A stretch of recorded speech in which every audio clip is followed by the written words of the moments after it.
4 note.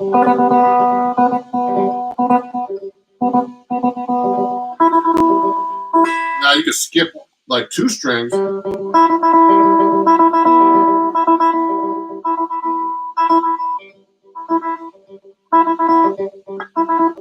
So now you notice too that I'm not. I'm primarily focusing on just getting those notes out. But the thing is, like, if you're actually playing, you're gonna have to what's the word? Lock the string to get sound with your left hand eventually, and your right hand.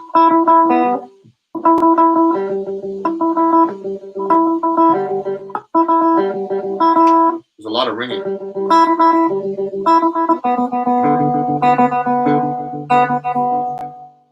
So, the most important thing is now is that I'm actually using alternate picking, which is down, up, and you should be able to practice your scales and your runs with those kind of with alternate picking mostly. So when I'm actually playing a line, let's say I'm playing a C major scale. Let me adjust this right so you can go. Let's just do a different key, like let's say A flat. So what I'm doing is I'm doing all alternate picking. I mean, obviously, and see, now you got to coordinate your left hand and right hand. So the thing is, now you can do different exercises with that. You can do, 8th note.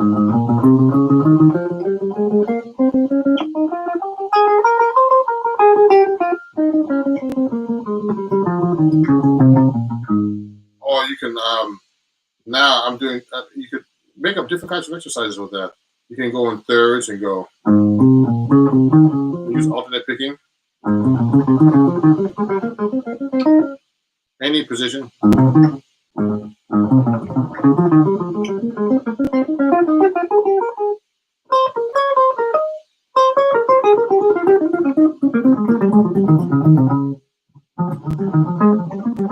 I mean, any possible fingering that you do, you should try to use alternate picking.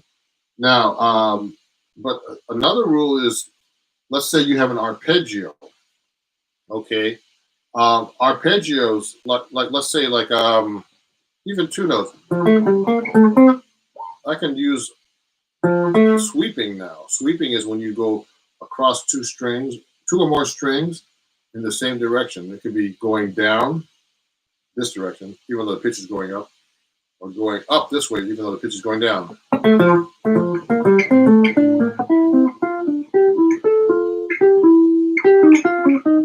Go back to A flat. Now, what I can actually do too is I can do like a phrase with the chords where I can just go, I can do 3 note voicings and go up the scale this way, up the neck, up the neck.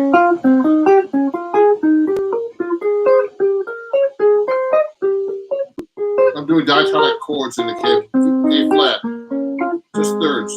So I'm going 1, 3, A, B minor, C minor. So if I'm going to sweep up, I can go. See what I'm doing?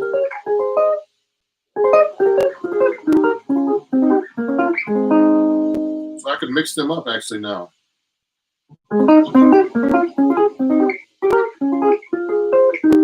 See? That's all right.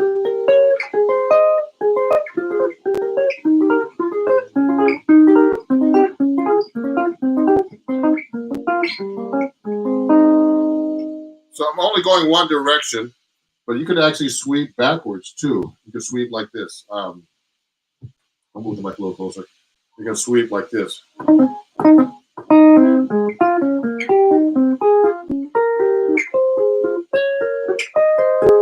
Now, if you look at my picking hand, if you have any questions about the picking hand and how I'm doing this, I'm actually still keeping the pick. I'm not hitting the pick straight. I'm not hitting the pick straight anymore. I'm still going like this sideways. This exaggerated upward, wrist motion here. or wrist placement. You know, it's not straight like this. The pick straight. The pick is going against the string like this. You can see that. It's more like that if you see the pick. Okay. So I'm going to go up like this. I can go up. Now the thing is not to have the notes bleed into each other.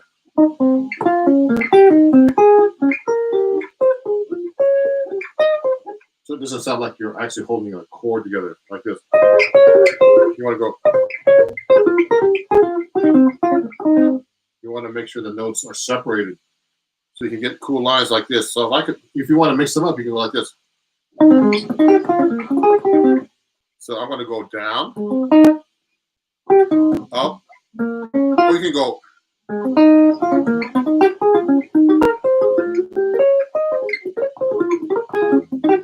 Now I'm doing that on actually the fourth, second, and third strings, fourth, third, and second string.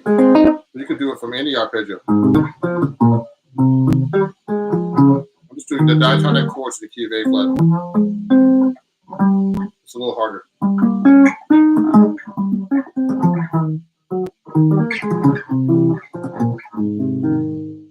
So you can do it that way. I'm only doing 3 adjacent notes too, like a chord. But you can actually go. You can actually separate notes in different ways. You can go. You can go 2 notes and then on the same string play the arpeggio instead of going like this. So if I did something like that, I would go sweep, then go up, down, down, up, like that.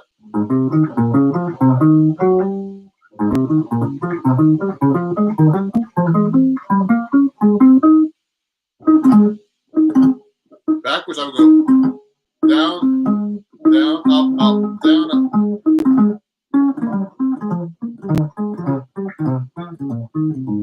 Going up like that, going backward. I mean, there's so many ways you can practice these type of things. You can go. I can use a fifth string root.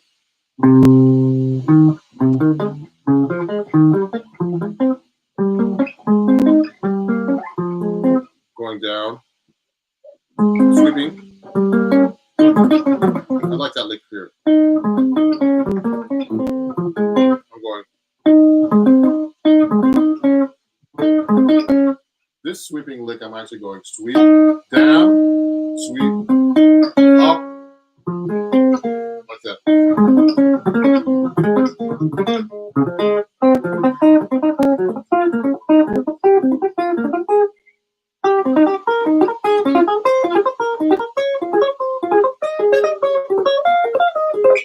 It's a great warm-up exercise for your picking, actually, these type of exercises. Okay, if anybody has any more questions, please let me know. I see 3 people watching so far. That's great. Now, another thing you can actually do is, so you can start doing, there's different kinds of picking. So picking is not only with a pick. You can actually use hybrid picking. Now, hybrid picking is when you hold the pick and you start using your extra fingers to play chords, So I usually do that if I'm comping, like let's say I'm doing a bass line or walking, or I have some other stuff happening. Sometimes I start doing this. Turn up a little bit. So I'll go, if I'm walking a bass line, I'm only playing my 6th string right now, but I can go like this. See, I'm actually using the pick to do the bass line, and then I'm actually I'll do the comping rhythms with my extra fingers. I usually use my 2nd and 3rd.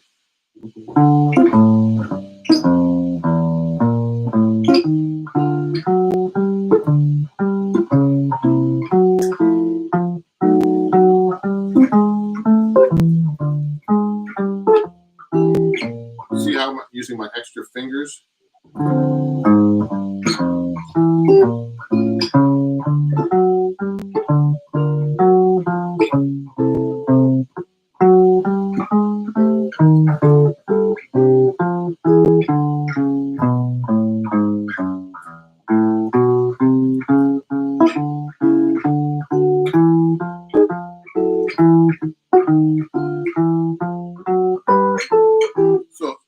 I'm walking bass lines, I don't necessarily use my pick for everything. I'll mix them up.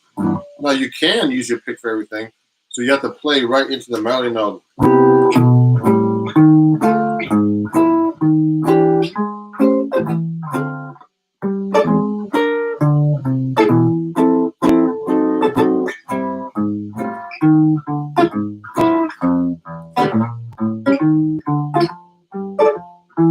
So now what happens is I'll whenever I'm playing like the bass line and there's an extra place where I can throw the chord in, I'll just hit the pick with no fingers. So you have to be able to what's the word? Be able to change up whenever you want between these picking styles. You notice how the pick when you use the pick, it's a lot louder sounding too. A lot not as nice as sounding, or soft as sounding. This sounds smoother to me. If I use my pick,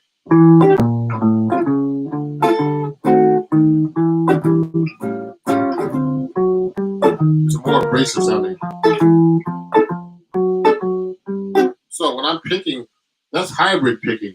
So I mean, there's different types of hybrid. I'm just doing a walking bass line, but you could do a melody like this with hybrid picking too.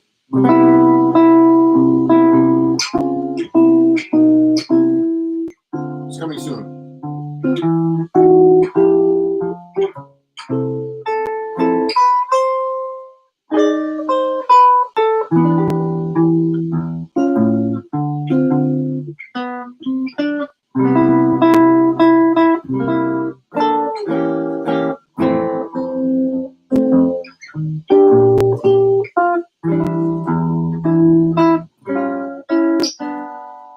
See, I'm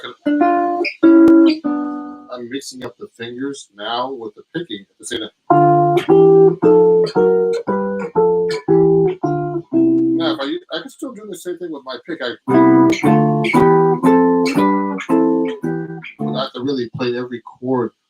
So pick, actually, when you're actually using your fingers, you can get a lot more independence with both hands. I mean, I do a little. So that's one way of playing. So I'm using my pick on this one, and fingers called hybrid picking. But also, you should know how to do some finger picking stuff too. I mean, you should start. Picking is a big world, Like Tommy Emmanuel is a great guy to check out, man. He's like a real master of like the finger picking and playing melodies together. Um, you know, and some people are really great at just picking. I saw Julian Lodge, guitar player, play really quick picking just on acoustic guitar, kind of like mixing it up, just playing all picking with no hybrid picking, just picking every note. So you can actually get this stuff really, really together. So like another thing is just to learn how to do fingerstyle guitar. Classical is a really good thing.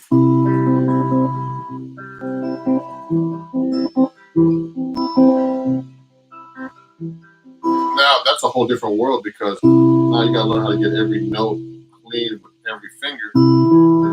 So I used to study classical guitar. One of the things they do is have you play a C chord, do all these different kinds of patterns. And holding that C chord was just as hard as playing the picking. Or different patterns.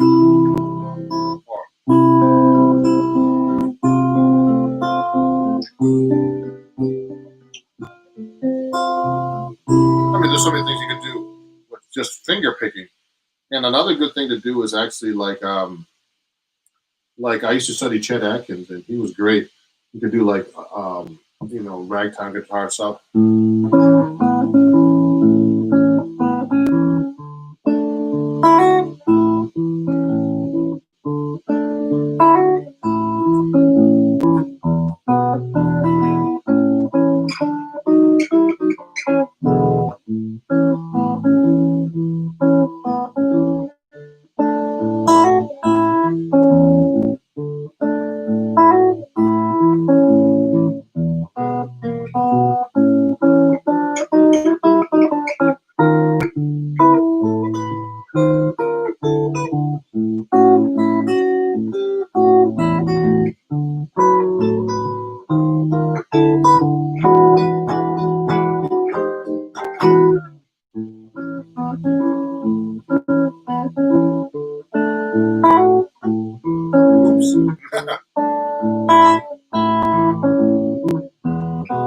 So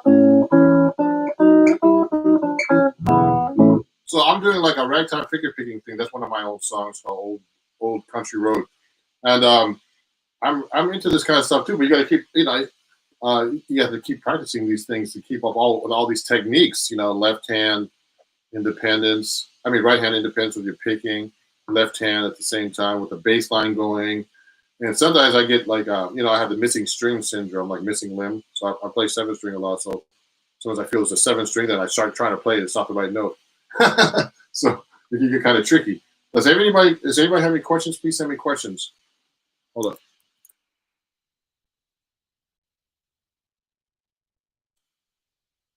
I'm going to say, send me questions, please. Send me questions, please. Send me questions. In the chat box on this live stream, please send me a question.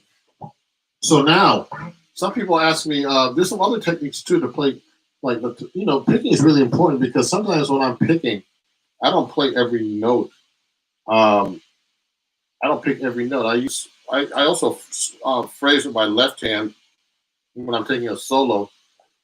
Excuse me, and I'm making sure that I don't pick every note because sometimes it can sound really heavy.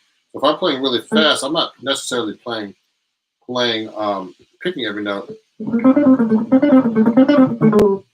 Oh, what is this? Hold on. There's a question right here. How does picking vary between 6 and 7 string in layman's terms?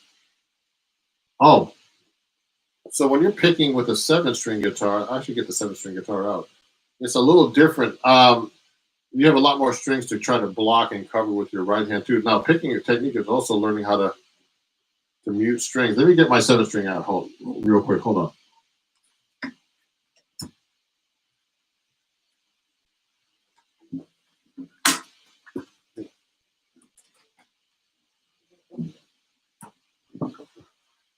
Oh, where's that chord? Here it is. So here's my 7-string.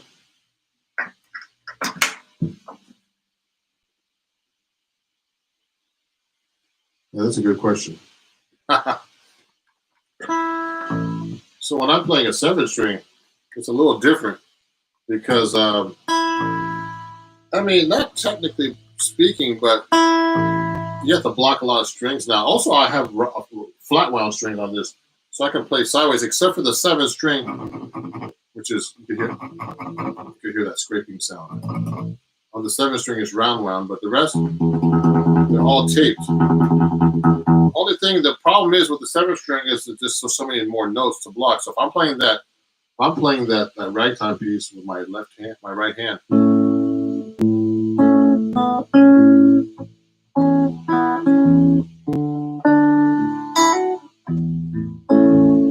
So it's tricky to play that ragtime piece now because I have that low note. I'm not used to playing ragtime on a 7-string.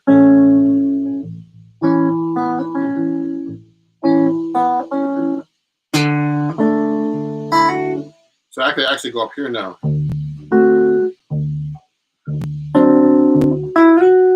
See, I can get that low note there that I didn't have before, the D. So this is the A, and this is the D. So when I'm doing the finger picking now, it's tricky because the spacing is different with the 7-string as well.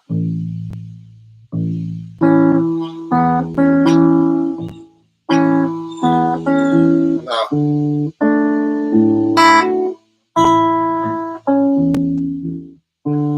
so I can put that low note in there. I really love that low A string. So what happens is I'm actually I have to compensate to use that 7-string now when I'm actually doing fingerstyle. Now with the bass line, it's the same thing. If I'm doing, I was playing the key of C earlier, like this, just like a rhythm changes in the key of C. So I was kind of doing this on the 6-string. Now, when I'm doing the hybrid picking, it's actually I get all those notes down, but I have to compensate with the 7-string.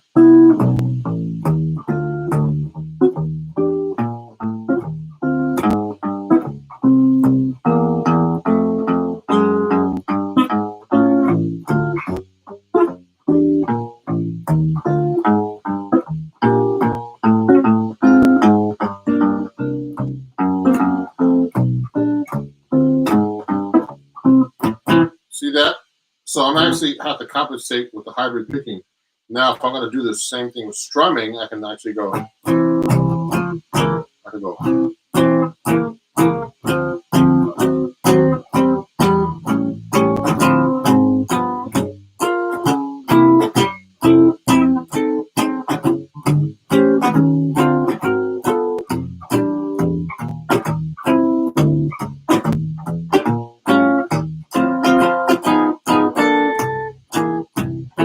So you should be able to compensate with a pick. You should be able to play with and without a pick. What if you lose your pick? I mean, I used to actually at one time I used to play with my thumb. Oh yeah, we never talked about the thumb playing. So another picking technique is playing with your thumb. So you know, one of my biggest influences, I guess, like everybody else, is Wes Montgomery. So I used to play with my thumb. That's a whole different thing too. I forgot about that part. So no, I used to see Wes, and he used to, I think, hold his thumb kind of like this, like a real pick. I have some friends that actually seen him play, and he would actually look like his thumb was so worn out. It was shaped like a pick. I heard. So the thing is now, most artists are done like, well, you know, he used to pick with his thumb too, obviously.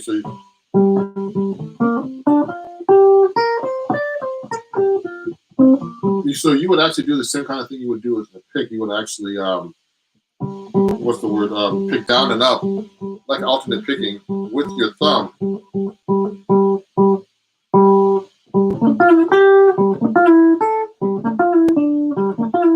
could do the sweeping thing too with your thumb. You know who's really amazing with playing with his thumb and as well as his pick is too is George Benson. He can play just as fast with his thumb. He doesn't even need a pick. You know, sometimes he'll just play with his thumb. He's really good at that. Now I heard this guy. If you read about George Benson, you know, he learned how to pick with the thumb going with the pick going up like this because I heard he used to just practice, you know, on tour. And he used to be cramped in the car, and so he just picked like, you know, he had to hold his guitar up like this, and his picking technique, you know, would go up. Now he was really, you know, a child prodigy.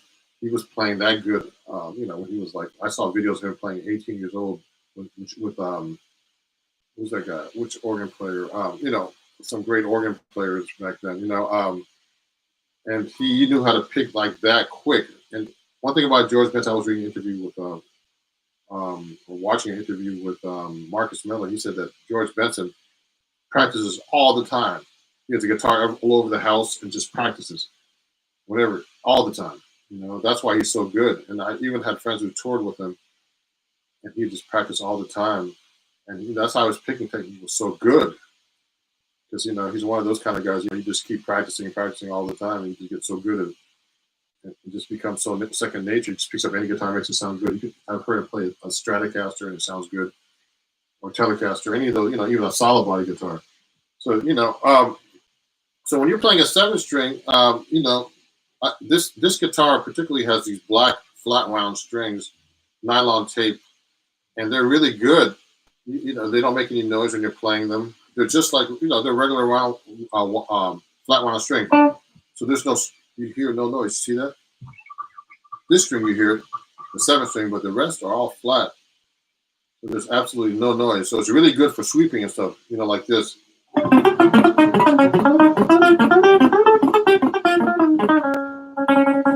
So we were talking about playing fast. So when I'm actually playing fast, I'm trying to not just pick every note. I'm trying to use more legato with my left hand. So you got to learn how to do that too. So when I'm actually playing really quick, my left hand's doing a lot of, so my picking, I don't have to pick every note. Not like Pat Martino would pick every note. You know, like, you know, you have to, I mean, it's like,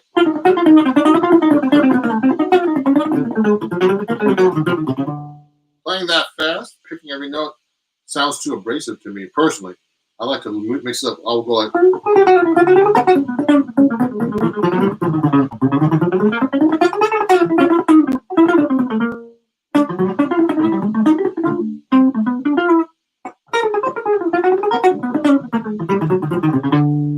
I'm doing is I'm kind of mixing up the picking with the legato with the left hand. You know, more using. When I'm talking about with legato with your left hand, you're doing more hammer-on. You know, slides. You know, just not relying only on the pick. Like someone like John McLaughlin picks every note all the time. It sounds unbreakable. I like to make it sound more legato, like a saxophone player. Mix up the picking with, you know, with legato, left hand hammer-on, pull off kind of things on the left hand. I'll go like this. I'll go things like. That's a nice thing. See how I'm mixing the legato with the picking? I'm going. See how the pick's coming right off.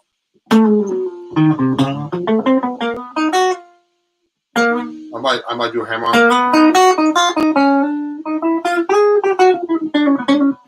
See, I might go. See, I take my picking hand out. So my left hand's doing some of the work too. So I'm just trying to show you that you don't have to pick every note. I think that they're all picking sound. It will sound like that.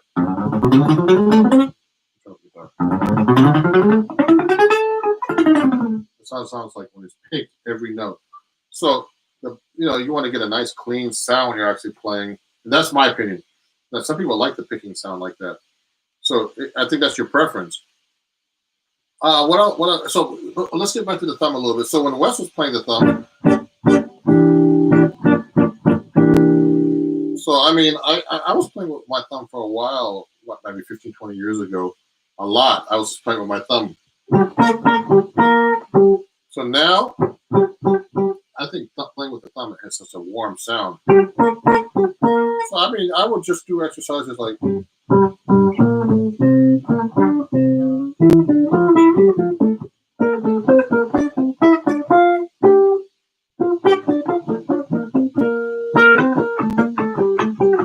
I'm not used to playing with my thumb going down and up, but you can practice down and up picking and picking notes.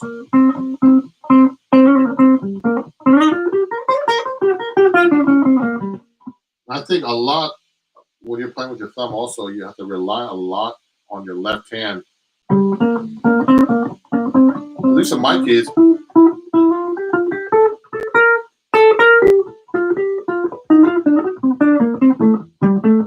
I was doing West Montgomery's Road Song. You have to do a lot of with your left hand and right hand this time, because for me to compensate for the it's not as loud as like West would do it, because he really played it.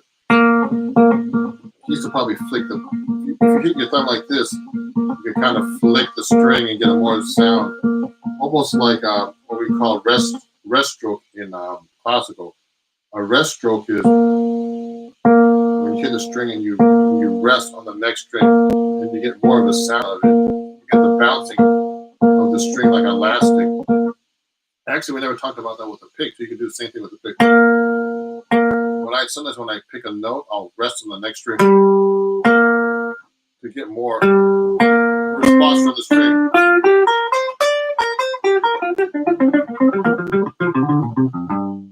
Another good technique I forgot to mention, there's so many techniques with picking. The sweeping. I mean, one great guy who's really great at sweeping is Frank Gambale.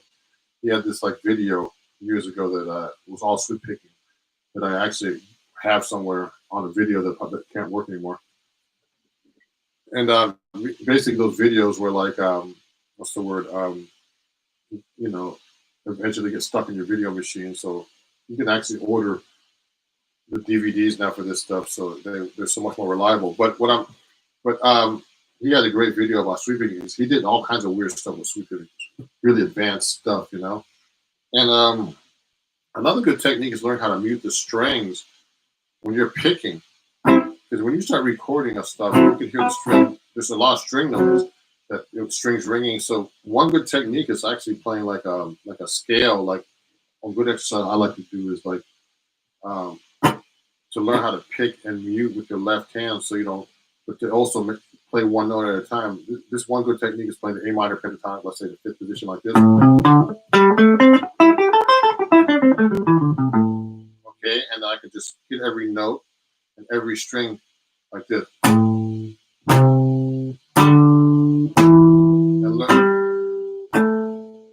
learn how to block every note.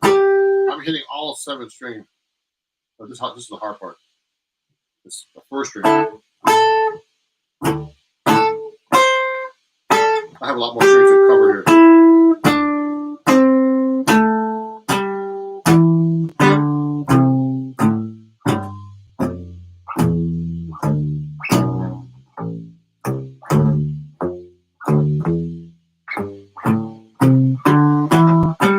So what I'm actually doing is learning how to block the strings with my left hand and playing all 7 strings on this, in this case, with my pick, and try to get a clean sound. So you could actually start doing the funky percussive stuff when you're doing funk. So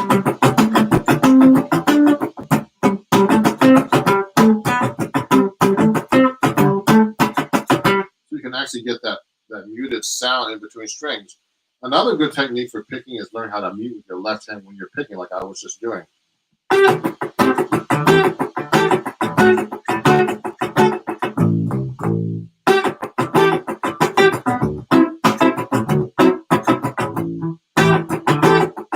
See how I'm doing muting and that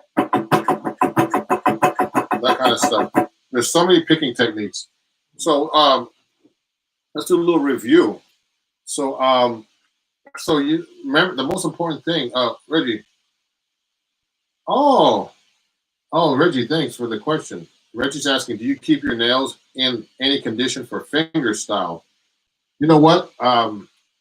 When I do finger style, I have friends that I had this guitar teacher, Ben Scher, Berkeley, professor, come over. I did like a duet with him at my place, for Mike's master classes. And Ben actually has like fingernails or finger picks attached to his fingers. And so, I mean, I basically just use skin when I'm doing picking. Um, um, I think you're talking about my picking hand, I hope. And I don't use any kind of conditioning. I just use my skin on my fingers. But people actually grow their nails to play classical. Now, when you do the classical stuff, thanks, Reggie. When you do the classical stuff, you're using nylon strings mostly, so it's kind of hard to put your nails on steel strings. That's the problem. So we haven't even talked about how to pick on a nylon string. That's a whole different world too, and on steel string guitars. So you have to adjust your picking a little bit to get used to these things because they're round strings. But no, I don't do anything to my nails. I just try to keep them short for my left hands because if they get a little too long, it starts to interfere with my left hand technique. But as far as my picking, I just have my nails short, and I use skin basically. So I can use my thumb. Sometimes when I use my thumb, most of the time I'm just hitting downstroke on using my thumb. But also I know how to use my fingers a bit. I used to do it a lot at one time, practice like. So I'll use my thumb and first finger, like down, up, down, up. A lot of classical guys do that. Some classical guys, like I see Paco de Lucia, they'll use like their first, the index and middle finger to play like play like crazy fast runs. But they're using nails too, So the nail, when Paco de Lucia was using nails, it had a really strong sound. I mean, they put super glue on there so there's a break and all that. It's really like a whole world that I'm not saying I'm lazy, but I didn't want to keep up with all that upkeep for your nails to play this stuff. But flamenco guys and all that, they have stuff like that. And classical guys, they have nails. But if you want to see some technique, you should check out the videos with John McLaughlin and Al Di Meola and Paco de Lucia when they had this trio for fast picking technique. They're not particularly playing jazz, but that's fine. I mean, I saw these guys in high school. And they had so many chops. They go.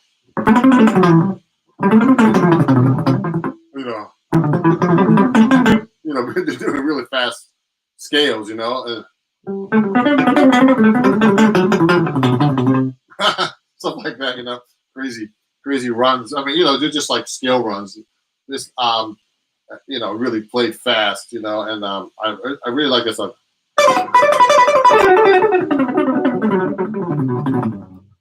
That's a whole different kind of technique. Now, jazz is, I don't want to say it's more sophisticated. It's just like, I love John McLaughlin and all these guys, but I like to play with more sophisticated legato kind of playing technique. So you got to kind of switch that up together.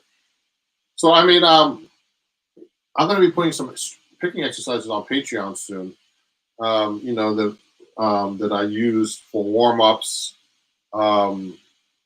There's different warm-ups you can use, like, the tremolo. There's sweeping. There's all kinds of different techniques. So if there's any questions, let me know. You can send a comment, put a comment on this video after. I might finish up here. I mean, there's so many more. I think I got basically all the techniques. We talked about hybrid picking, finger picking, thumb picking, a sweeping. We didn't talk much about sweeping down. So you can sweep down, like, especially with licks. Like, one of my favorite licks to sweep down with is like the 9.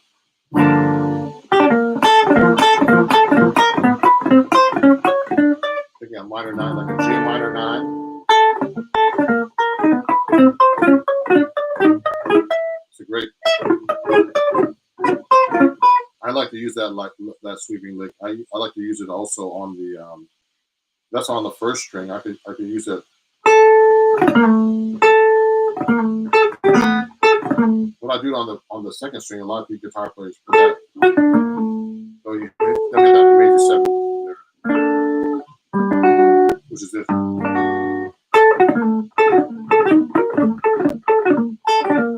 Here's a little different.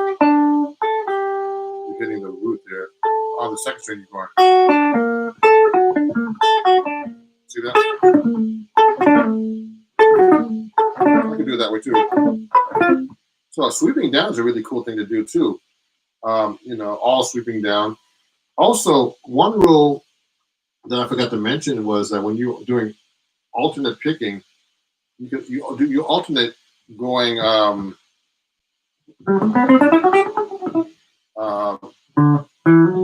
One rule is to go sweep. Is to alternate going up and sweep and alternate going down. I mean, that's a rule I heard about that George Benson actually used. You sweep and alternate and do alternate picking going down this direction and do up. When going up this direction, you use alternate picking. Is one rule. I mean, in my case, I just do anything I possibly can to play the phrase the best I can. So if it's some kind of arpeggio, I use sweeping. But sometimes I'll mix up an arpeggio with alternate picking. So the rules you can break the rules once you learn them. But the most important thing is to get that picking going and using dynamics and every possible thing that you can actually do with your picking. So I suggest listening to different people and trying to learn their picking styles. Not only like just with your pick, just learn how to play. Guitarists. I think jazz guitarists are very limited with it. Limits you to use just the pick and play one note at a time, basically. So if you can do hybrid picking and fingerstyle and learn those techniques too, it opens up your whole world. And what happens is sometimes when you're trying to cover all the parts, it limits you too. So when you're playing just all solo, obviously your solos are really good because you're only playing just one line.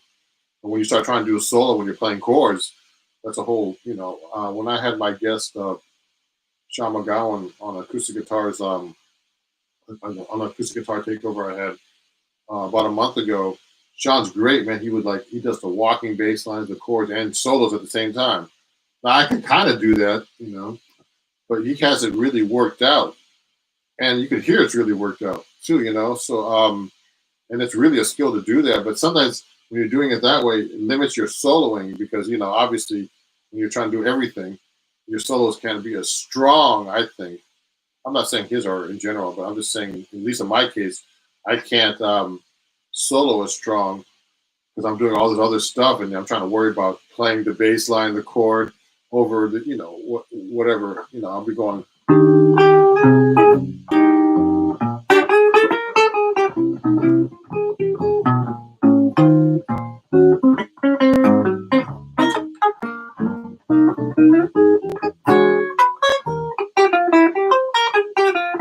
See how I'm mixing everything up? Like, what I want to actually, one good thing to learn is see if you can keep all the bass line, everything going without stopping while you're taking these solos. And that's really hard for me to do. I have to really work out everything to a detail to do that. And so that's part of arranging, Joe Pass kind of did it that way, but not exactly. He would do it like, if you listen to his record, I started listening to him recently again.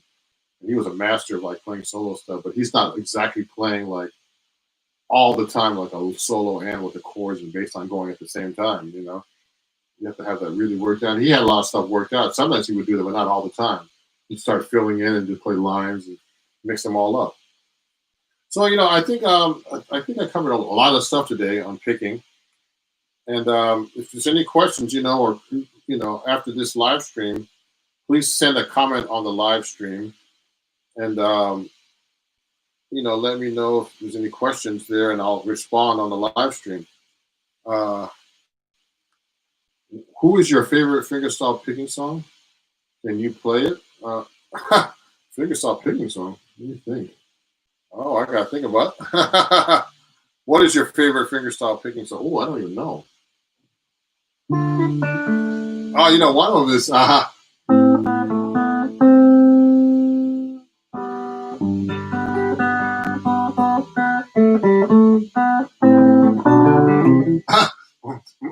don't know. One of my favorite fingerstyle songs is Classical Gas. And I have the music, and I used to know the song, but of course I need to practice. But that's one of my favorite, like, fingerstyle kind of like, it was a big hit too by Mason. What's his name? Mason Williams, I think? That's Classical Gas.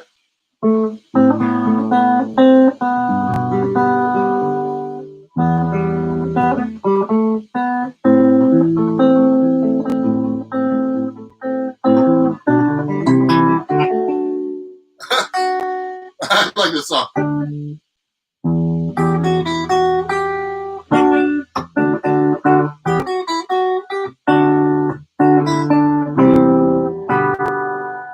don't remember the song too well, so but that's one of my favorite classical, like, fingerstyle kind of songs, and these type of things you have to keep up with practice, But that's one of my favorite. So that's a good song for everybody to learn. So, Classical Gas, you remember that one by Mason Williams? I think that's his name. I'll have to look it up after. But thank you everybody for having me. This a Patreon workshop. I'm going to start. I haven't made any of these videos public yet, but I'm going to start releasing these live. Oh, I see another person join. Thank you. For people who joined just now, I just went over all these techniques: thumb picking, playing with your thumb, hybrid, pick style, finger style picking. So at the end of this video, you can actually watch the, you can go back and watch the video again about all the techniques I just went over.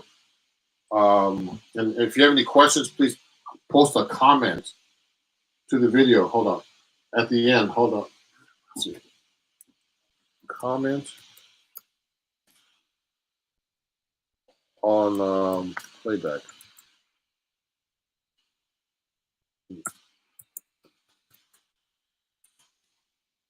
So please comment on playback, after you watch the video. Okay, so thank you, everybody.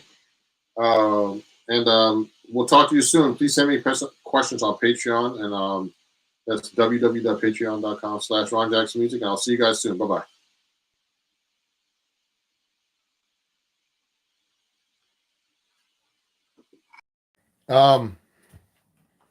There's people watching already. Thank you. I'm just, going to go live on my phone because it's a little better, I think. And I'm going to take questions. Let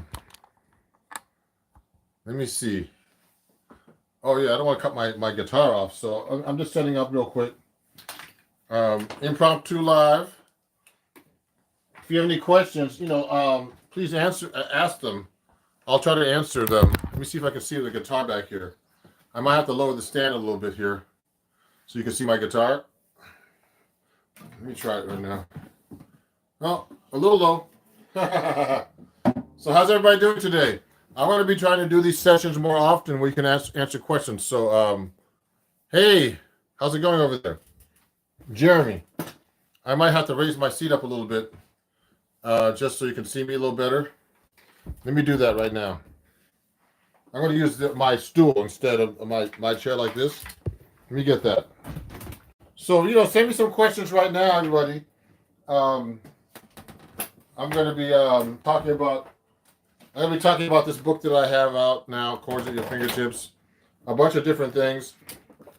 I'd like to thank all my new patrons that joined this week. Let me move this chair back here a little bit. Okay. Ooh. So, something's happening. Everything's okay. I'm here. Some drama here. Trying to set up. Because you know what? When you go to YouTube, you can't really just like start streaming. It's just like you got to adjust your camera and stuff like that. At least in my case. So I have my guitar here, my 7-string guitar. So if you have any questions about this, let me know. Oh, you know what? I don't know John Mayer chord progressions by heart. Actually, let me see who that was. I think that was Jack. Let me see. Let me see what's going on here.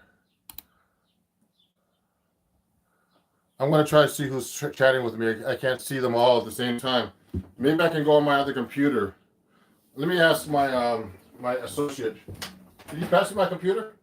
And I'll take questions. I can see what the comments are better when I have my computer at the same time.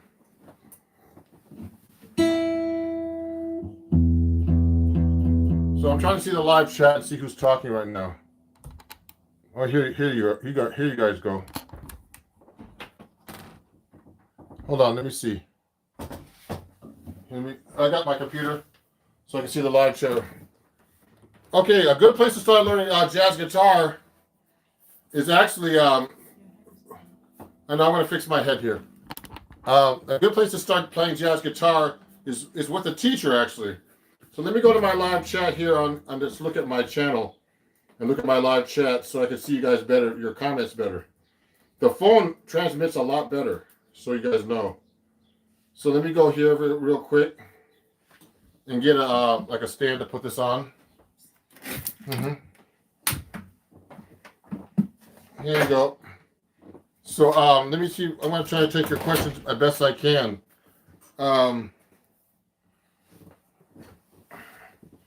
So let me see. Hold on. What's going on here? Let me go to my YouTube channel here and just make sure I can see Ron Jackson Music. And then I'm going to answer your questions easier when I see the chat here. Okay. Let me see. I see some questions right here. You like this? Sup, y'all? Hi from the UK. I'm live right now, so let me look at this. I don't want to hear the delay, though. Okay, good. I can see the questions now. Hey, Jeremy, Jerani, CD Sessions, hi. Oh, yeah. How's it going? Great to see you guys. So I'm going to try to answer your questions best I can. I'm going to move back a little bit. Before I do that, I should maybe play a song for you. What do you think of the 1400 Euro Aria Pro? So I don't know that guitar actually really well. I mean, I only have, I've tried Aria guitars before. Actually, I have a couple of Aria guitars, actually, nylon strings here that I use. And, I don't really, I have a couple of their classical guitars. I knew the guy that ran the company. I was an endorser for a while. I don't even know if he's alive. His name was Shiro Arai. And he was a great guy. and I started endorsing them like about 20 years ago. And I got free guitars from him, and he's a really cool guy. So, but I don't even know if he was alive because he was pretty old back then. In like around 2000. He was a real cool guy, and I like the guitars basically. So if you want to play jazz guitar, everybody, you should actually definitely get a guitar teacher. It's really important to do that. When I was a kid trying to learn how to play jazz, it was cool, but I needed guidance because it's hard to hear the chords and all that other stuff. Okay, and you need to really get a I don't want to say a real book, but start learning tunes.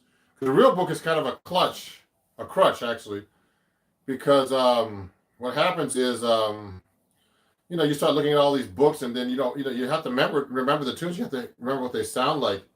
So you have to get that stuff in your ears. So it's very important to get a teacher to help you with this stuff.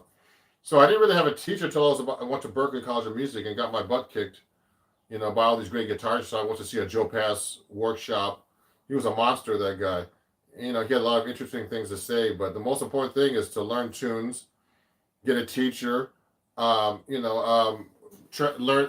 listen to records and transcribe solos and learn, phrases and licks. I call them, or jazz riffs. Let me see. There's some other questions. Someone says, I like music. That's good. So I don't know the $1,400 Aria Pro 2, but they sound like good guitars to me. So you know what? So the last time I actually touched a guitar was actually Sunday because, and I had a bunch of gigs last week. So, we can talk a little bit about warming up. So this is my 7-string guitar. If you have any questions about this, let me know. And it's an Eastman AR 810CE 7-string. Can never remember that damn name. So it has 7-string. I'm doing a little warm up right now where I'm actually doing chromatics, 4 notes, and doing a 4 adjacent finger a lick.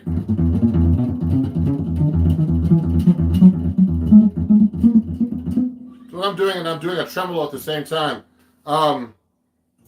What's your favorite drop 2 voicings or fancy root subs? Well, I mean, I love some of these drop 2 voicings I use for minor 7 flat 5. That was actually a drummer boy. You're a drummer, huh? Wow, I didn't know drummers play guitar. So if I'm one of the hardest drop 2 voicings is actually the let's do a D minor 7 flat 5. Okay, what I do is this. You should know all your drop 2 voicings for a minor 7 flat 5 or any chord actually. Hey, how's it going? So you should be able to do this. So this is the 5th string root. Okay, and you should be able to do it on the 4th string root. I actually have these written out on my printables page on I actually sell these on my printables page in versions. Actually, I'm actually have to put those up this week on my website, rodjacksonmusic.com. So all the inversions of all the chords, you should know them from all the roots. Minor 7 flat 5. So let's say I'm playing here.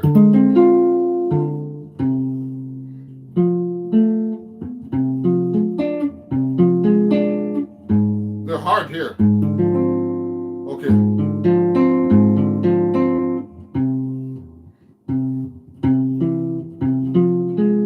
See that?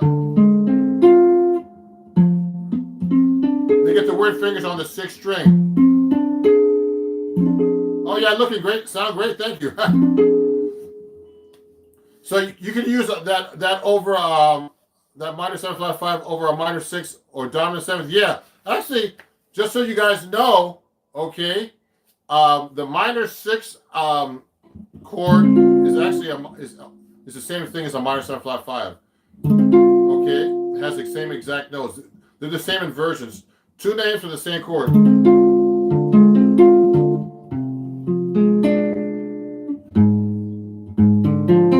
Okay, if you look carefully, it looks like a 6 chord, an F minor 6 chord here. So they're basically interchangeable, okay? Yeah, you're welcome. So I use this a lot, and also diminished is really easy to play off the minor 7 flat 5. So I'll just substitute.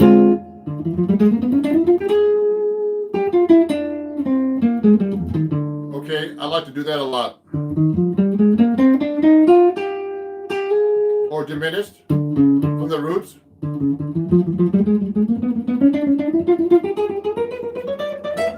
Okay, etc. So you should definitely know your inversions, your drop twos. Let me see. 2-5-1 substitution for each chord. That's Marty Mooney. And inversions for us, please. Maybe G or C. So 2-5-1 substitution. So if you're doing for let's say you're doing let's do G minor to F7, something a little different. So you know what? Let me take out my 6-string guitar so you guys can understand a little bit better. Here's my 6-string. Let me pull that out. So I have my D'Angelico. I'd like to thank D'Angelico Guitars for giving me a 6-string guitar. Let me show you something before I forget. I have some of these banners to show you guys. Can you play a jazz progression for practice purposes that's a little bit more advanced than 2-5-1? Sure.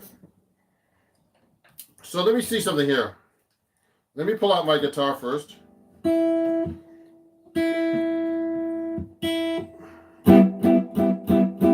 So this is my D'Angelico XL1 that D'Angelico actually gave me as an artist sponsor. Okay, I'd like to thank Justin and everybody D'Angelico New York for this nice D'Angelico. So it's a little easier for people to follow this when I'm teaching them, because most people don't play 7-string. So I'm just tuning this up right now. So someone's asking about 2-5s and substitutions. Let's do that real quick first. So when I'm playing a 2-5, let's say G minor 7 to a C7. But there's a lot of ways you can substitute that, okay? So I'm doing G minor 7, C7, to F major 7. Now, I mean, first, one thing you can substitute is just like the basic notation. You don't have to play like a real straight minor 7. You can play minor 9 to a 13 to a 9. Okay. Another thing I like to do, you can make it into a minor 2-5, because remember, you don't have to play a straight 2-5 over a chord progression. You could just play. I'm gonna move this back a little bit so you guys can see my head cut off as much. And is that better? Let me fix this a little bit. Okay, that's maybe a little better. What I'm doing is this. I'm trying to show you substitutions. So I'm gonna go like this. Let me move this chair over. So I'm doing 9 to a 13 to a F major 7 9. Then I can just make it minor 7 flat 5. Oh, Angel. Yeah, he saw me on Marty Sports. My daughter's doing good. You can check her out, Lucia Jackson. So I like to alter my chords a lot, so you guys know. If I'm doing a 2-5, I don't have to play a straight minor, a 2-5-1. I can go. I lowered the 5, kept the 9.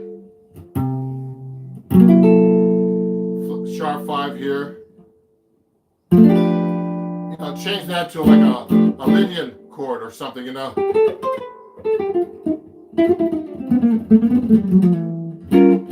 that's another reharmonization. Also, you can use tritone substitutions like this. When I did it, I just played like a minor 7 flat 5, or just straight minor, and then a G flat 7, which is a tritone substitution for the C. A tritone away.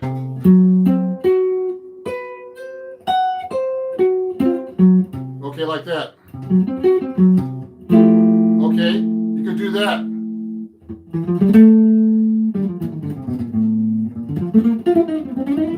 Okay, so what I just did is a 2-5, minor 2-5, tritone substitution.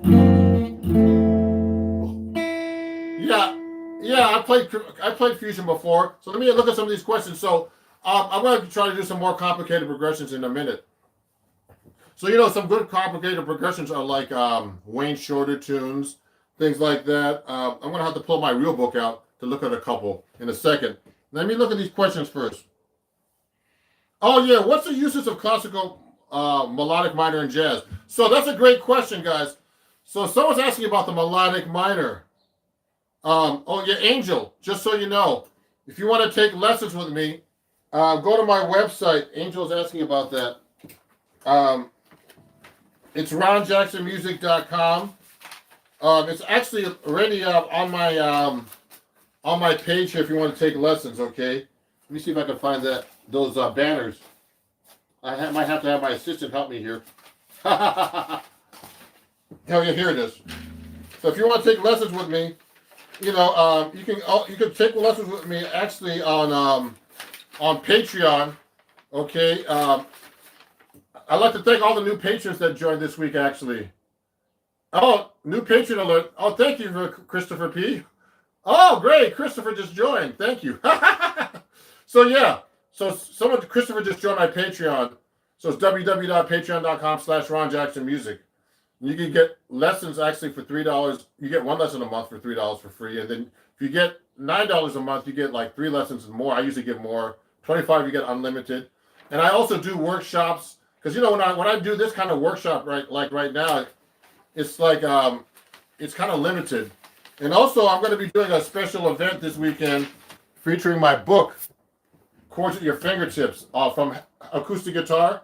I'm a writer for Acoustic Guitar magazine, so you can get this book from Acoustic Guitar through me, actually, and I can autograph it for you. And it comes with video and all kinds of shit, all kinds of stuff. Sorry, all kinds of stuff. Sorry about that. I almost said something bad. And so it's a great book. Let me see. Let me look at this now. Yeah, I still teach, Angel, so you know. So you can contact me here at ronjacksonmusic@gmail.com. So let me see. So the classical minor scale, the melodic minor. Let's go over that. I get a lot of questions here. So I give lessons, everybody, if you want. I've gotten quite a few students off of YouTube actually recently from all this. So let me show you the melodic minor. So melodic minor is very important, everybody. Okay. So let's go through let's just do a different key. Let's do F melodic minor. So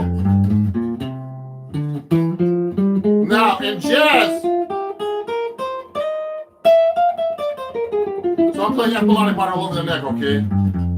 It's kind of hard to talk and play, but anyway. So what's happening is F melodic minor, or melodic minor in jazz we call it the jazz melodic minor or the real melodic minor.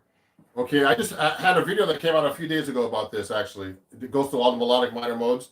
So in classical, they raise, it goes up like, so the intervals is 1, 2, flat 3, 4, 5, 6, 7, 1. Okay, the key of F is basically F, G, A flat, B flat, C, D, E, and F, okay?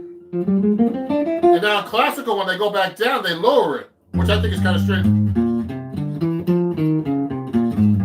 See that?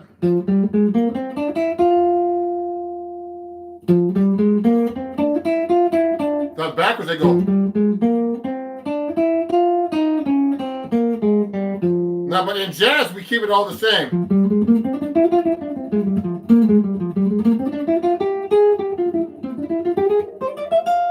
So when you're practicing on guitar, remember to always be able to play it all over the neck, anywhere. Now, I'm just basically playing up and down the scale, but you should be able to play these in different patterns. I just did an article on Acoustic Guitar magazine, for the January-February issue on the melodic and harmonic minor modes, okay? But we didn't really talk about, we talked about the scale more than modes. So in jazz, these are very important because we play them over a lot of fancy chords. So the first mode of the melodic minor, okay, is actually called, just the melodic minor. So you can play that over a minor major 7 chord or a minor 6 chord because it has the notes in there. It has the minor major 7th there. So you should be able to play these chords in different ways all over the guitar neck. Things like that, you know what I mean?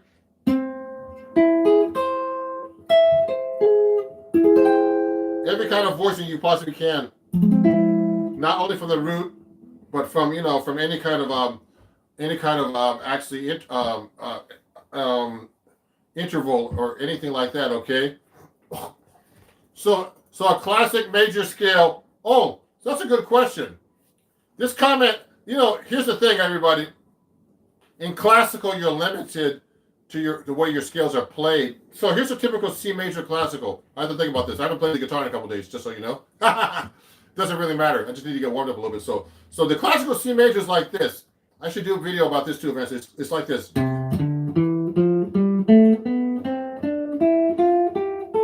They teach you that it's a really cool scale. It's good for like actually pivoting your fingers.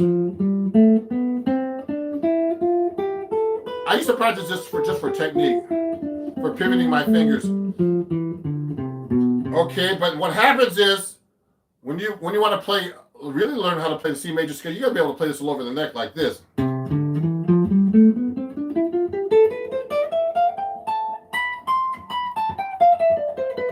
See how I'm jumping around the neck? I can play it on one string.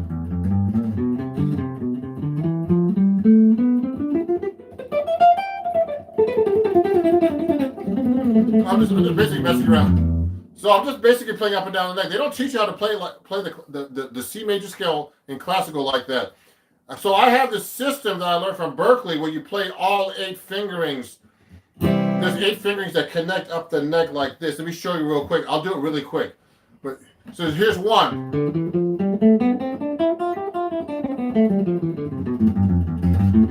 2. 3. 4. 5. 6. 7. 8.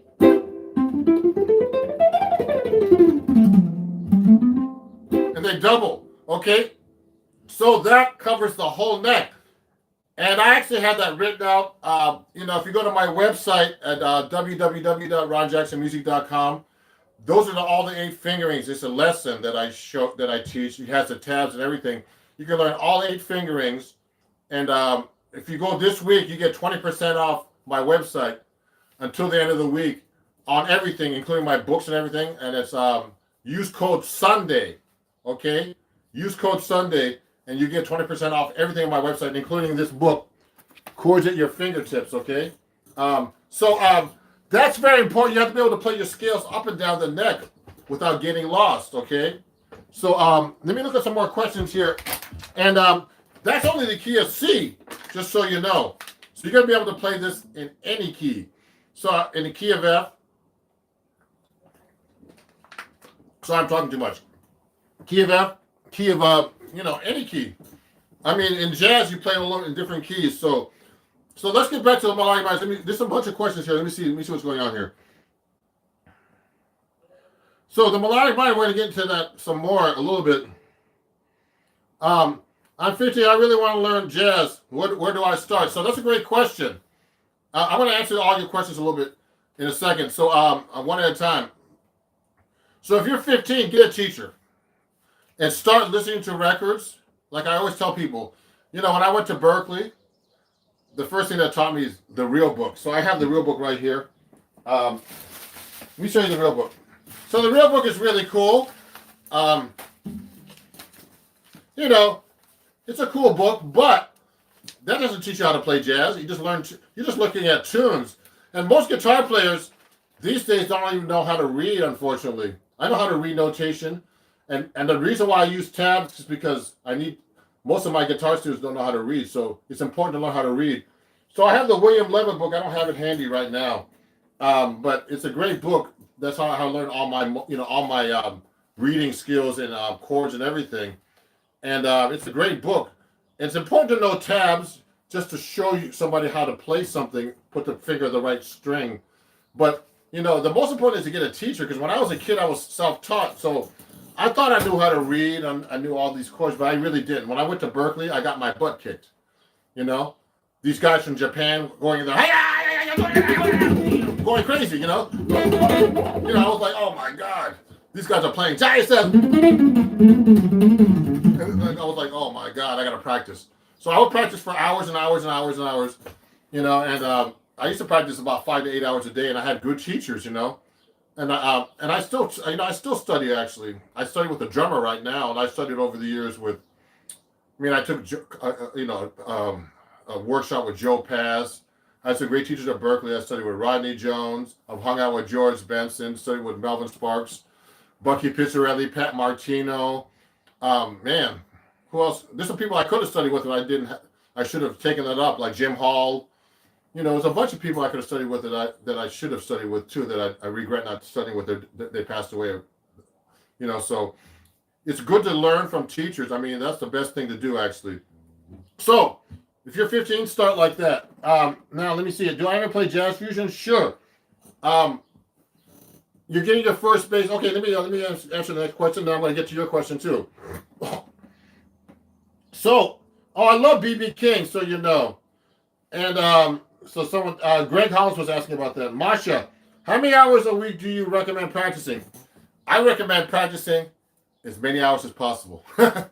Like, you know what? I'm so busy with my social media and business and stuff that I've been working on that right now. But I really need to practice. If you can, the most important thing about practice, everybody, it's not about how many hours you practice. It's about consistency. You should practice something every day. Okay, if you need to learn something new, practice it once. Practice even 10 minutes a day. But do something every day. Pick up the guitar. Okay, whatever instrument you might be playing today. Some guitar players, people watching me aren't even guitar players today sometimes. So, so just pick up the guitar, okay, and play every day. Now, let me see. Here's another thing. Ranks, gaming. How do you mix every scale and sound? How to mix scales and sound better? So you know what, everybody? I want to tell you an exercise. So when you're playing, let's say you're playing let's just take a real simple tune like a blues. So I'm in the key of F.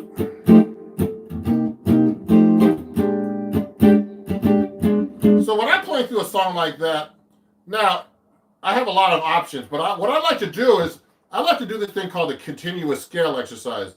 So when I'm playing over the chord, I'll go like this, F. Now when I'm at the B flat, and then I just keep playing the scale all the way through until the next chord. F dominant. Now G, C7, F, C7, F dominant, B flat, F dominant, B flat dominant, B diminished,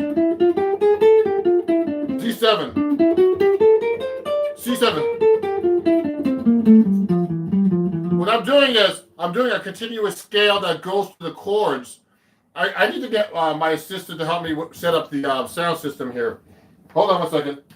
Can you set up the speaker, please? Yeah, it's from behind the curtain here.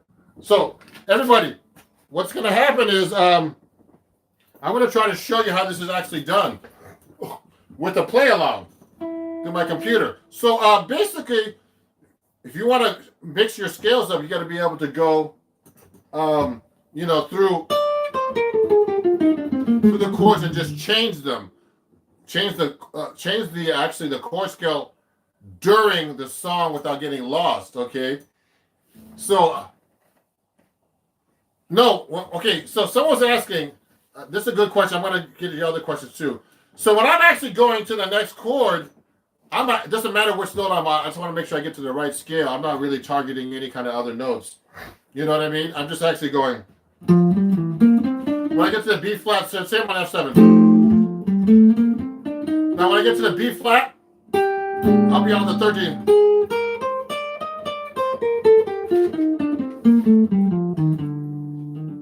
Yeah. So what I'm doing is I'm actually trying to target the notes and make sure that I actually, land on some kind of chord tone or note in the scale. What's going to happen is it'll sound good because it's going to be going by so fast it won't sound like a mistake. Okay.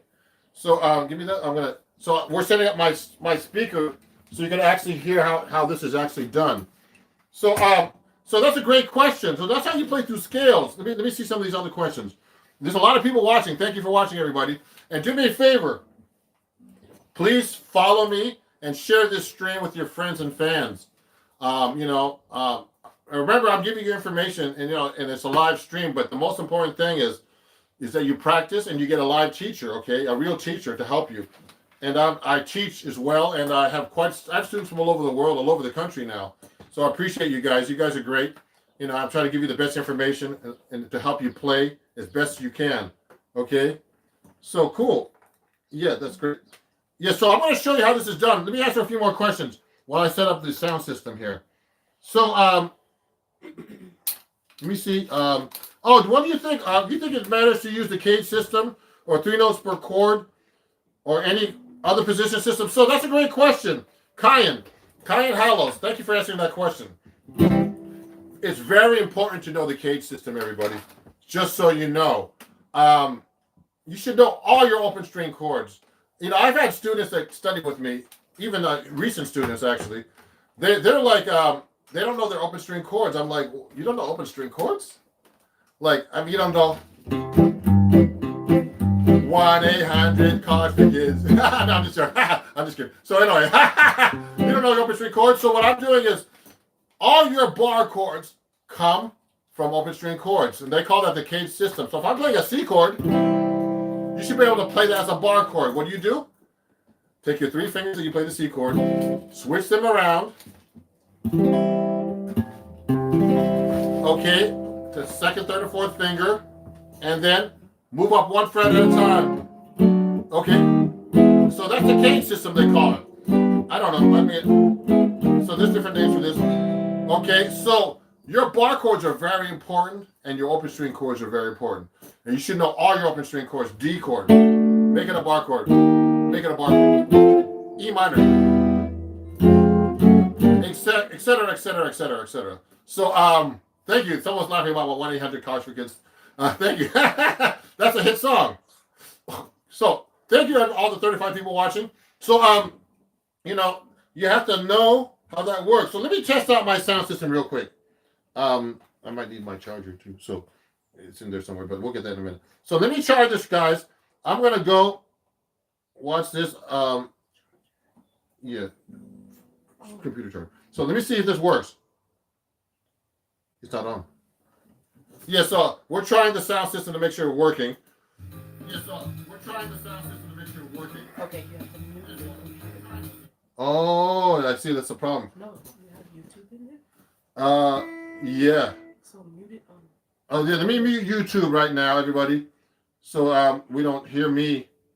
How do I mute on YouTube? Yeah. Oh yeah, I'm gonna mute me on YouTube. I'm muting me on YouTube. So let me play you a blues song. I'm gonna pick up blues right now and show you how you play the continuous scale exercise. So let me get a C jam blues right now. So let me play that. Okay, play. Is it on? It's off. I'll give it a try. Hold on. It has to go green. Yeah. Maybe you can reach it. Okay, hold on. Let me try this. Okay, so here, everybody.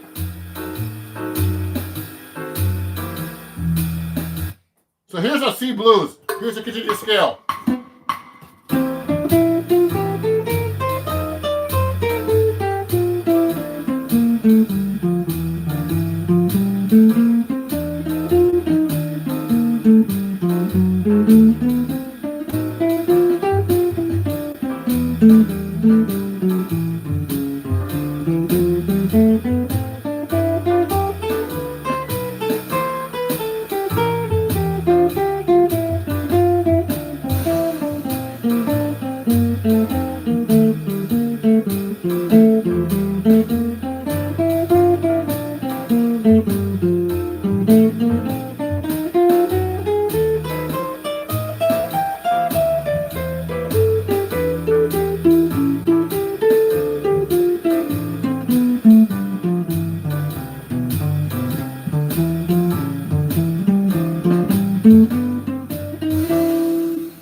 So you see what I did?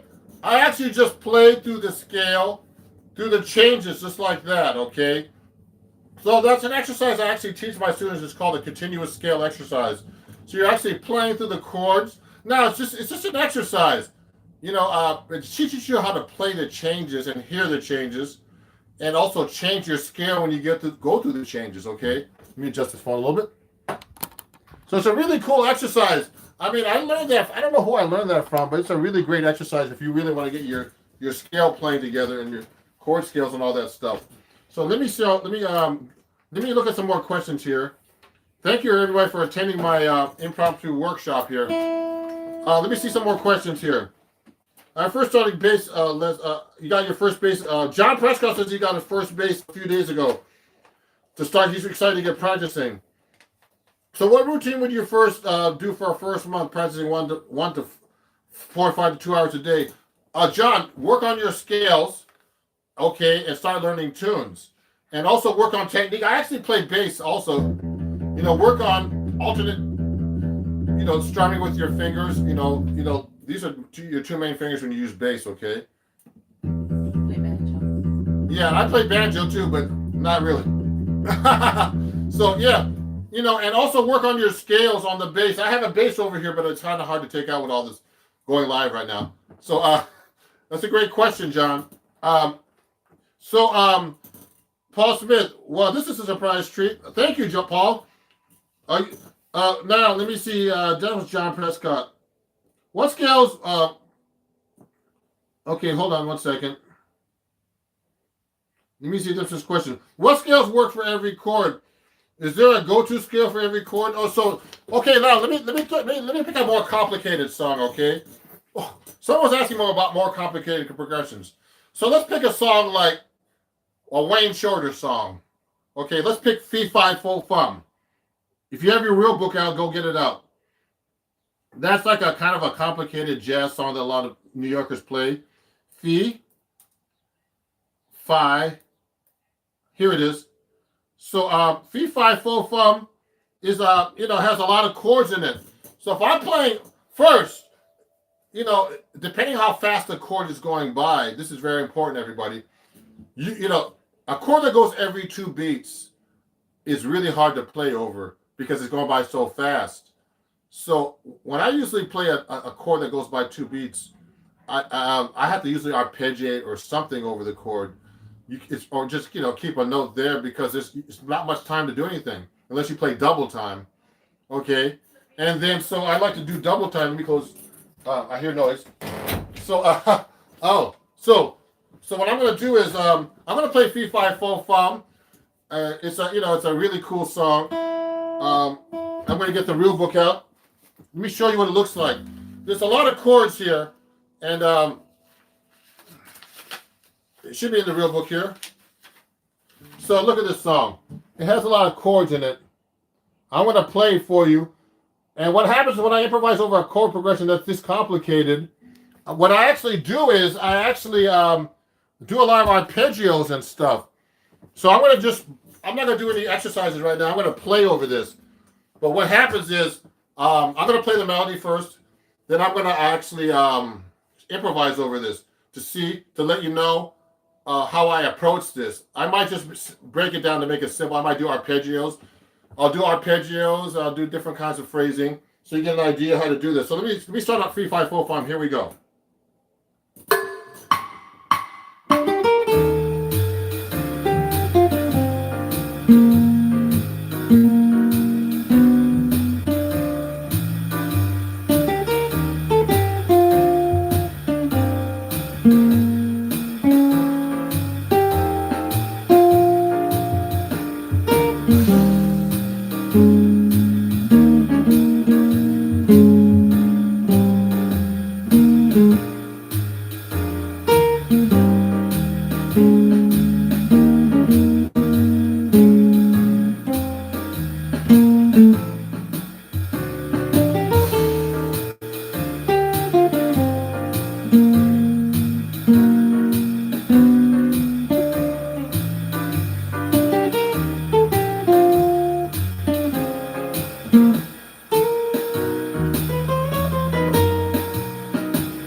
So, when I was doing through that, I started trying to do different kinds of ideas through the changes, okay?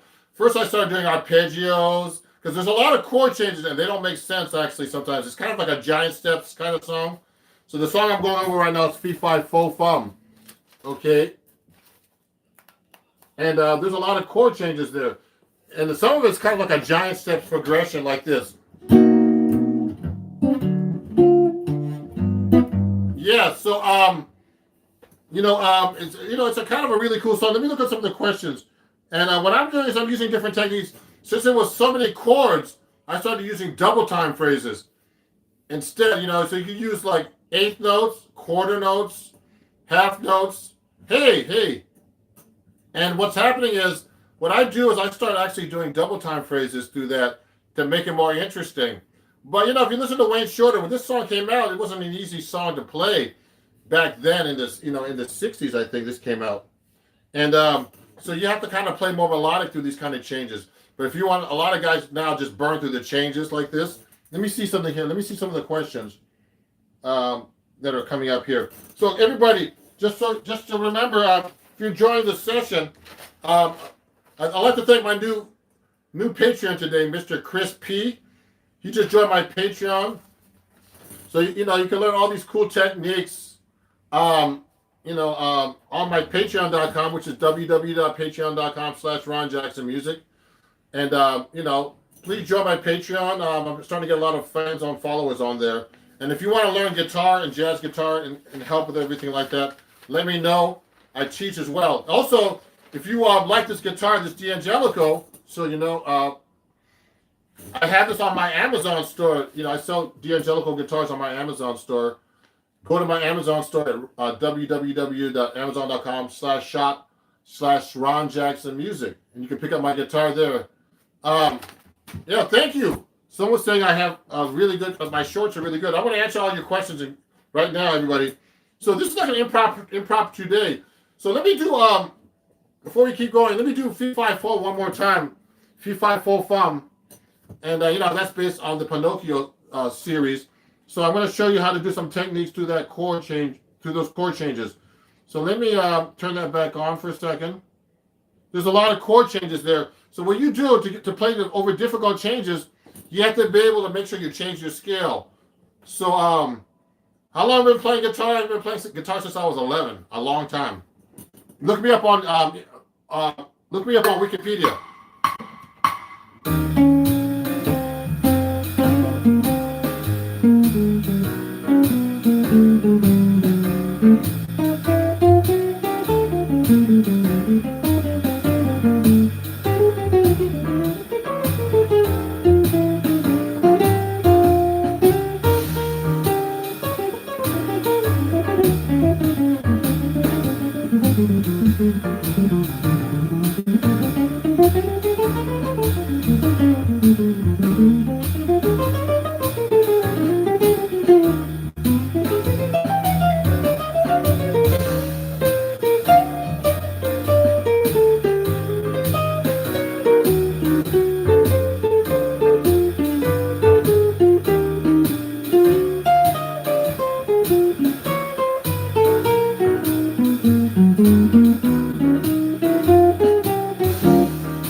See, I was doing double time there.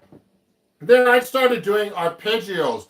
So, for example, there's a lot of chord changes. So another thing, a technique you can use on Fee Fi Fo Fum It's actually using arpeggios. Let me try this next chorus like this. I'm going to try to do mostly arpeggios, so you get an idea how to practice this. Well, here we go.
So I was hitting a lot of the sevens on top, but also what I was doing was, I'm not trying to hit the root every time you play. And also play an upper register. A lot of guitar players, when they start learning how to arpeggiate chords, they always start real low. They go like this.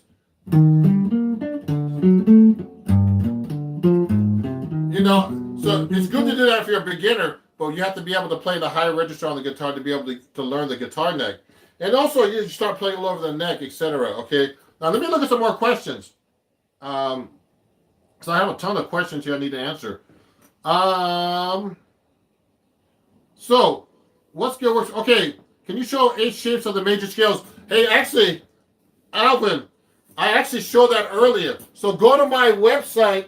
No, you have to go to my Patreon and join that, or you have to actually go and pick up the lesson on my www.ronjacksonmusic.com. There, I have a bunch of lessons. You can learn all 8 scales of the major scale fingerings, okay? And you can buy the lesson, I think, for a couple of bucks. And I'm having a sale on my website, just so you know. Everything on my website, including this book, Chords at Your Fingertips, that's published by Hal Leonard and Acoustic Guitar Magazine, who I write for. Everything right now is 20% off on my website. You get an autographed copy. This book comes with video, tabs, everything. Take a look at this. It has tabs, and it comes with the video as well. And you learn all about chords and everything. And and there's some great writers here. Look at this. So have Adam Levy, Sean McGowan, all these great teachers, including myself, here to learn from this book. Okay, so go to my website. Everything is 20% off until you should get it as soon as you can, because some of these books are running out actually. Let me see what else I have over here to show you, because I have a few missing things here. Oh, also, if you're enjoying this, I'm also taking donations. Just go to my Venmo, PayPal, and Cash App. If you learned something new today and you'd like to donate to me, it's not required, but if you'd like to, that would be great. It's www.paypal at Ron Jackson Music, Cash App, and Venmo at Ron Jackson Music. Okay. So thank you very much, and also follow me everywhere. Follow me here if you're not, or subscribe to me here, and I'm TikTok. I have a lot of people over there, and Facebook and Instagram. It's all Ron Jackson Music. Now let me answer some more questions here. So, Alvin, I already showed those 8 scales already. The thing I might want to do is you should be able to do that in every key. Oh, thank you, BWG man, BWG Media. He appreciates my videos. Let me see. I'm a little stuck here. My computer's stuck. What's going on here? So, I'm trying to look at some of these comments. So let me see. Watching from Africa. Great. How's everybody doing? My computer's stuck. So let me see what's going on here. Okay, G melodic minor over. It's just good. Melodic minor. Cool. Let me look at some of these comments because my computer just got stuck. Let me see the live chat. Oh. Okay, hold on. Let me see some of the live chat here. Okay, so let me see. Someone from Ghana? Good. From Brazil, thank you. Can other jazz guitar players tell when someone isn't playing jazz? Oh yeah, that's a good question. Ymir, my student. I have a student watching Ymir. He's a great guitar player, and he's like I'm actually half Filipino. For people who don't know, and he's one of my Filipino brothers students. And Ymir, yeah, I can tell when people can't play jazz because jazz is actually a language. So so if someone's playing just like let's say you're playing a song. Let me pick another song. Okay, it's not stuck anymore. I'm so happy. So watch this. Let me pick another song, guys, ladies and gentlemen. Let me pick like a standard. Let me play this. Let me do this song right here. I'm gonna pick "The Days of Wine and Roses." I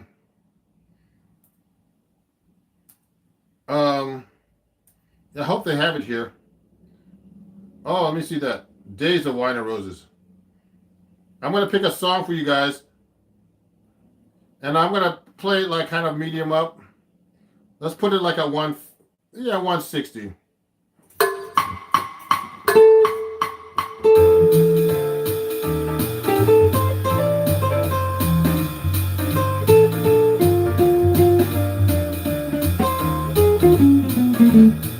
What I'm going to do, everybody, is this. I want to play like someone who doesn't know how to play jazz. So let me start from the beginning. I want to make it a little bit faster. Here we go. So here's how I can tell you can't play jazz.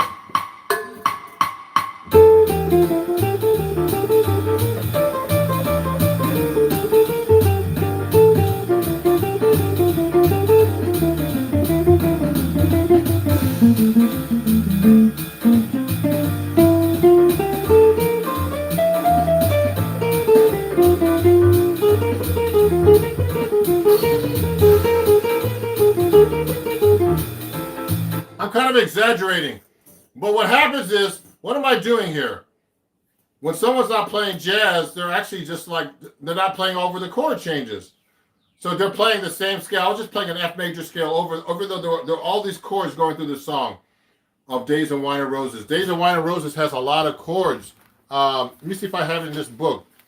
Days of Wine and Roses. It might not be in this book actually, but the Days of Wine and Roses. Anyway, so when I'm playing through this song, here's how it should sound. You should sound like you're playing jazz over the chord changes. Let me turn this up a little bit. Here we go.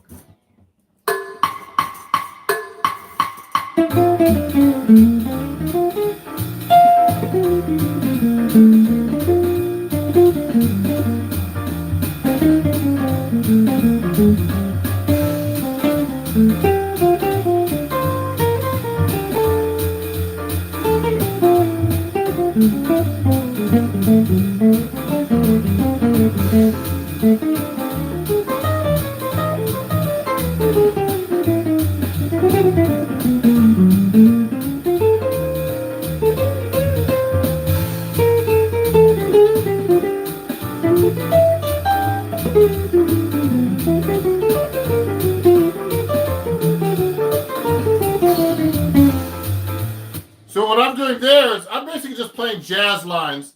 I'm not playing anything fancy yet, okay? But you can tell I'm actually playing over the chord changes. I'm using jazz language, okay? I'm using passing tones, licks that I've learned, 2/5s, arpeggios. I mean, I'm using all kinds of stuff. All kinds of stuff I've learned over the years to play when I'm playing jazz guitar. So someone who knows how to play jazz, they really know the language, and they know I'm using all kinds. Also, the rhythms are very important. It's not, I'm playing a lot of eighth notes. I'll do triplets, all kinds of different things. I could do double time phrases. At this speed, it's going to be really fast to do double time, actually. I'm going like at 170, but it's possible. Let me show you different techniques I can use. And I'll say them out loud when I do that. Ready? Here we go. So eighth notes. Triplet. Eighth notes. Triplet.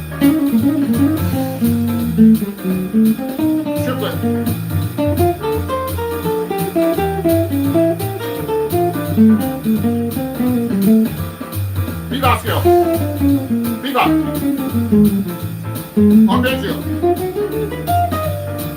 Triplet. Triplet. Arpeggio. Arpeggio. Arpeggio.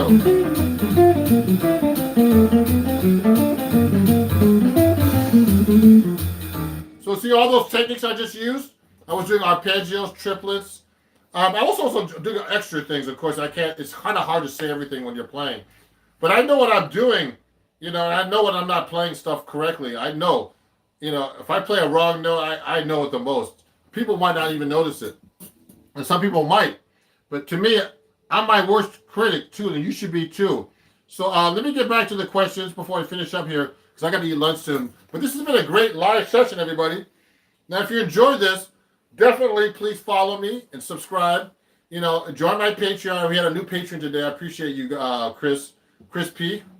And also go to my website, ronjacksonmusic.com. Use code Sunday. And this week you get 20% off everything. 20% off. Use code Sunday. Celebrating 1 year of Sunday Evening Jazz. That's on my Instagram channel. And thank you for all my 25,000 subscribers and followers on Instagram. Let me see. Let me see this. I have a class in 3 minutes. Oh, sorry, John. There's a lot of questions here. Oh my God. Hello, jazz is the toughest of all of them. Do you recommend beginner play to start with jazz? Yes, if you're a beginner, start with jazz.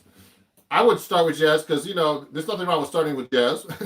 You know, if you start with jazz, you know, it's really, you know, classical is hard too. If you start with classical, that's hard too. So they saw a lot of guys back years ago in classical guitars. So you should definitely start with jazz. Okay, let me see this. That's cool. Can you play any sing-alongs like Wagon Wheel? Yeah, I played G major pentatonic over that just now. Okay. Cheers from Chile. Let me see if there's other questions. Oh yeah, so yeah, thank you, Yumir. He thanked me for putting up the so someone's asking me about the George Benson picking technique. So you know what? Let me see, that's Shiva Savananda. So yeah, I basically use the George Benson picking technique, but it's weird. Recently, I've been straightening out a little bit sometimes. I don't know why. But the George Benson picking technique is basically a sideways technique like this. I hit the string like this. If you watch carefully, my pick is more at this angle. Not straight, but more at this angle. So, you get a lot more speed. When I was playing years ago, I studied with Rodney Jones. He helped me with this technique, and I've also hung out with George Benson. And a lot. At one point back in the in the late 90s, I used to hang out with him. You know, he's taking me out to dinner, and I've been hung out. You know, and hung out with him backstage. And he uses this technique where it's sideways like this. So it's really a weird technique. Sometimes I start straightening out because some of you need to first, if you want to use the George Benson picking technique, you need to you should definitely use flat wound strings, because when you turn the pick sideways and you have a round wound string, you're gonna have a scratchy, scrapey sound. I can prove that on you. Where's my other stand here? Oh, here it is. So if I'm playing my 7-string guitar, let me show you. I have a round wound string on this thing. So on my 7-string, this is hard to switch between these things too. I'll tell you, everybody. So that 7-string has actually it's a wound 7-string. So listen. You hear that sound? You hear it less here, but I can hear it now because I'm actually not playing that loud, but I can hear it acoustically. But here, you can really hear that scrapey sound. So the George Benson picking technique is basically playing sideways. It really helps you build speed up. So let me show you something right now. I'm going to play a fast rhythm changes song, like I Got Rhythm, and really fast. And it really helps you with playing really, really fast.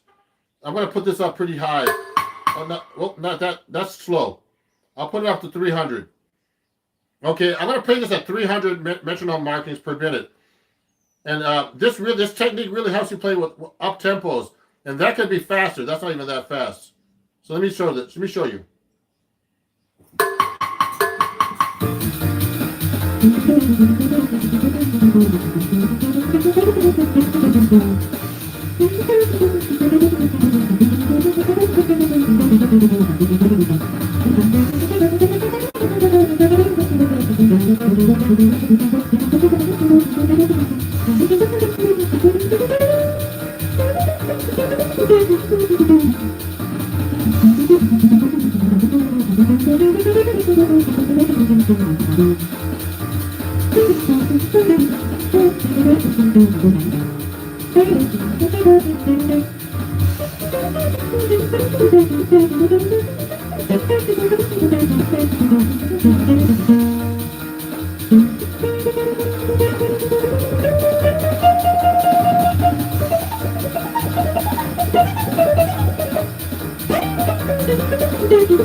So you get the idea. So I'm using that picking technique because I can get a lot more speed when I'm playing at an angle. Okay? Now I'm still getting warmed up here. And also switching between 6 and 7 strings is not easy for the picking even. To hit the notes correctly, to play on each guitar over, switching between 6 and 7 string is a really kind of tricky for me still. See? So I'm doing 300 quarter note right there. And that's considered up tempo. And I play sometimes with bands much faster than that even. It's kind of crazy. Where it's like when you're playing, you see a fan spinning, you put your fingers in there, the strings feel like that when you're going that fast. So that's a great question. The George Benson picking technique is really great for your technique for playing fast and playing, kind of nice fast tempos. Thank you, Joker Man. Hey Ron, your shorts are very helpful. I'm a new due to jazz guitar. I was wondering what kind of scales you play over a major, minor, major 7 chords. So, Joker Man, you on minor, major 7 scales, you use melodic minor, or you can use the Dorian also. No, actually, no, melodic minor, or harmonic minor too. So here's an F major. Let me do an A minor, major 7. You can use harmonic minor too. Because that note's in there too, the minor major 7 note.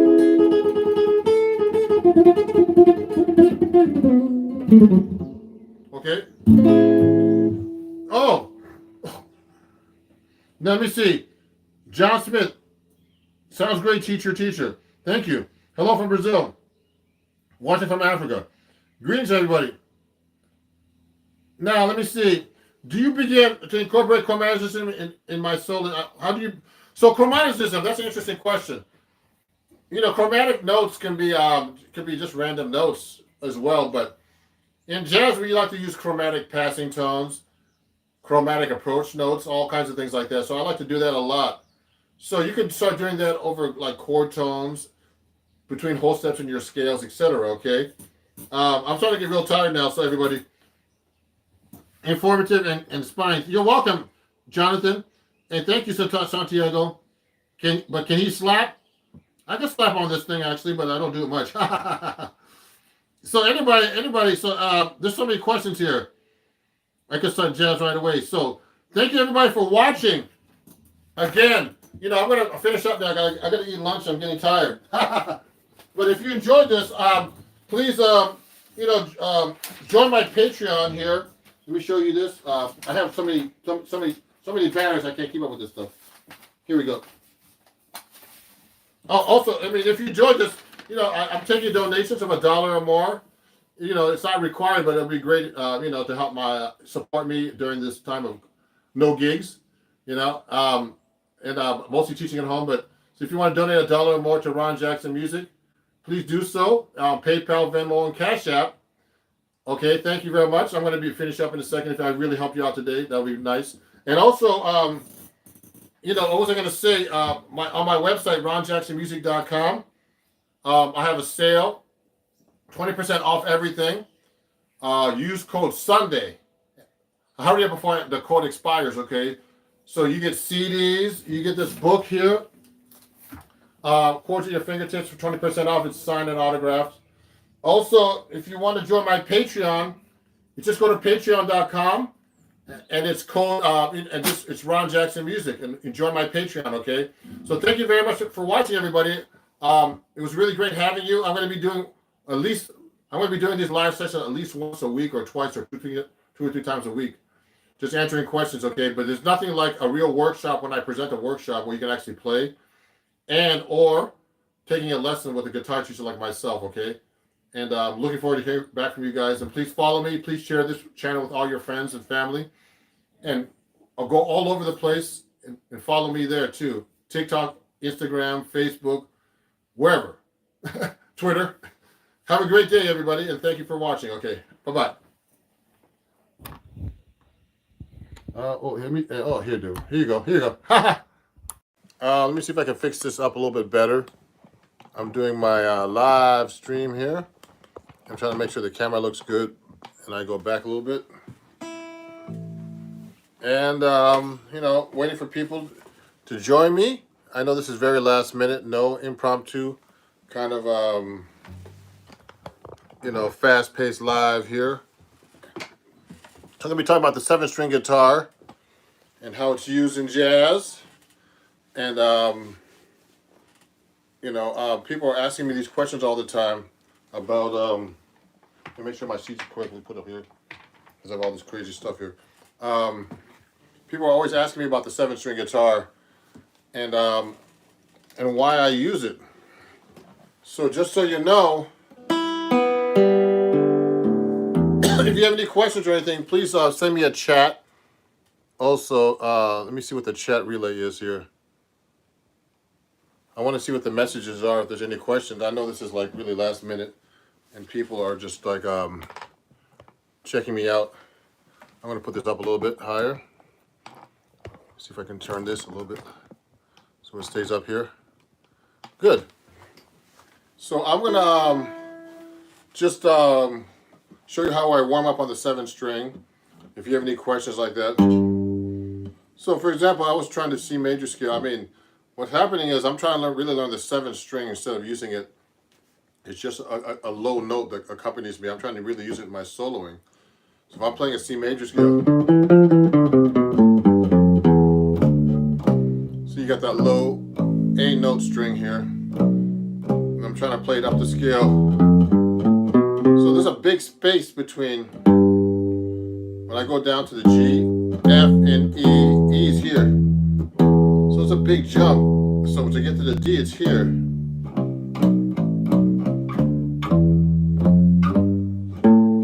So if I'm going up, I have to do this.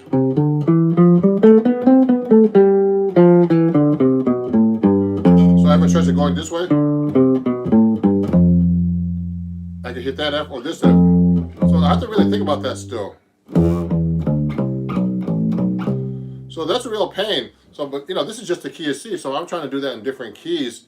It can be really, really kind of difficult, So if I'm the key of F, so I'm going to go F. So the F has a B flat in it. F, G, A, B flat, C, D, E, F.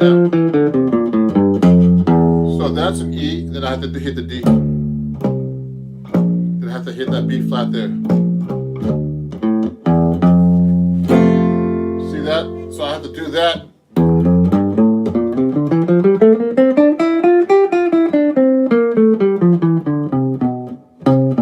So the B flat, so I gotta make sure that B flat's there.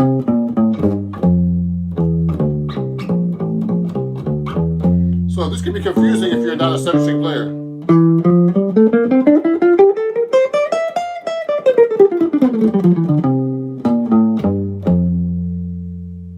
Okay, that's an E, D, C, B flat. So, so that's how I start off trying to warm up with the 7-string guitar. Also, I do warm up exercises where I try to use the 7th string, like the 1, 2, 3, 4 exercise I like to do. Now, there's 7 of the strings now.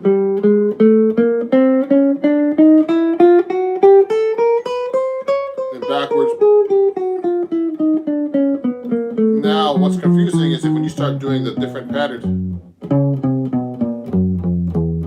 So when I'm doing a pattern going up across, I can actually change that up and go 1, 2, 3, 4, 2, 3, 4, 1, etc.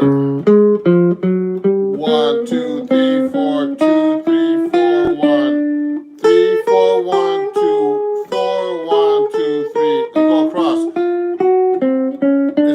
on the 7th string.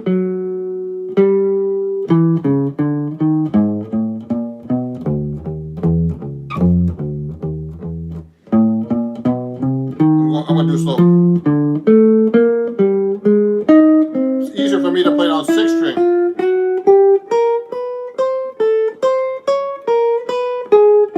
It's a great exercise for you to warm up with. This is a question. Yeah, hey, how's it going? So I'm going.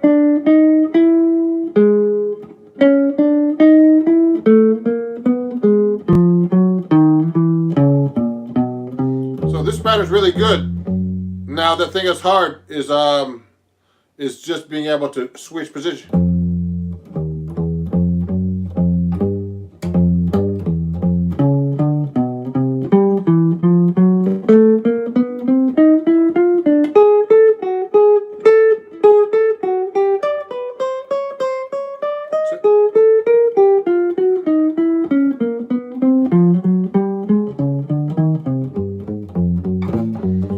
See, now I'm using the 7th string with that kind of pattern, but it's really, I have to think twice as hard because that extra string I'm not used to yet, like I'd like to be. Good afternoon. Thank you for your sharing. You're welcome. You're welcome, Teddy. You know, if you have any questions, let me know. But this is about the 7th string guitar particularly. So I'm doing a warm up that I usually do on 4th string, but it's confusing me because I'm not used to 7 strings, and for most people, you know, they're not used to it either. So these are great warm-up exercises actually for any guitar. So I'm doing the 4, 3, 2, 1, and then I'm switching the fingers in every time. Then I'm doing for the 3, 2, 1.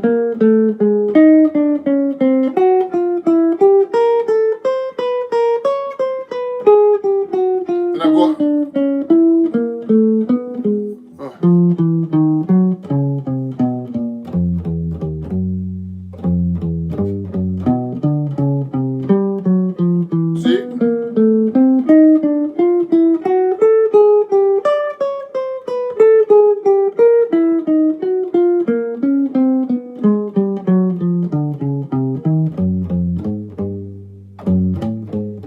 Etc. I'm doing that as a warm-up because I haven't touched the guitar all day.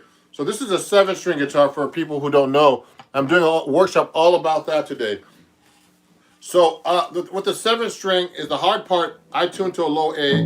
So this is E, A, D, G, B, E, and then with a low A, which doubles this A string. Now I learned this from studying with Bucky Pizzarelli, the great jazz 7th string guitar player and 6th string.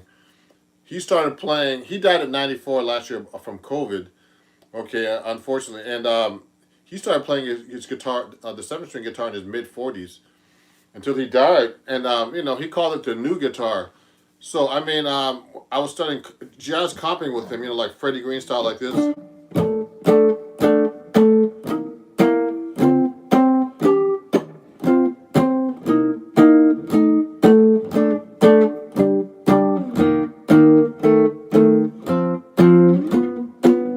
That kind of stuff. But you know what? The whole time I was studying with him, he was trying to convince me to play 7th string guitar. So what I did was about 9 years ago, I switched, not switched, but I started playing 7th string guitar, and you know, it's a big learning curve still.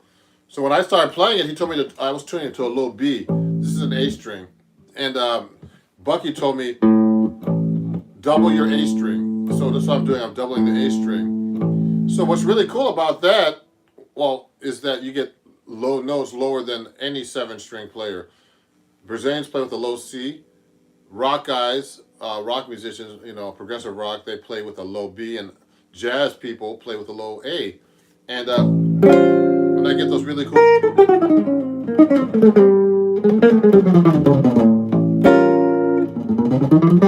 And you get that low note.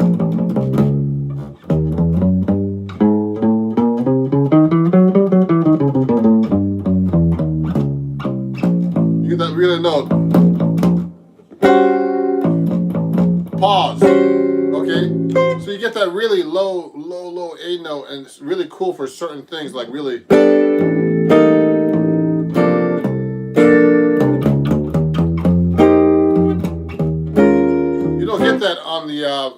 7-string guitar that's tuned to a low B, a low C, you get these really deep tones. And I can double thing the octave with the A.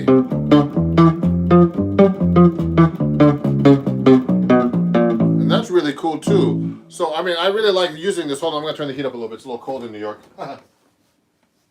So, when I'm playing, so I use that a lot. So what's really good for is doing piano music. Bucky called this the modern way of playing guitar. The modern guitar, he called it. And he called the other guitar the old guitar. Let me see what that says. What are some extended chords you're using possible on the 7-string? So some of the chords I'm using are like this. So I like using chords like, I mean, you know, any chord that uses a 7-string. So, I mean, I like doing like this B flat major 7. It's kind of like a C over a B flat. That's a beautiful chord on there. A lot of chords I like to use with a low A, so it can be any kind of A chord. So this is a A7, sharp 9, flat 13, or sharp 5, sharp 9, sharp 5, or flat 13.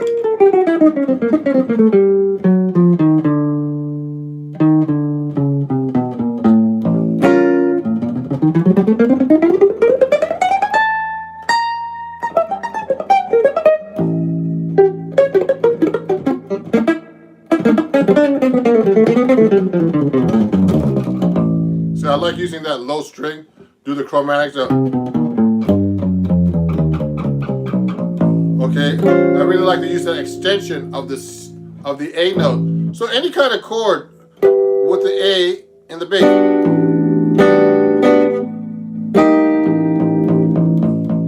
I'm just doing an A suspended 13, for example. It's a cool one.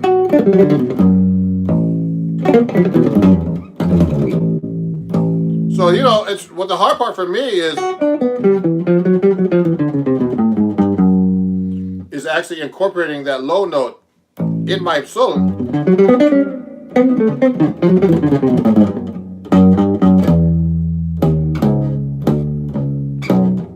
Throwing that note in there.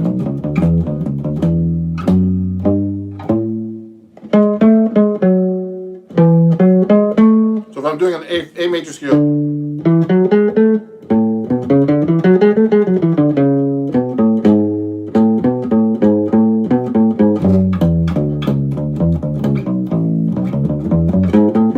throwing it in there.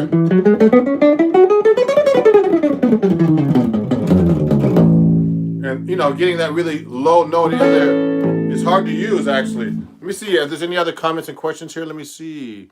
Thank you, everybody, for watching. Let me see. I'm trying to see what all the messages are.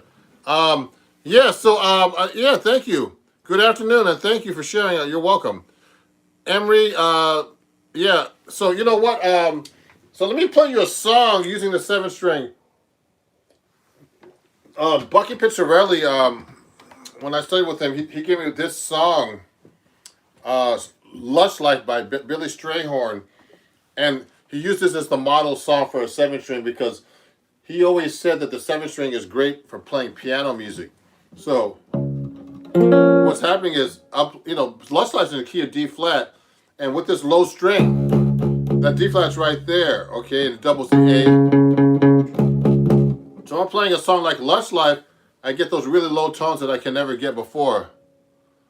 Dominic, my 3 favorite guitar players, I mean, that's hard to say. Pat Martino, George Benson, Wes Montgomery, Django Reinhardt, Charlie Christian. I mean, there's so many guys, you know, of the old style. What about chord melody? So I'm going to do a chord melody right now, Pierre. Okay, and I'm going to do a song called Lush Life. I'm going to be reading this. I should know this by heart, but I haven't learned it yet. Even though my guitar teacher, Bucky, years ago, my last guitar teacher, Bucky Pizzarelli, told me to learn this. So let me try this, okay?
So that was Lush Life. I was basically sight reading that. Yeah, this is a 17-inch.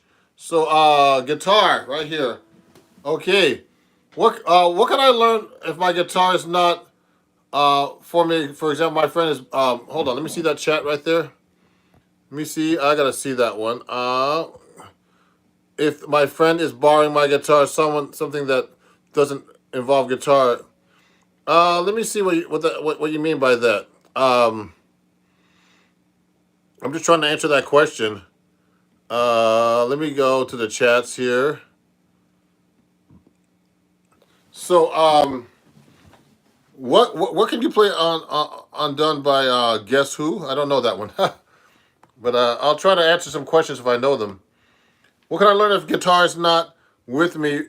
Something that doesn't involve guitar, but in my hand, but useful for guitar playing. You can do little finger exercises, but there's nothing like, you can't really do anything unless you have a guitar in your hand, really. So that's a good question. So let me see. I'm just trying to see what other people are saying here. It's a big body guitar. Do you plan to come back to Montreal to perform? I'll buy you a smoked meat sandwich. Okay, I'll go up there, Dave. Thank you. Yeah, great, Dominique. Thank you. So I'm doing chord melody right now. So I was trying to do Lush Life. So what's happening is I'm just doing a little workshop. So Bucky had me doing these real low chords like this. And with these real big stretches, this is hard to do on the 17. That part in the introduction. Then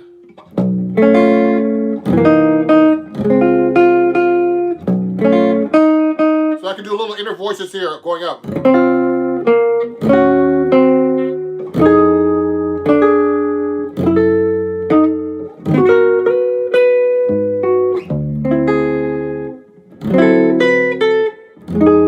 how I play all those low notes? The hard part is keeping that low string there. So now I'll do it again. So this is a big stretch right here. Usually you do a 6 chord like this, a D flat like this. But I'm doing it with this string, and that's really hard to get. And also I'm in a weird position. I'm trying to show you in the camera. So it's hard to, it's hard to do this stuff live. And, and no edits. See that?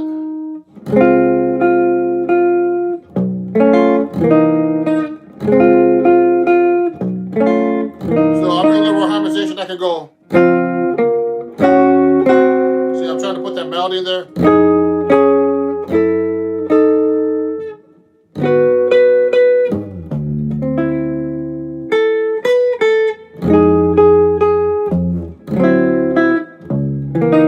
See? Now I'll do a bass line here. Okay. And then I'm going to the key of F minor, so I'm doing a little line cliche. So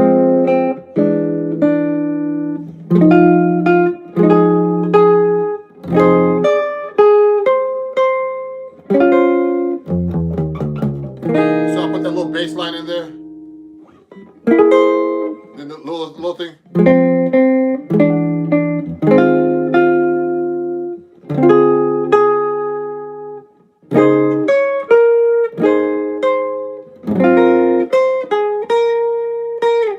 I'm trying to throw that little bass note in there.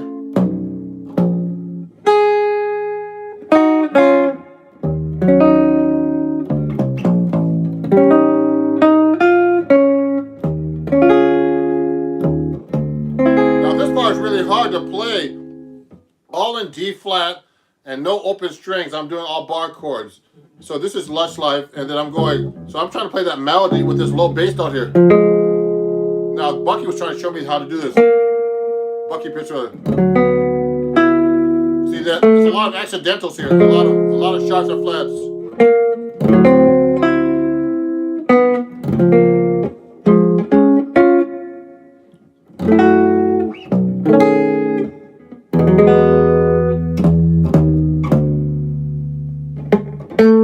Then that.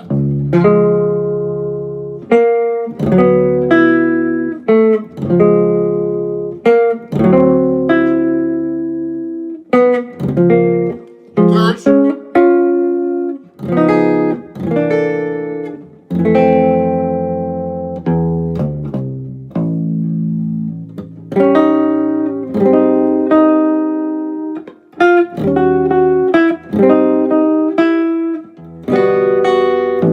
I'll try to use open strings as much as I can.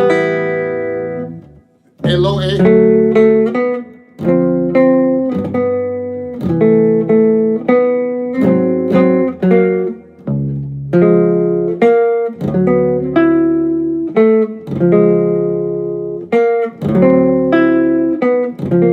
Third.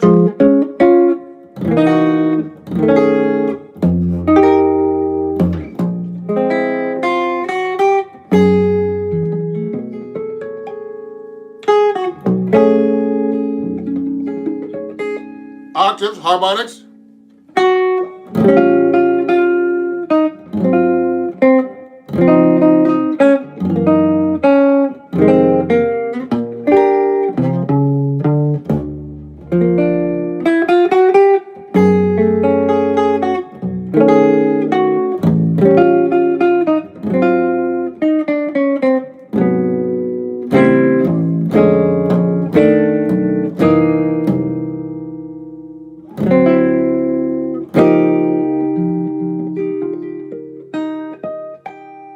So I'm using little octave harmonics and cool tricks playing this song Lush Life, and it's a really great exercise. And I have to actually memorize this one day. So I need to practice this kind of stuff all the time. Now the 7th string, if you have any questions, that's what we're doing. A topic today is the 7th string. So let me see my live top chat here. How do you apply blues notes into your playing? Oh, so blue notes, you have to know your you really have to know your minor pentatonic scales. So I'm not really talking about that today, but just so you know, to play minor pentatonic scales, I mean, there's 5 fingerings.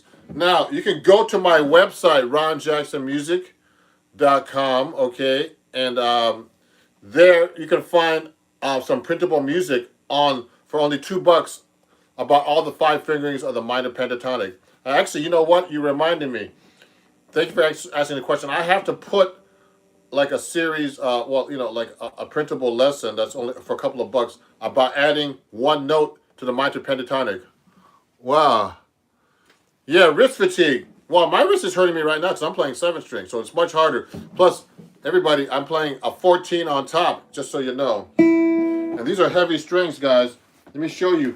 what these strings look like. I have the pack right here just to show everybody. Where's that pack of strings? Here. So I'm playing these strings right here. These are jazz tapes on this guitar. And I use 14 to a 79. So I call those the man string. So a lot of people play light strings with low action, but that's not a really good method to play guitar. You should learn how to play with heavy strings. You get more sound out of the guitar. You need to rely less on the amplifier to get your sound. So, you know, I haven't been practicing for a couple of days. I've just been playing and doing some recording work. But so this, I haven't touched the 7 string in a couple of days. So this is really hard. So let me answer a couple more questions here. Let me see. There was a question. Let me go to the top. Yeah. So what about Charlie Hunter Jazz Funk Style? I love Charlie Hunter. Do you have you ever tried Elixir strings? Actually, I endorse Elixir strings too. So that's Elixir strings. I use them on my Sala body, actually. You know, these are like 10, these are 7 string sets from my Sala body PRS 7 string. So yes, I use Elixir strings too. And I actually won the Elixir Performer Magazine contest a couple of years ago. You know, I sent one of my songs in called One for Melvin. So you guys, if you want to check out my music, please do. Let me see if I can send a chat here for you guys. Let me see. Oh yeah, Elixirs are great. Let me see. I'm just trying to see what else. Oh, okay. I was just trying to see what other options here, because you know what, I'm just trying to figure out how to use the chat on my phone, because I decided not to use my computer. It was making so much noise. So yeah, so I use Elixir strings, and if you guys are enjoying this, you know, please send me a comment or anything, and any of these tips are help. You know, on the link, I'm actually, you know, there's a link if you want to donate to this, to my show here, and it's right here. And you can PayPal me if you have any, if you're enjoying what you're doing. You don't have to donate at all. If you feel like in your heart you like to, you could you can donate to PayPal at Ron Jackson Music, Venmo, Cash App, and Zelle. Yeah. So and all at Ron Jackson Music. Okay, just like my YouTube channel. And please, definitely subscribe if you're learning a lot of cool things from me. Let me see what some of these other questions are. Live chat, top chat. Let me see. Have you ever tried Trainer Amp? No, I never tried that. You're dope. Keep being dope. Thank you. I'll never try that. I love Elixir strings. They're great for certain things. Have you had problems with wrist changing technique, less strumming and more doodling? Yes, I've had fatigue and all kinds of stuff. I mean, I've even had problems. Yeah, and thank you for this, for listening to this Octave Harmonics. You know, Randy Bachman did a jazz album. Have you heard of him? A couple of jazzy songs. Looking out. Oh yeah, no, I never heard that album. I'll check it out. Tommy Emmanuel, I know Tommy Emmanuel actually. He's a great guitar player, and I know him from hanging out with Les Paul here in New York. I knew Les Paul, and he was a great guy too. And let me just keep going here and answer some questions. What can I learn of guitar? Okay, good. Well, thanks for asking the questions, everybody. So we're talking about 7 string here, and this is like a kind of like a 7 string workshop. So another thing I like to do, so the chord melody is really great with 7 string. Also, I like to use the bass line. So I'm just getting warmed up here. 7, you know, Lush Life. That last song I played was really kind of hard to play. PlayStation Gypsy Jazz. Oh yeah, great. So you know what? I like to use the 7 string also for like bass lines. So I mean, I'm really into playing bass lines on the guitar. I've been doing that anyway in general for years and years. So let's take a typical jazz standard. It could be anything. Let me see. Let me pick a jazz standard. You guys pick a jazz standard for me. Send me a text. Well, do you have a gospel background? No, I don't have a gospel background. No, but I've been to churches for a long time, and I played in church, and I love gospel music, and I played in churches actually recently. Actually, I did some recordings. Yeah, please play Indiana by Zeus Sands, Bucky Pillar. Oh, yeah, big. Oh, really? Indiana.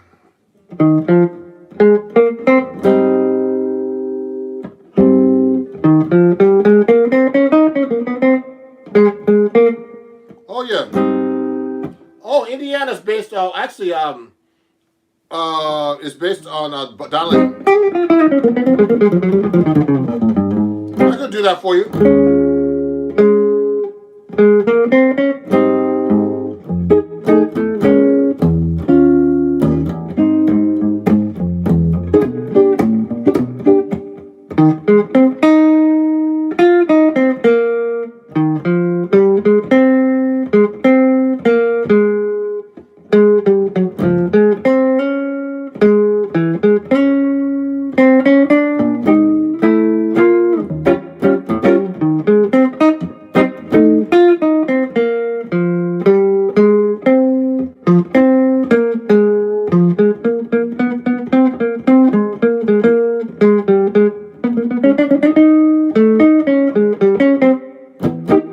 Baseline.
So what I'm doing right now is I'm using the 7 string. Someone asked me to play Indiana, and that's what Donna Lee is based on. And actually, Bucky Pissarelli, I studied with him for a long time, the 7 string guitar, on and off for maybe, oh man, it was a while. Maybe 15 years or something. But, like every once in a while, getting into 7 string guitar. So what happened was, the 7 string is great for playing like accompaniment with bass line. So like now, if I'm taking a solo, like let's say when I'm playing live or when I'm doing a lot of like this live streaming now, I'll play just instead of playing with a backing track, I try to be like a one-man band. So it's great with a 7 string. You can go.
So anyway, I'm just messing around. So when I'm taking a solo, I had a high-end restaurant and hire you to perform. Oh, thank you. Well, don't get too high-end now. I play restaurant gigs, all kinds of stuff. Concerts, recordings. So what I'm doing is I'm just doing solo guitar. So it's just all about 7 string the guitar. So just please ask me questions about that. Do you sometimes play Delta blues? Sure. I mean, how about this?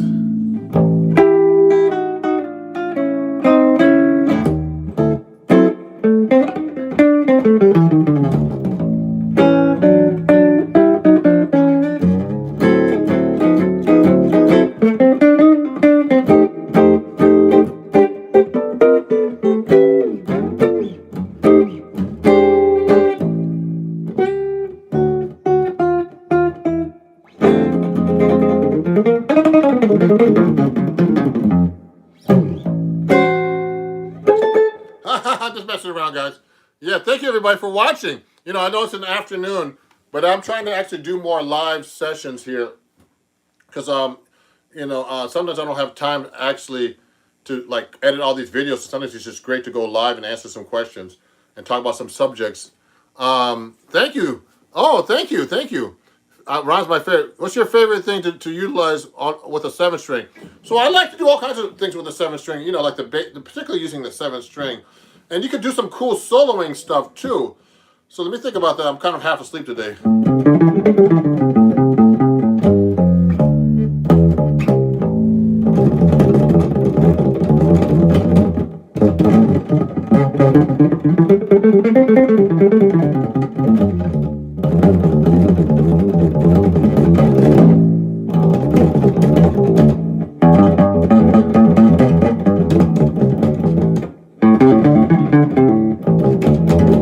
So I'm using the 7-string like a bass note, but also like a solo note, you know, to incorporate in my playing. So that's the hardest part about me playing the 7-string is to incorporate it in my solos. So that's one thing I like to do with the 7-string.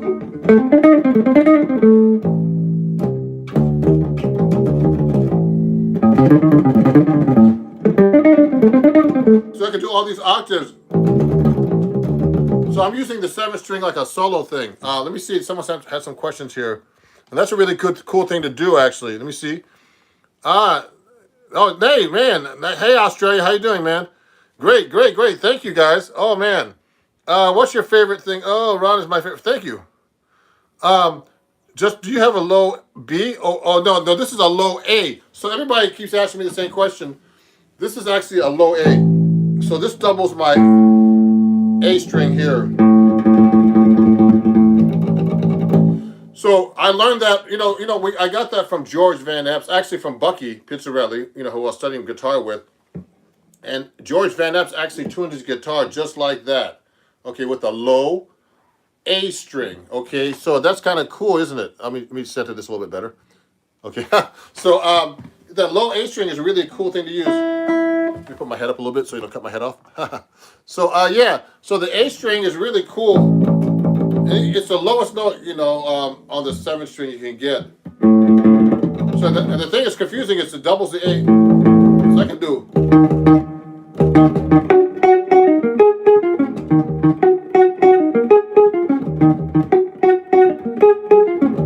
You can do cool bass lines.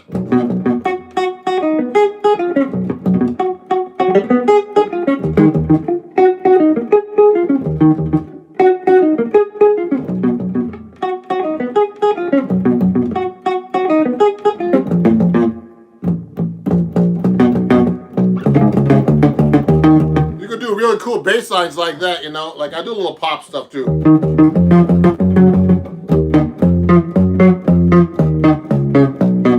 Oh, some questions here. Oh, I'm trying to harness theory. So, okay, so that's a good question. Let me see. Someone said, trying to my hardest with theory, but nothing seems to work.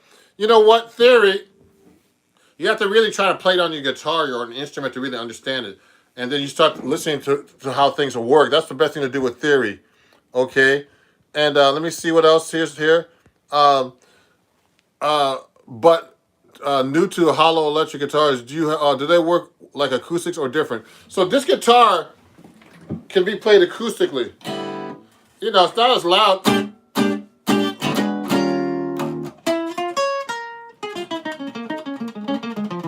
It's a pretty big guitar. Look how wide this is.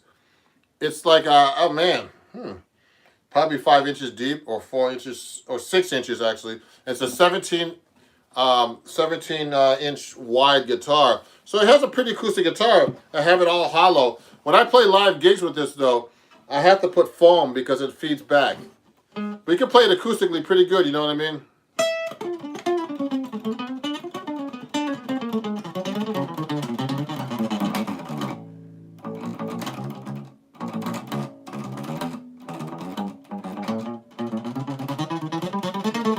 So you can hear it pretty good. But can it gent? Who's that? Just kidding. Yeah, so you know what? 7-string guitar. This guitar is an acoustic guitar too. It's not a real acoustic, but it's an arch top and has that big warm, big sound with big man strings. I call these strings the where are those strings? I lost them. Here. I use these strings on here. 14 on top, the man string. And you know what's really funny? I had a guitar teacher, a really great guitar teacher named Melvin Sparks. He was like the acid jazz, funk soul guitar player, did a lot of sessions. He was my mentor. And he had me switch from 13s to 14 on top. So that's the strings I use on this guitar, the 7-string. And on my solid body, I use these Elixir strings, 7 strings that I got from Elixir. I have an endorsement with these guys too. And wait a second. Do I have some other strings here? I have some other strings, but I can't find it right now. So anyway, I use all kinds of strings to play on this guitar, and they're really cool. So anyway, let me continue. Also, if you want to study with me, you know, it's already, I'm going to put it up later, but if you want to learn some cool lessons with me, I have a Patreon account right now. It's www.patreon.com/RonJacksonMusic. And you can get lessons there for $3 a month or more. Could you show a 7th chord progression using the low A string? Sure. So a major 7th chord with this low A string, someone asked me a couple of questions here, so I'll answer them. So this is a cool 7th chord. A major 7. Now the low A string, I could use the low A string for all kinds of 7th chords. I can go.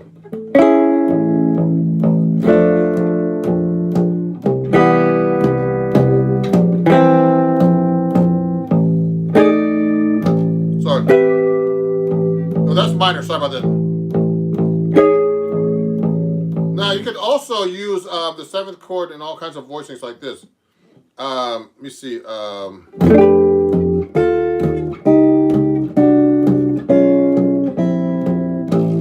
I'm using 7th chords here.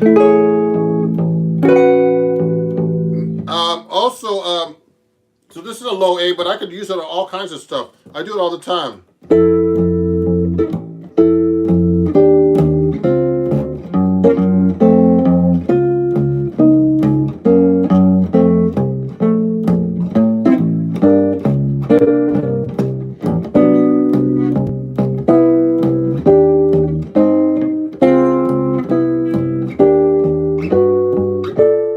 So I'm just using 7th chords here, just as an example.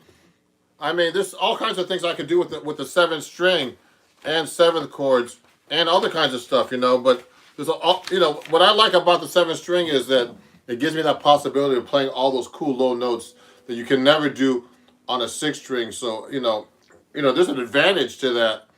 And thank you. Sorry, thanks. Oh, that's beautiful. Thank you very much. So you know, when I'm playing 7th string, I like to throw it right in there. So I'm doing some.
Pop song by Anita Baker called Caught Up in the Rapture, and I just use a lot of bass lines. It sounds really cool when you're doing poppy kind of stuff too, and you're just by yourself. And I actually do a lot of recording sessions like with my daughter now, where you know I just play, like, instead of playing the bass, even though I have a bass, I just do the bass on my 7th string. It sounds just like a real bass because this is a bass note. This is the same string as the 3rd string bass on the electric bass or acoustic bass, exactly the same pitch.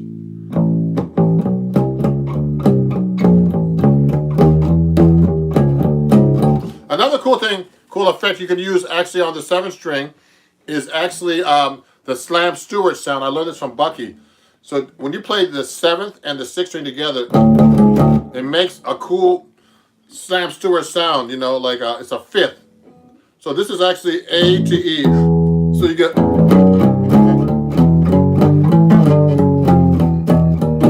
So if you're playing like, let's say you're playing like any kind of jazz standard. Let's say so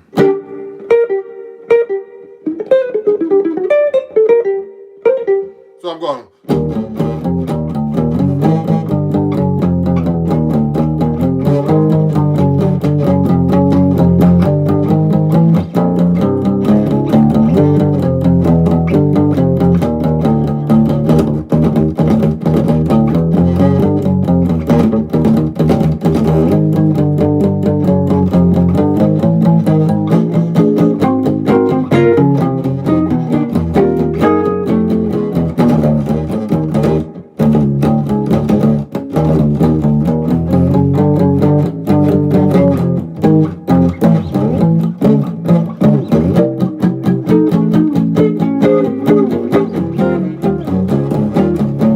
I'm using that 7th-string slam Stewart kind of bass line.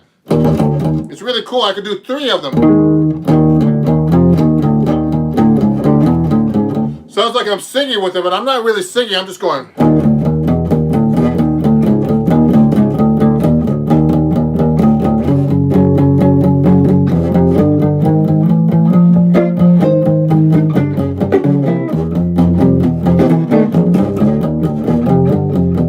So I'm using that cool slam Stewart sound I learned from Bucky. So, you know, you can do some really cool effects with a 7-string guitar. Let me see some of the comments that are coming up here. Because I'm using my phone to try something different. Usually I use my computer, I can see everything. Are there any jazz artists that have written songs especially with 7-string guitar? Oh, I never thought about that.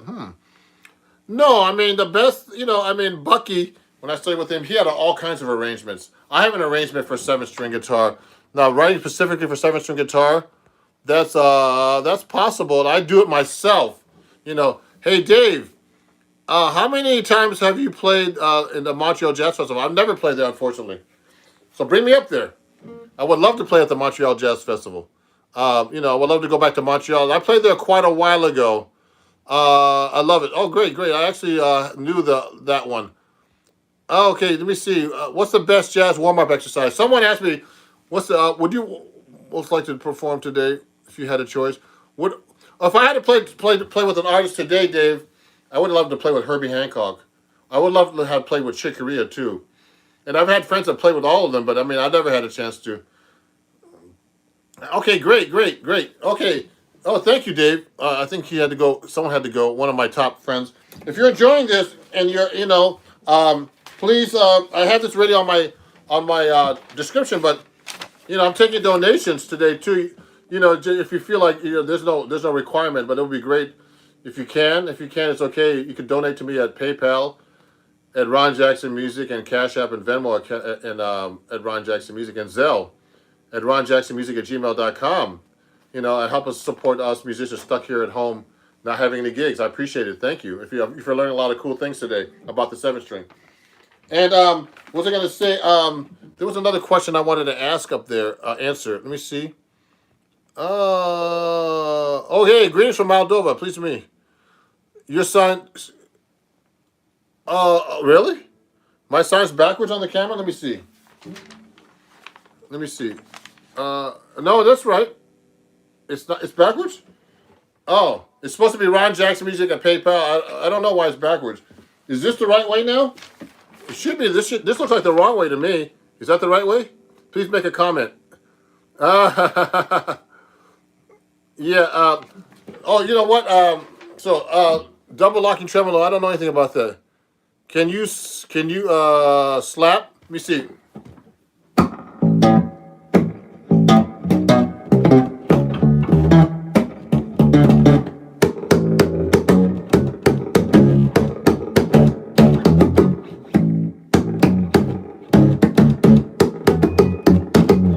Yeah. What's that? It's right now. What's that? It's right now. Let me see. I'm trying to see what people are saying here. Top chat. Oh, I'm trying to see what all these people play. I played the New Orleans Jazz Festival before, just so you know. Haven't been there in a while. Let me see. Let me see. Nice. Thank you. Thank you. Oh, cool. So anyway, let me continue here and maybe play a couple more songs before I finish up. I got to eat lunch soon. But if you're enjoying this, please subscribe, of course, and send me an email at ronjacksonmusic@gmail.com if you have any questions about the 7-string guitar. I want people to learn how to play this because not enough people play 7-string in jazz. They play it in other styles, but not in jazz. Okay, and if you want to follow me, please follow me everywhere at Ron Jackson Music on TikTok, Instagram. You know what? There's a great jazz school. Someone's asking me if you want to learn jazz in Europe. There's a great school in Holland, in Northern Holland, where I used to teach. It's called the Prince Claus Conservatorium. Prince Claus Conservatorium, okay? And they're in Groningen. I used to teach there for like 6-7 years back in the 2000s. And I go up there sometimes every few years to help out. But that's a great little school, okay? And they're in Holland, Northern Holland. And they're basically, it's only like a couple €1,000. Everything's free there in Europe as far as like, classes. So it's pretty cheap. So if you want to study, that's a great place. What about Guildhall? I don't know Guildhall, but that you can go there to Guildhall. Any place in Europe where it's much cheaper than coming to the States to study. I'm even expensive to study with. But if you want to study with me, please contact me.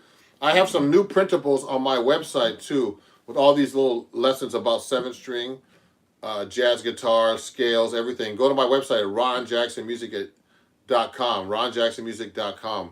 Okay, and you can learn some cool things from me there. Okay, so let me play one more song or two, and if there's any more questions, please send me them. What about Amsterdam and Maastricht? Oh, those are some good schools in Amsterdam too. I heard that conservatory is really good there. He just asked me if I knew those. You know what? If you're a beginner guitarist, 7-string guitar, man, would really make easy 7-string, 6-string look easy.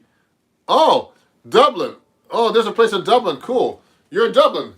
Yeah, you know what? One of my good friends I haven't seen him in years. When I went to Berklee College of Music years ago, there's this guy named Mike Nielsen who's in Dublin, who's a really great guitar player that I haven't seen in years that lives in Dublin. He does odd meters and all kinds of crazy stuff on the guitar, but he was a great guitar player, and I haven't seen him in years. But Dublin's cool. I would love to go to Dublin. I've never been there. And of course, you went to Berklee. Yeah, Berklee. Take your money, Berklee. So anyway. So let me play one more song before I finish up. Let me see if I can think of something really good.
Woo!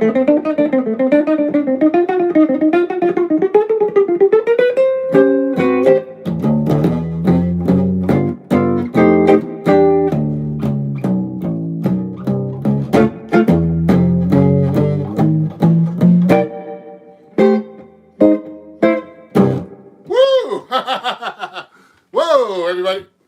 So that was called Lover. That's a lot of hard work there. Again, thank you, everybody. Let me see. Frank Gambale is the best. I love Frank Gambale, actually. Seymour Duncan Pickups, never heard of them. Seymour Duncan, man, I endorsed those guys, actually. That's why I'm wearing the hat. They gave me this hat. I'm good friends with Seymour, actually. Really nice guy. Lives out in the beach in California somewhere. And these are actually a Seymour Duncan Benedetto pickup on this thing. And I actually got them from Seymour Duncan. So they gave me a bunch of stuff, pedals and all kinds of stuff, from being an endorser. But, I appreciate those guys. They're really great. Let me see what all these chats are. That's fire. Thank you. Frank Gambale, I love him. I brought a 7-string to his metal class. Oh, yeah, cool. What do you think about Julian? Oh, Julian's a bad dude. I love Julian. There's so many great guitar players, man. He's really great, Julian Lodge. Amazing. He actually writes. They feature him a lot in my magazine that I work for. I write for Acoustic Guitar Magazine. And is this backwards or not? I can't tell. It looks like it's backwards on my screen, but I don't know about you guys. So Julian Lodge is featured in this. I have a new article on acoustic guitar if you want to read it. It's in page 50 here, and it's all about the harmonic and melodic minor, which I need to practice today. There's an article in that magazine with me about talking about cool chords there. So if you want to learn about harmonic, entry level 7-string guitar is like an Eastman is a good one, okay, and that's a great guitar to have to get into. If you want to get to an Eastman guitar, and they're not expensive. These are only a couple of $1,000s. What are the theory requirements in hollow? I don't really know. It's been a while. But you have to know basic theory to get into that college. So everybody, please follow me. Thanks for watching.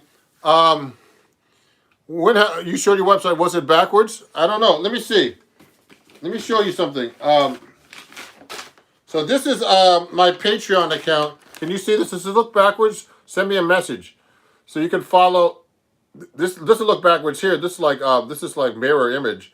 So you can join my Patreon if you want to study with me. 6 and 7-string lessons. I start at $3.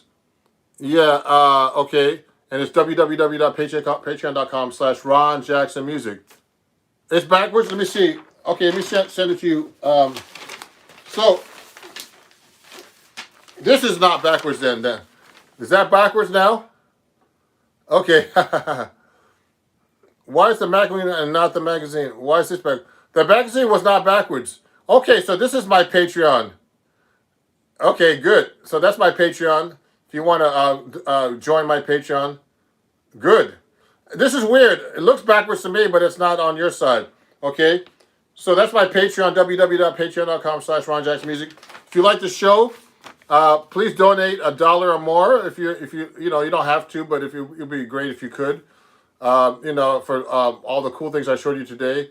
At PayPal at Ron Jackson Music and Cash App at Ron Jackson Music and all that other stuff. It's also posted on my in my description here. If you want to donate $1 or more, that would be really wonderful. And I hope you enjoyed the class. You can actually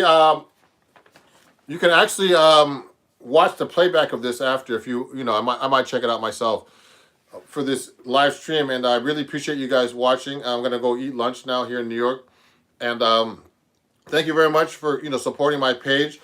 Tell everybody to follow me at Ron Jackson Music everywhere. Ron Jackson Music, TikTok, Instagram, Facebook. Where else? I mentioned YouTube, of course, right here. Twitter. And follow me on my website. I sell my music there, and you can join my Patreon, of course. And if you have any questions about the 7-string, send me an email. RonJacksonMusic@gmail.com. That's RonJacksonMusic@gmail.com. And I hope to see you guys soon, guys.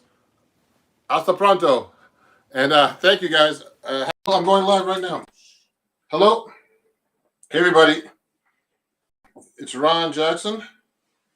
And actually, get ready to. I see two people already up here.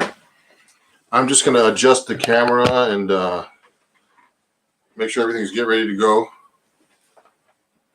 And let me get my music out. But we have 5 minutes before the live stream starts, so I'm just testing the mic to see, because I'm actually going to be using a new setup today with a better camera and a better sensitive mic. I'll put some more light on here to see if you can see me good. I'm going to be using my GoPro as well to go live. Let me say something here for everybody. So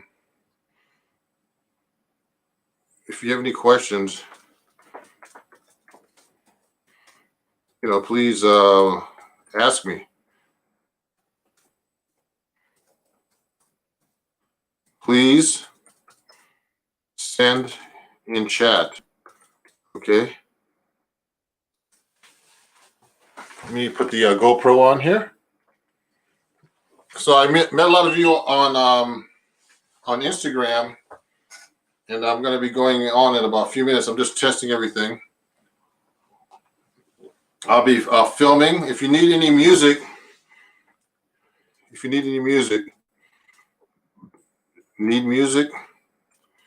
need tabs, etc. The music, email me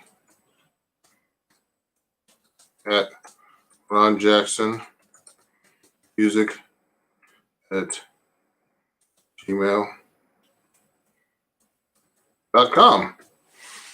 I see two people up here already. I'd like to thank all my guests and everybody from Instagram, all the new people I'm meeting. Let me get that out here. Let me just test out this guitar. I'm going to be using two guitars today because some people don't understand. I play 7-string guitar too, and a lot of people don't understand the 7 strings. So I'm going to make sure I play that a lot. Let me move the camera back a little bit so you can see me better. So I'm using a mic and I'm using my amp, my Bulgaria. I just got a new Celestion speaker. So now you can actually hear the amp now.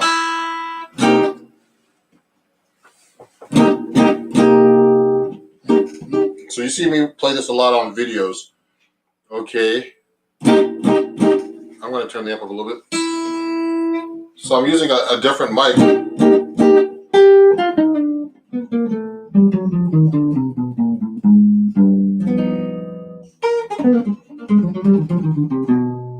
So we're going to be going over melodic minor today, just so you know.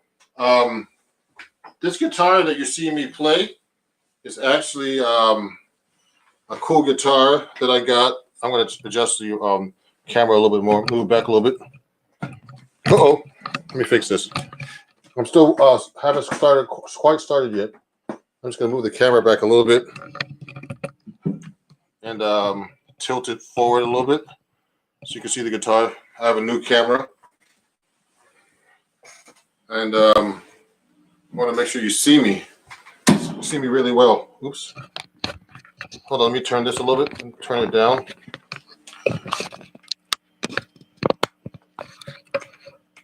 Okay. And put this down a little bit.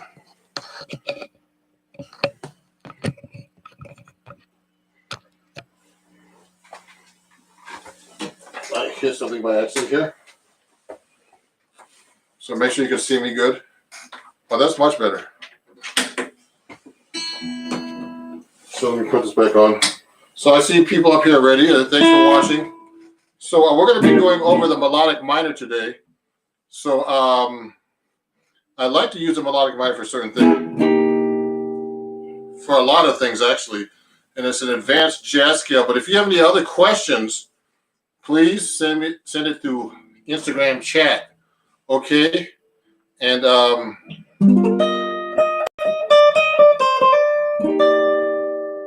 so you're going to hear the guitar acoustically. And through my amp, listen to this. This is the guitar acoustic. Because I'm actually speaking through the same mic. So let me give you an example of how to use the melodic minor. So I'm going to be playing like an improvisational solo. And I'm going to throw some melodic minor in there so you can see how it's actually used in jazz or in general. Okay, let me see.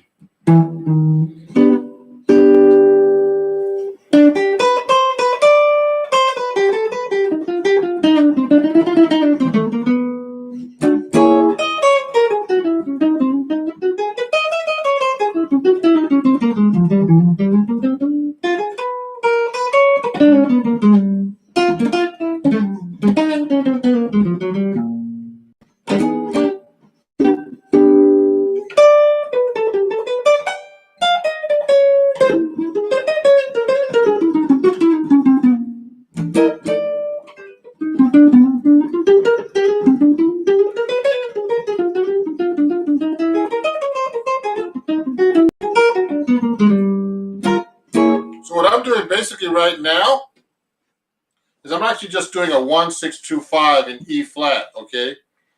And I'm just changing everything into melodic minor. Now, everybody asks me, why melodic minor? They have a hard enough time with a major scale. You should know your major scale really well before you get into melodic minor, okay? And to get into melodic minor, the first thing you should know is all your major scales and every key and every possible fingering. So I actually have these exercises, 8 fingerings. I'm going to write this out for you. 8 fingerings of the major scale.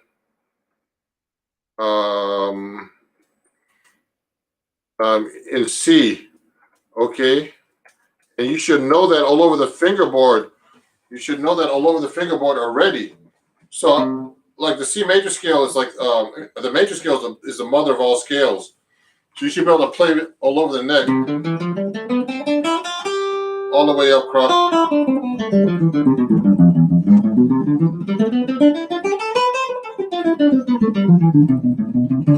Everywhere, you know.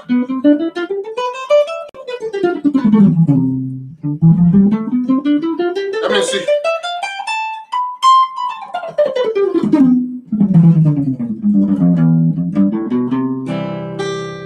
So I'm playing it everywhere, but the point is, you should know that already before you get into playing melodic minor scale, because the melodic minor scale is basically a C major scale with a lower third.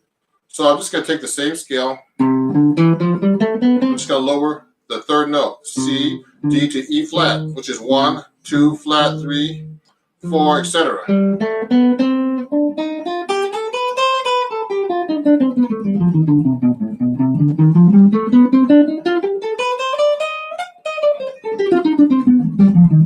Etc. You know, I'm playing every possible finger. Not only the key of C, that should be much easier than going to, let's say, D, A flat.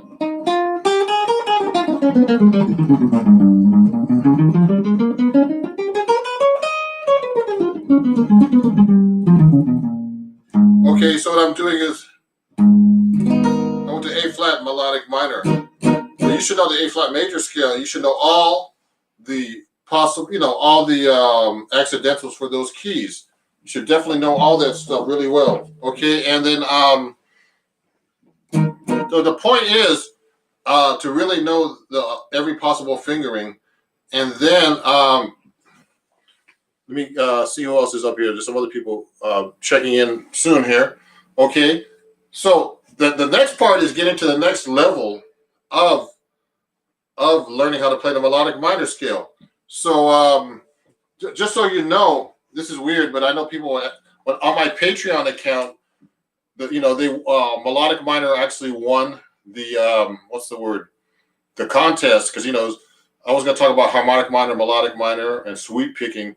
Now, and I write for Acoustic Guitar Magazine, and actually in the March-April issue, I'm going to be I'm actually writing a weekly workout on melodic minor and harmonic minor. So it's good that we're going over this, and then you can go to the article, or you can get information from me directly about these scales. So the hard part about the melodic minor is not to play it up the scale. Okay. is to actually what's the word, to know how to use it and when to use it. I mean, it's just a scale. Now, a lot of people play jazz and they want to learn how to play jazz, but jazz is a language you have to learn, and then you have to learn lines. Then you have to take these scales and learn how to actually what's the word, um, play them in a way where it sounds musical. Okay, so first you should learn how to play these scales like I'm doing up the scale, every possible way. See how many ways I played that same line? That's how you really master the guitar. I mean, that's another whole subject. How many ways did I play that? I'm only in the key of C, so you can play the same line with different fingerings in the same register on guitar. That's another thing you have to learn how to master. Now, the next thing to do is learn about in melodic minor, the chords in melodic minor. So the next thing we're going to do is we're actually going to go up the scale. You can follow with me too if you can play. If you have a guitar, you should be practicing like this, not just looking at me. Because you know what? One thing I learned when I was at Berkeley is, in general, even with students I teach, is that you don't practice. You don't do practice your theory or anything. You play it on your instrument. So I call it practicing your theory, practical. It's really practical if you take your theory and all this stuff I'm learning and try to actually play it on the guitar. It does you no good, to know it if you can't even play it. That's how I look at it, So you have to apply this. I call it applying your theory, applicable theory or practical theory. So the next thing to do, let me get something to drink here, is to go up the scale in thirds. So I'm going to skip a note, go to C, to E flat, okay? And we're going to go up the scale just like that.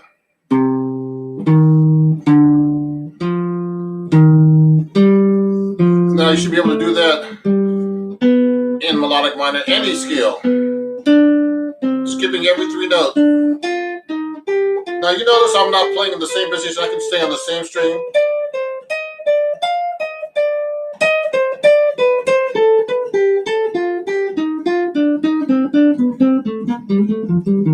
Etc.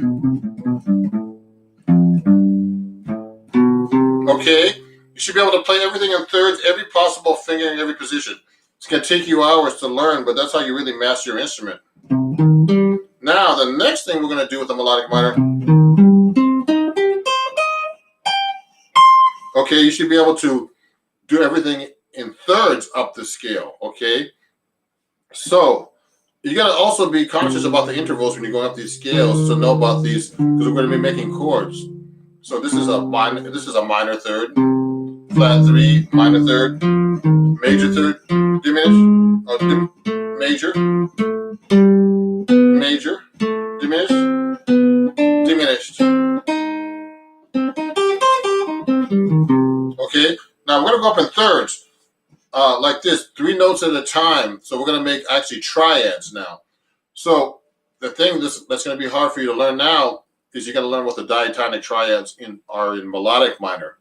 Now, just so you know, I forgot to mention this. Please send some questions if you have any, please. I don't see anybody sending any questions yet. Send the questions on chat right here that I have. The chat is open. It's live. And let me check something, make sure everything's saying is okay. Yeah, the chat is live.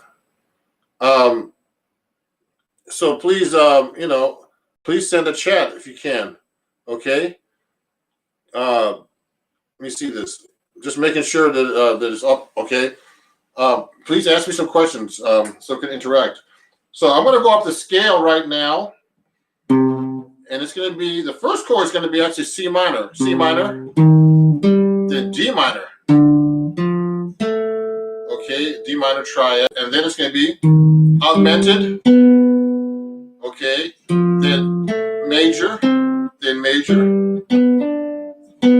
diminished, and then diminished, then minor again. So this is a C minor. Now, the reason why I didn't say the chord symbols is because you're going to have to do this in any key. So, you have to know the intervals without the names of the chords, because you should be able to play this in every key. You know, so if I did an A flat minor, okay, that would be minor, and then okay, and then minor again. Okay, then augmented, so it's going to be A flat minor, B flat minor, then C flat augmented, okay, etc. So in the key of C, it's easier for everybody in general. So we're going to go, it's going to be C minor, D minor, E augmented, F major, G major, A diminished, B diminished, C minor. So I'm only doing it in that position, but you should be able to play that everywhere.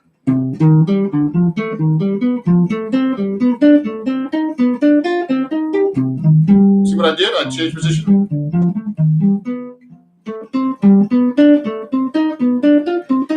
Etc. Now, so we just did the arpeggio, okay, up the scale. You should memorize this sequence, you know, minor, minor, augmented, major, major, diminished, diminished, okay, going up the scale.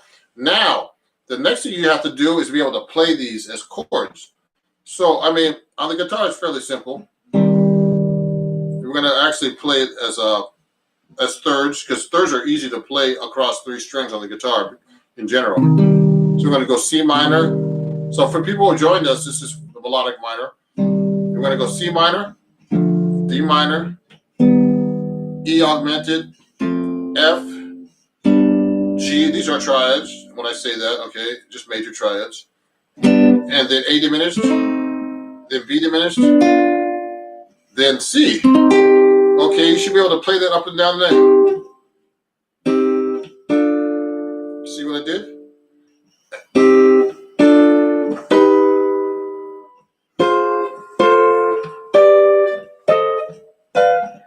Any possible fingering.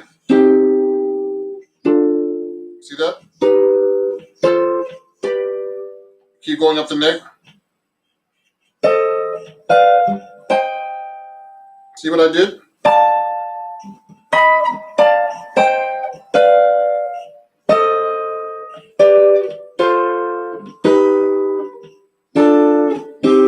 Okay, so those are all the triads for melodic minor. Now, these are very important when you want to write and play and be able to play these keys right now. Remember, for people who just came in, that you have to know your major modes and all the triads as well, okay? And we might get into harmonic minor today, but it might be a little bit too much for everybody. But if you can read about that in my next article on Acoustic Guitar Magazine coming up soon. And so the next thing we're going to do is actually work on the 7th chords going up, okay? So we're going to actually take the arpeggio. Now remember to be able to play arpeggios everywhere. In thirds, we're going to put up another arpeggio, okay? We're going to go. I'm going to put an extra note in there, okay? And go up the scale. This gets tricky.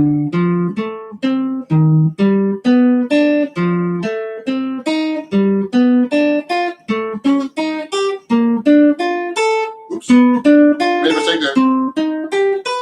So that's actually C, minor, major 7.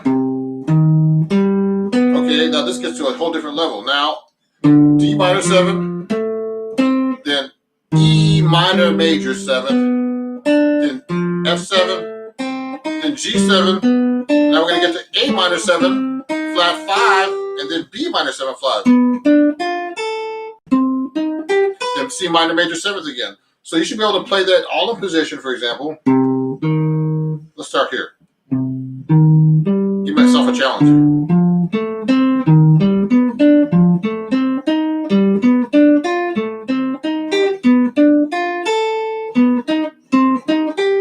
Now do it here. Any possible fingering. You see that? Then go up.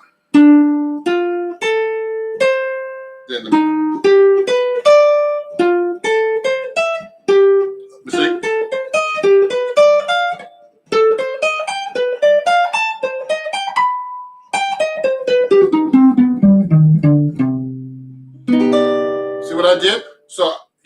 to play that. Now that's just going up the scale. You should be able to do the same things you do in major now. You have to be able to go.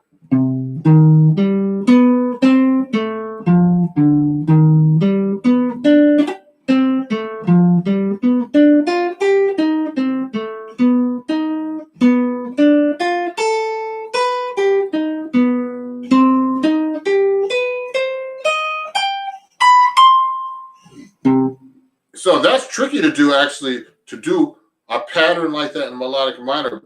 So I'm going up in thirds, up one chord, then going backwards. So I'm going up to C melodic minor, then backwards on the D minor, then going up on the E major, E flat major, 7 sharp 5.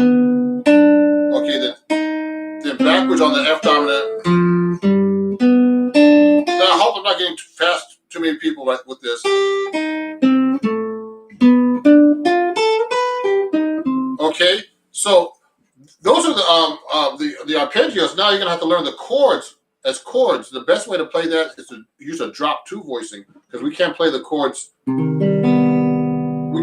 can myself. You can play them in thirds. Watch this. You have to do a lot of stretching. Okay. Then I'm doing G dominant, minor major.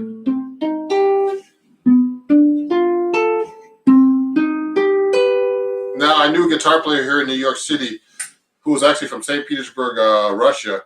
He'd always play his chords like that.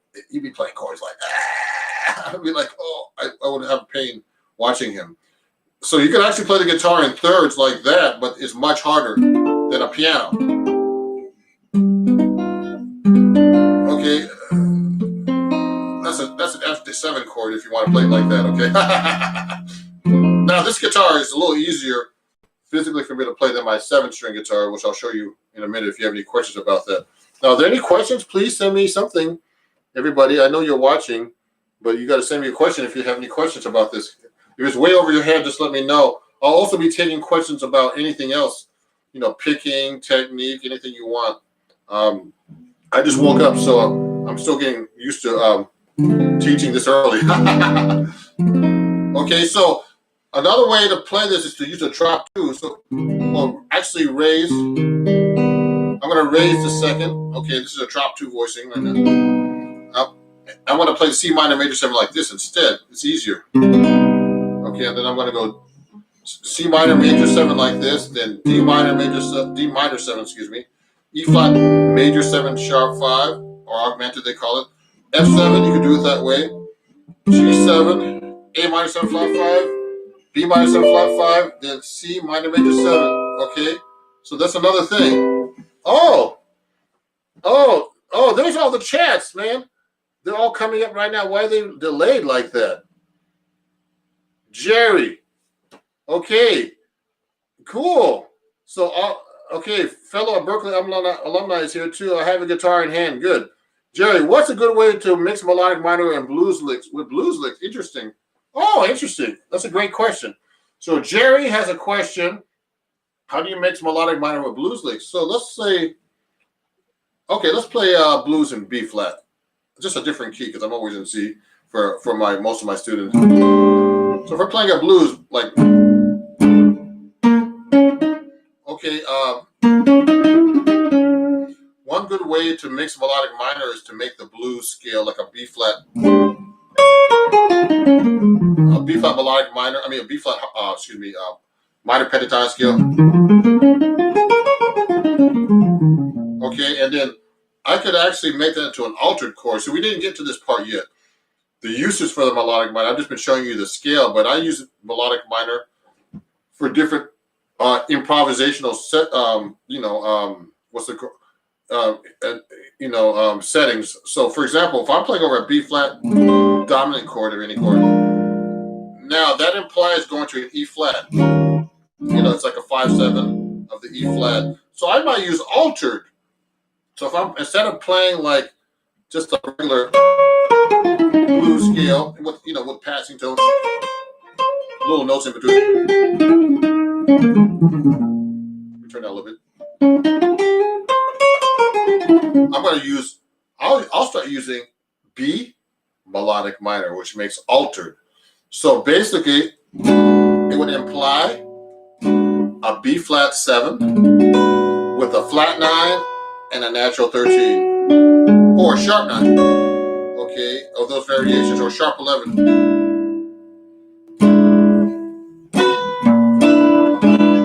That's another one, sharp 11, flat 9 with a sharp 9, etc. So I'm going to play B melodic minor starting on the 7th degree. So that means B, C sharp, D, E, okay, F sharp, A flat to B flat. So that's the same scale, but I'm starting on the 7th degree. So I'm going to go from the 7th degree of that melodic minor, which is actually A sharp or B flat. So we'll go. So that's a B melodic minor, but starting on the 7th degree to play over that scale. So that's called altered. I think another name for that is called superloquial. So that's how I put it in the blues. So I'll make that into an altered chord. You hear modern players do that all the time, like John Scofield, you know.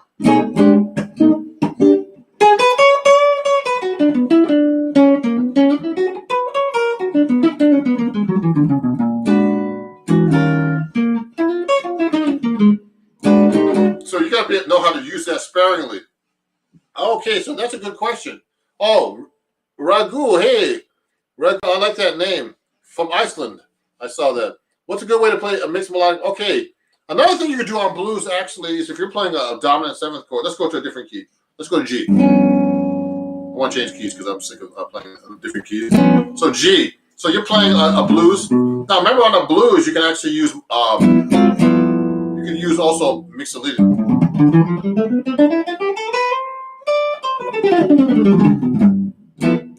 Okay. Now what I like to do to use melodic minor, I like to raise the 4. So it goes G, A, B, C, D. Okay, that's mixolydian, and I'm going to raise the 4. So that implies a G7 with a flat 5 or sharp 11, 13, etc. Okay, and that actually comes from a D melodic minor, but you're starting on the G instead.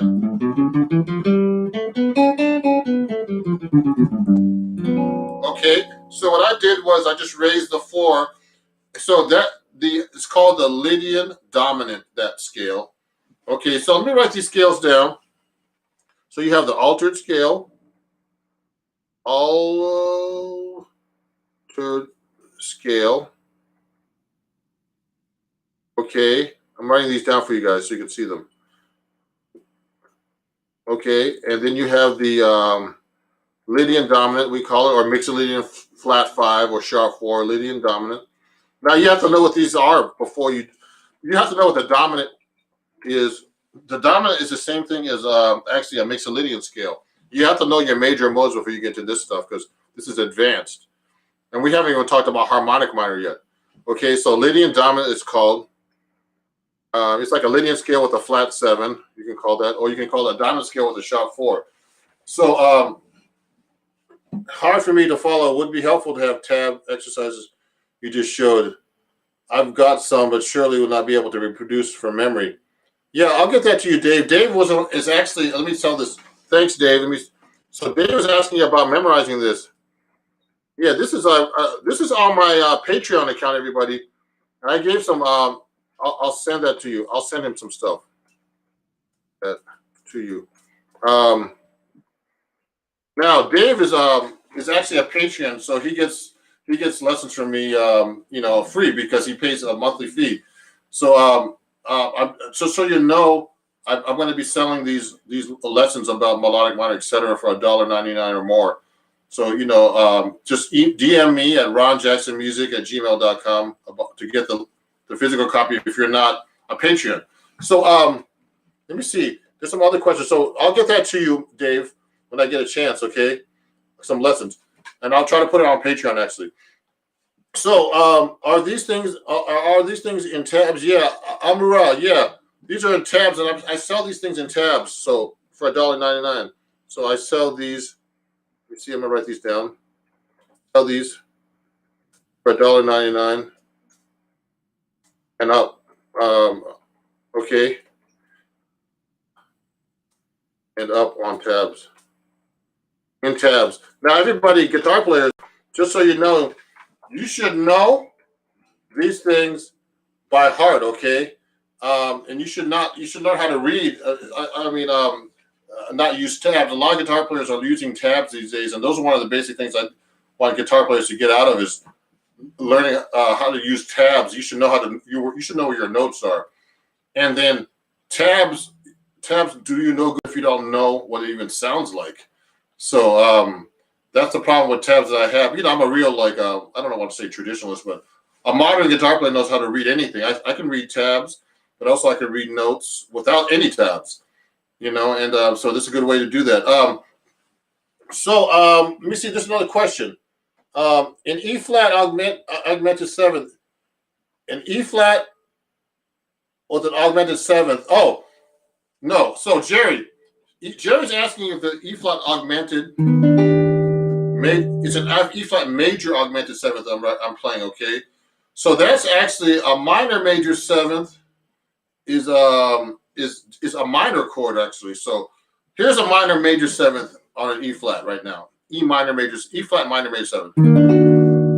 Okay, so you have the 1, flat 3, 5, and major 7. Okay, so before we get into that, you should know how to change your chords into jazz chords. I call them. I have these things on TikTok at Ron Jackson Music as well, and I have a lot of these 1-minute lessons. So you should be able to change your chord like a regular major chord. Let's say an E flat major. We're talking about. You should be able to lower this note in this A form chord, which is comes from the open A string chord. You move it up, okay, and they call it the cage system. And I lower this note to make it a major 7. Okay, so I lower the E to D. Then I lowered the D to D flat, which makes dominant 7th. And then I lowered the D flat to a C, which makes a 6th chord, okay? So it sounds like it's something in the way you move. That sounds like something, that song. But anyway, so this is an E flat major 7, okay? Now all I did with that chord is the 3rd degree of melodic minor is actually raising the 5. So you have to know your chord scale. You have to know the names of the notes of the chord you're playing. So I'm playing an E flat, which is the 1, a B flat, which is the 5, the D, which is a 7, and this is the 3rd, which is the G. And I have to raise the 5 1 fret. So that's an E flat major 7 with a sharp 5, we call it, okay? E flat minor major 7 is actually 1, 5, major 7 with a flat 3. So it's actually a type of if I played it major, it would sound like that would be a major 7, and a minor major 7 is a minor chord with a major 7. So those are the two different kinds of chords. So you have to know how to voice your chords and how to change notes to make them minor, major, etc. Okay, Jerry, let me go down the street.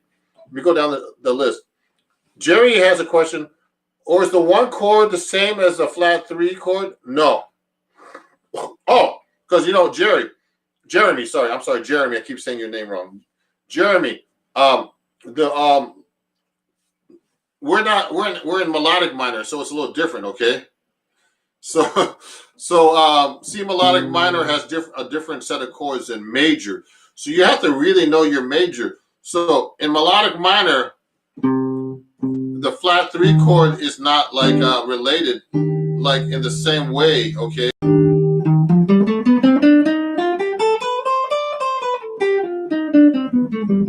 So I would have to think of that as E flat Lydian augmented scale, and then it doesn't work that way because we're in melodic minor now, so we're not thinking in major. So the intervals are different.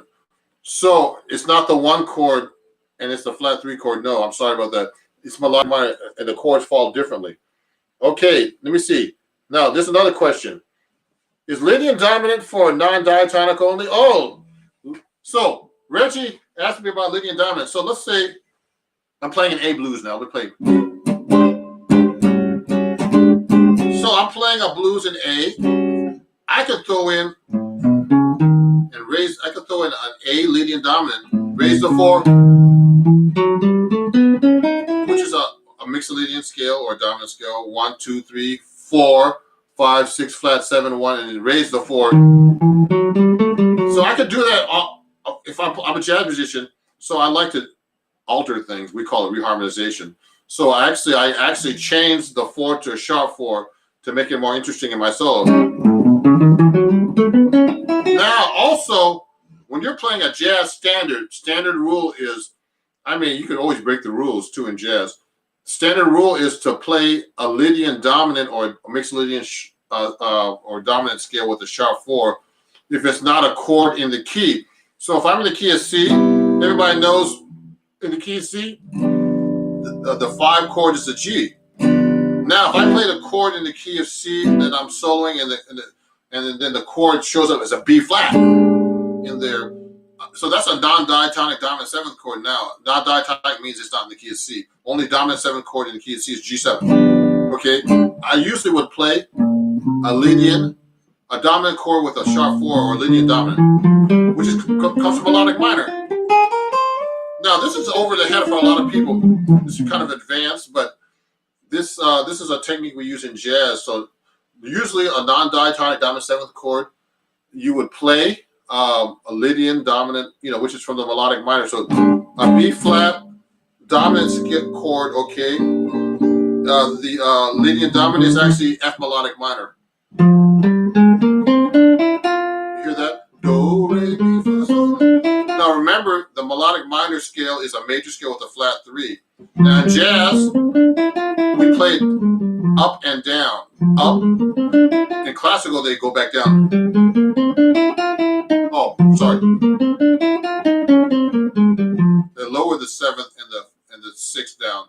So that's 1, 2, flat 3, 4, 5, 6, 7, 1. So you can apply that to any key. That's why we have degrees like that. Okay.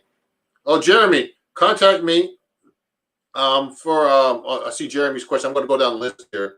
Contact me to get these tabs, okay?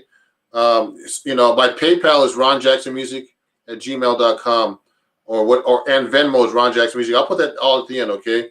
I'll purchase that thing. Oh, Ron Girls will purchase that too. No problem. Ditto. Thank you, Dave. So it makes much more sense. Oh, thank you, Jeremy. So if you want to purchase these, I'll give you my PayPal, which is at Ron Jackson Music.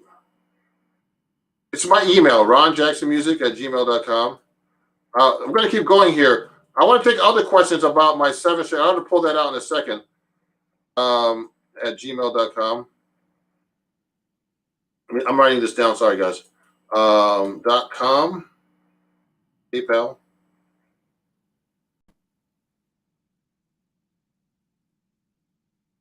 Or Venmo. Venmo, Cash App, and at Ron Jackson Music. So, okay, now let me get into the 7-string. So let me put the other guitar away. So, because I like to play 7-string. So people, if people have any questions, let me know. Hold on, let me look here. Let me put this over here. So we were talking about melodic minor, and also the major scale modes. You should know these by heart, okay? So I pull out my 7-string guitar. If you have any questions about this, while we're going here, I'm going to go for another 15, 20 more minutes. Please let me know. Oh, I dropped my tuner. So, and also the equipment I use and everything that I broadcast with, people like to know about this kind of stuff because they might want to do that one day. Okay, so I'm going to tune this up real quick. So I'll play you a song. And if you have any questions about the 7-string, I don't want to talk all the time. I want people to be interested. And, and I really appreciate you guys on Instagram, everybody that started following me. And my Instagram's really taken off. And if you want to learn more lessons, go to my TikTok as well. They're only 1 minute lessons. Remember, videos only help you so much. You go to my TikTok, and it's Ron Jackson Music. I have a lot of 1 minute videos that actually I cross post onto my Patreon and everything else, and Instagram, and I have lessons there for 1 minute. But about all this type of stuff. Okay, so watch this. So here's a 7-string guitar.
So this is a 7-string guitar, everybody. So I'm trying to get more people to get into this instrument. My late guitar teacher, Bucky Pizzarelli, who passed away from COVID earlier this year, played 7-string guitar and got me into it. Now 7-string guitar is used a lot in rock and progressive rock music, and we tune in jazz with a low A. Okay, now usually in progressive rock and other styles of music, they tune to a low B, and in Brazilian music, they tune to a low C. So I have a standard tuning guitar right here: E, A, D, G, B, E. Elephants are darn good banana eaters for those kids out there. Okay, and I have a low A note here, and it's really great for learning, playing really low chord. Okay, it's a really great sound to have, and you can play piano music and all kinds of other stuff. So if you want to get into 7-string, let me know, and it's all on my Patreon too. I have 7-string lessons for both people, really basic stuff to get you into it, and then I'm starting to introduce chords and introduce ways of playing melodies and solos on your bass string.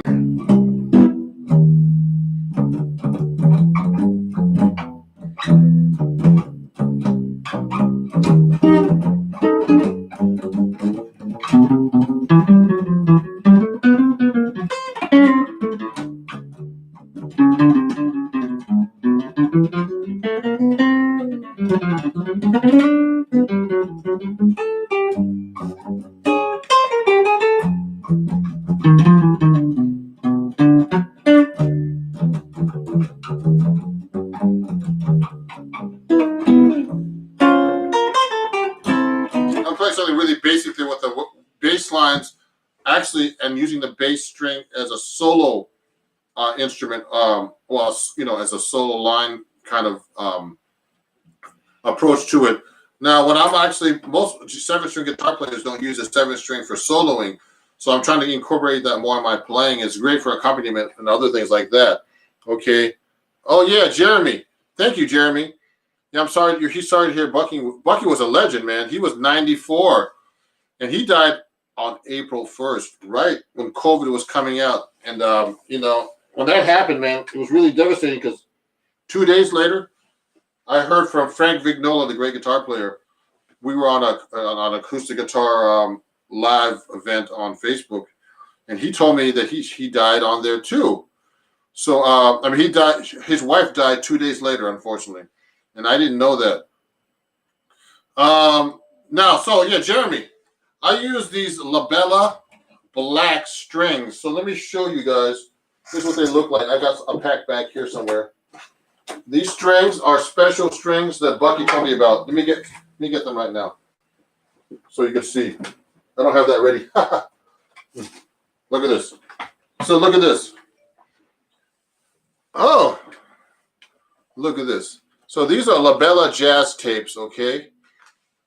So they're actually black flat wound strings in between, So the first two strings, the E and the B, are just regular, non-wound strings, thin strings. Then the third, fourth, fifth, and sixth string are wound with nylon tape. And these were called labella jazz tapes. Bucky called them labella blacks. So they're black nylon tape wound strings. You can get them from Labella. They're kind of expensive, but I have an endorsement with these guys, so it's a little bit better deal. And the seventh string is actually a round wound string. It's a bass string, okay? It's actually, you can put this on, it's a thin bass string. So look at this. So you can hear the difference too. Listen to this. So if I'm playing this, no, that's kind of weird because everything's acoustic.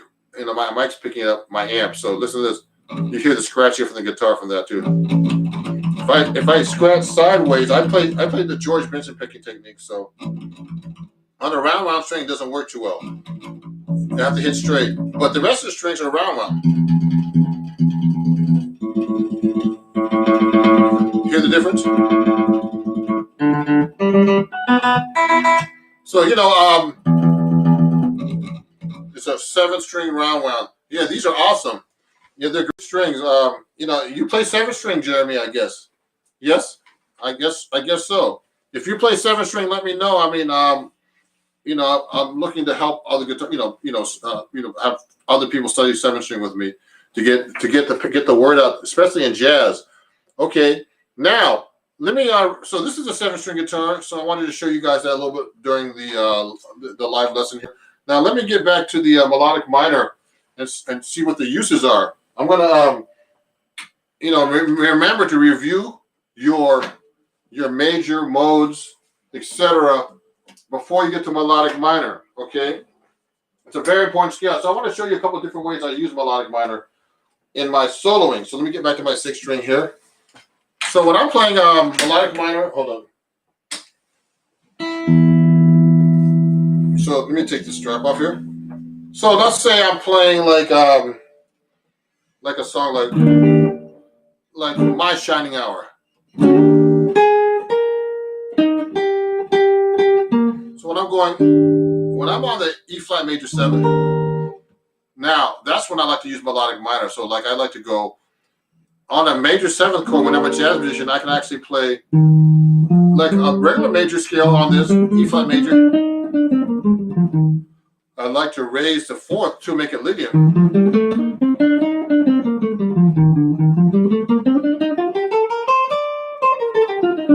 etc. Then I like to raise the 5 as well. That's when you get to melodic minor. So when you're playing, remember you should know how to change your scales, any major scale to any scale you want. So if I want to make a major scale into a Lydian, I just raise the 4. If I want to make it into a Lydian with a sharp 5 or augmented, we call Lydian augmented, I'll go raise the 5. Now, the augmented is this, okay? We went over this E flat major. In this key, it's E flat major 7 with a sharp 5. Remember that, major 7 with a raised 5. That's the chord. Okay, you should be able to play it everywhere. Okay, now that scale actually comes from C, melodic minor. But I'm starting on the E flat, okay? So you have to learn how to start the scale on the E flat, but sometimes it's easier to find the melodic minor when you're playing these just because they're so difficult from the root for most people, even for me sometimes. So what I did was, this is kind of easier because I know how to raise a 4 and a 5 on a major scale. Now, another way I like to use melodic minor is on a minor 7 flat 5. Let's take a different key. Let's say we're going to F minor. So G minor 7 flat 5 to C 7 flat. Now, on the G minor 7 flat 5, it's a Locrian scale usually, a minor 7 flat 5. So you should know how to play Locrian scale. Locrian scale is kind of easy to play. The note you're playing, the root, let's say you play G minor 7 flat 5. The root is the 7th degree of the major scale. Okay, so remember in the key of in any key, the chord scales are, Ionian, which is major, Dorian, Phrygian, Lydian, Mixolydian, which is dominant, Aeolian, which is natural minor, and the 7th degree is Locrian.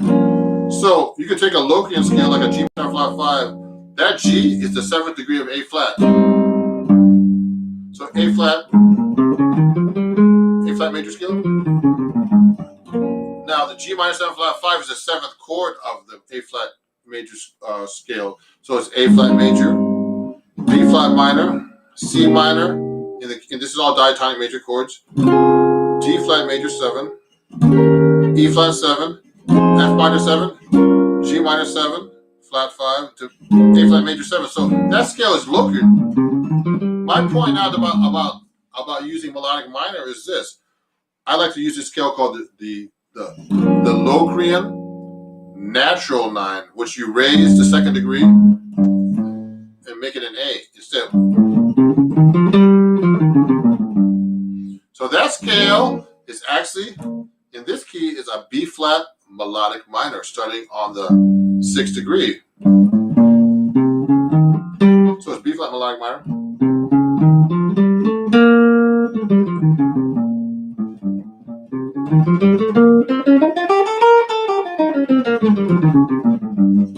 So I like to use that scale. So if I'm doing like in jazz, I don't know how many people are advanced in jazz here. When I'm doing a minor 2-5, so I'm going G minor 7 flat 5 to C 7 flat 9. Okay, and then I'm going to either major or minor, ending on so G minor 7 flat 5 to C 7 flat 9 to F minor, for example. I could use on the G minor 7 flat 5, I could use a G Locrian natural 9. When I get to the C 7 flat 9, I could use a C altered, which is a D flat melodic minor, and then use. And I can use a melodic minor on F minor, F melodic minor.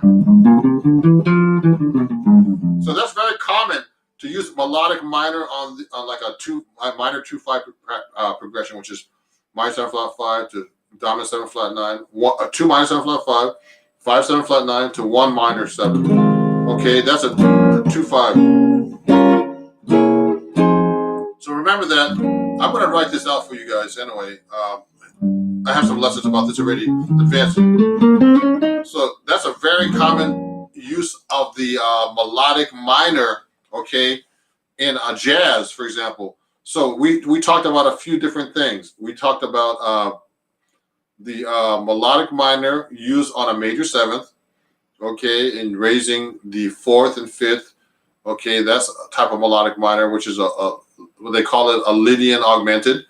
Then you can use it on a dominant 7th, like any dominant 7th chord, and raise the 4. That makes a Lydian dominant. That's the 4th degree of the melodic minor. We talked about altered, which is the 7th degree. Okay, and then we use a Locrian natural 9, which is actually the 6th degree of the melodic minor.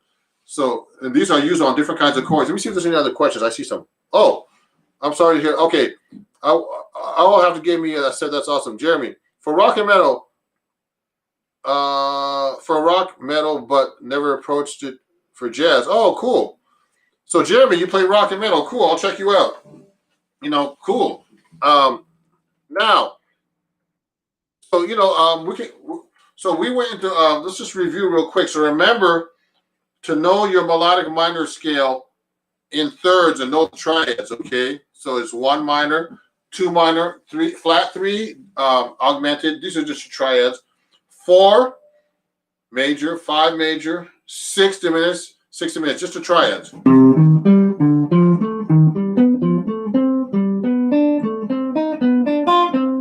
Now the other triads are the 7th chords are the minor major 7. I'm looking this up, just making sure I'm not doing it wrong. Minor major 7, then minor 7, then major 7 with a sharp 5, then dominant 7, minor 7 flat 5, then minor 7 flat 5, then minor major 7. So those are all the the modes of the melodic minor and the chords of the melodic minor, and we went over 4 of the modes, and we didn't go over all the melodic minor modes. I'll have those written out, and you can purchase those from me if you want tabs, okay, about this lesson today. And if you don't know about the major, I have the major scales too for $1.99, all the 8 fingerings, and you can get that, okay? So for $1.99 to me, through me, and you can also join my Patreon where you get that stuff for free for as little as $3 a month. So my Patreon, just in case, is www.patreon.com/Ron Jackson Music. Okay, and if you have any more questions, let me know.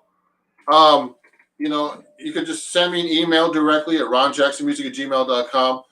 For anything, and also this is going to be a live playback on this on YouTube. So if you have the link, you can watch this, and in about a month or so, I'll release it to the general public. Okay, but this is a private video for all my Patreon fans. This is for my Patreon fans and people who are invited that won my live lesson contest on Instagram at Ron Jackson Music. I'm glad you guys who've been on Instagram are being really great. And my Instagram is really taking off. Also, my TikTok and my Facebook and my YouTube, they're all really taking off right now. Thanks to your help, guys. So please follow me, as well as my Twitter. So please follow me on all those channels. If you don't, share it to your friends. Follow me at YouTube, Instagram, Facebook, TikTok, Twitter, all at Ron Jackson Music. Okay, all at Ron Jackson Music. And so we did a melodic minor today. And if there's any other questions, send me an email or direct message me on any platform. And thanks for watching. And everybody have a great day. And I'm gonna go take a break and maybe record some more videos for all my channels and stuff today. Okay, thank you everybody for watching. And it was really fun. And you had some great questions. And I really appreciate you guys. And it was a great session today. And you can watch this replay after all this. After I'm done, you can watch the replay, and if there's anything you want to check out and just go over and make sure about, just do that. Okay, have a great day. Thank you. Bye-bye.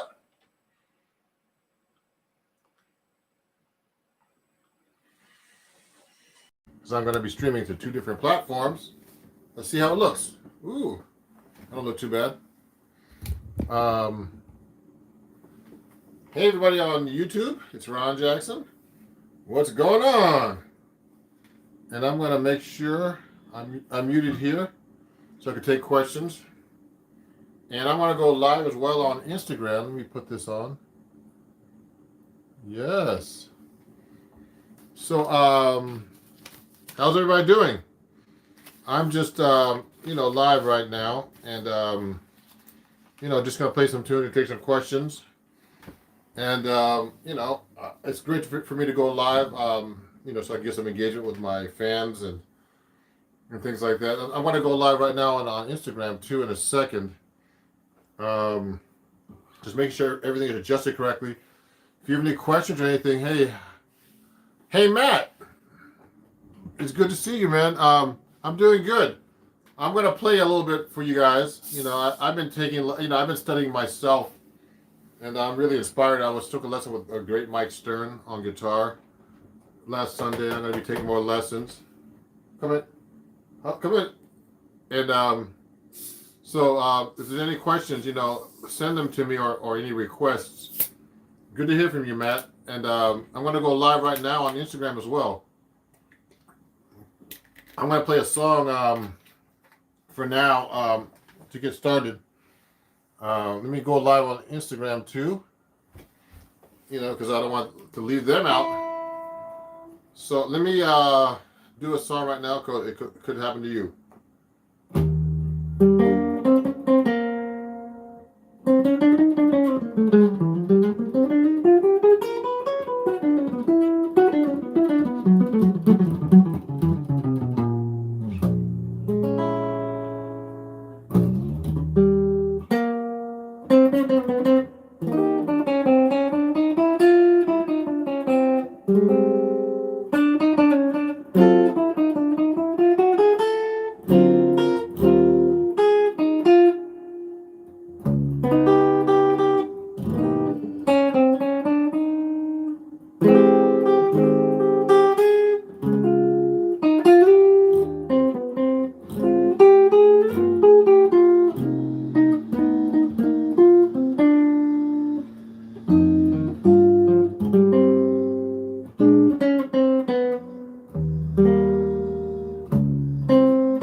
everybody. Oh, let me see.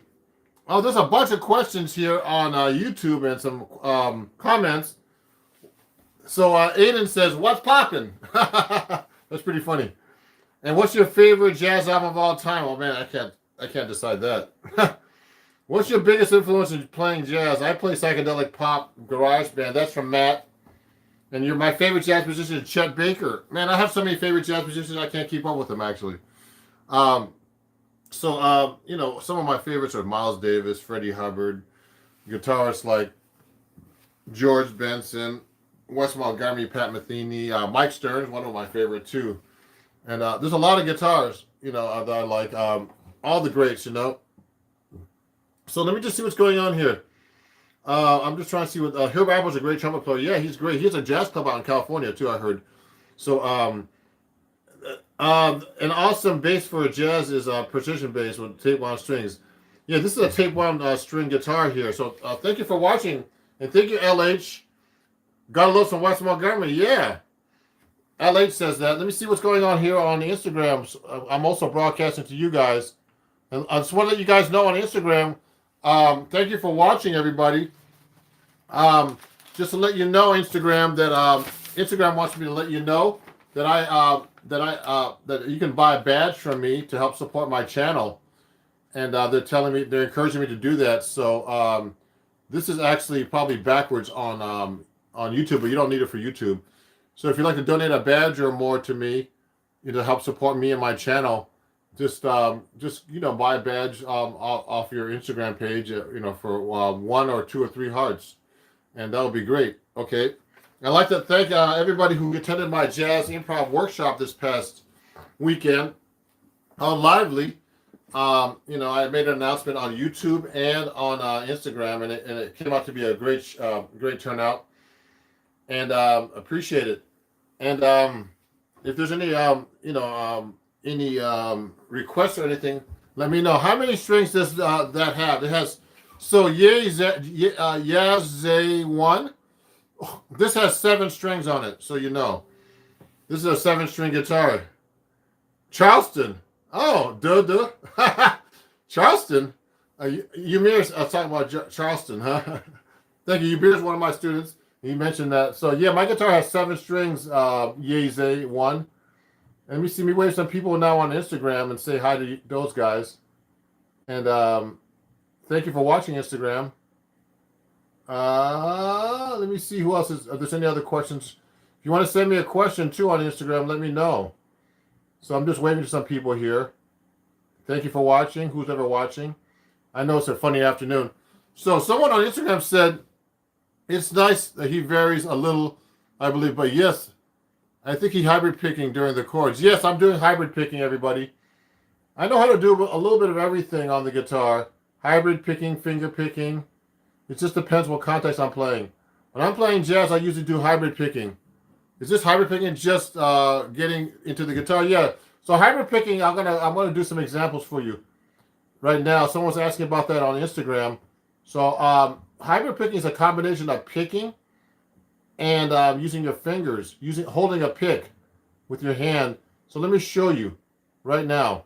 I'm just waving to people right now on Instagram, and then when I get to it right now. So here we go. So here's hybrid picking. Well, a lot of people are watching on Instagram. Watch this. So when I'm actually walking a bass line, everybody, watch this. I'm actually, let's say I was playing, it could happen to you, which I was playing a minute ago. So when I'm walking the bass line, I'm using my pick.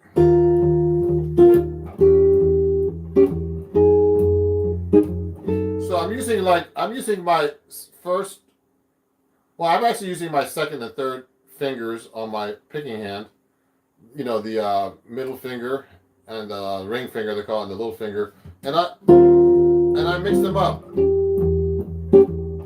Now I can do the same thing with just the pick if I want to.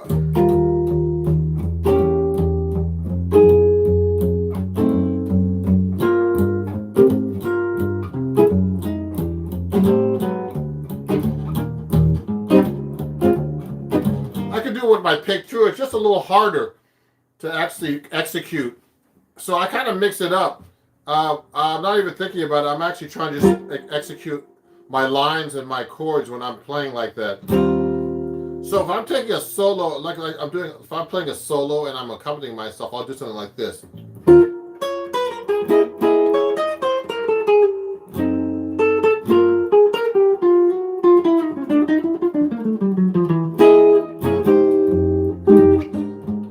So I'll do what I'm doing right now is like when I start walking the bass lines or something like that, I'll start throwing in like my pick and my fingers.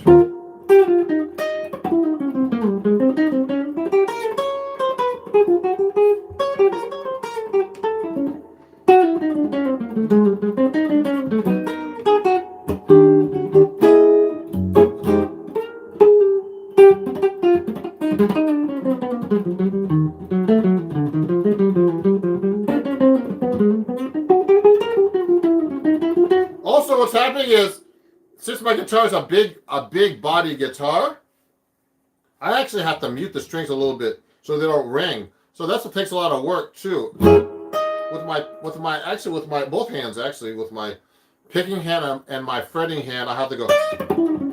I'm kind of muting the strings with my palm here. It just sounds a little muted actually because I'm trying to mute the string.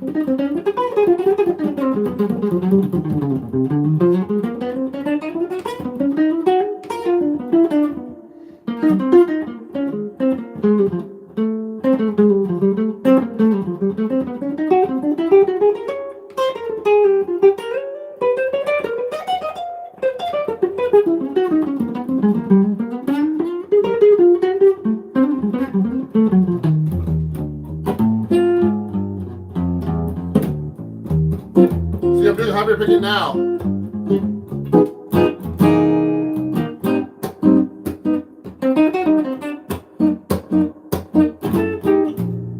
I'll do sometimes I'll do tapping too as well. Like I'll walk the bass line and go like this.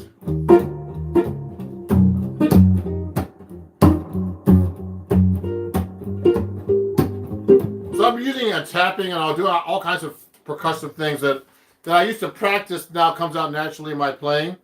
So yeah, those are some cool things. Let me see. Some people are asking questions here on YouTube now. Hey, so Zoris, well, what a name. Hello, my Mr. Jackson. I cannot play over more difficult changes. How can I improve? Please help me. So Zoris, to be able to play over more difficult changes, you got to practice over difficult changes and try to work out your lines over these changes. So you just got to do trial and error and try to figure out the chord scale, the arpeggio, any way you can get through this. Okay? I bet you, man, if you knows how to play an Oscar Peterson tune, well, Oscar Peterson, thank you, Eric. Oscar Peterson did a lot of standards, so I probably played one of his standards. Are flat wash strings hard to bend? I heard they are. No, that's not true. I have flat wash strings here. So Matt's Goalkeeping, that's an interesting name. I can bend these strings. These are 14s, everybody, so you know. And I actually bend these strings.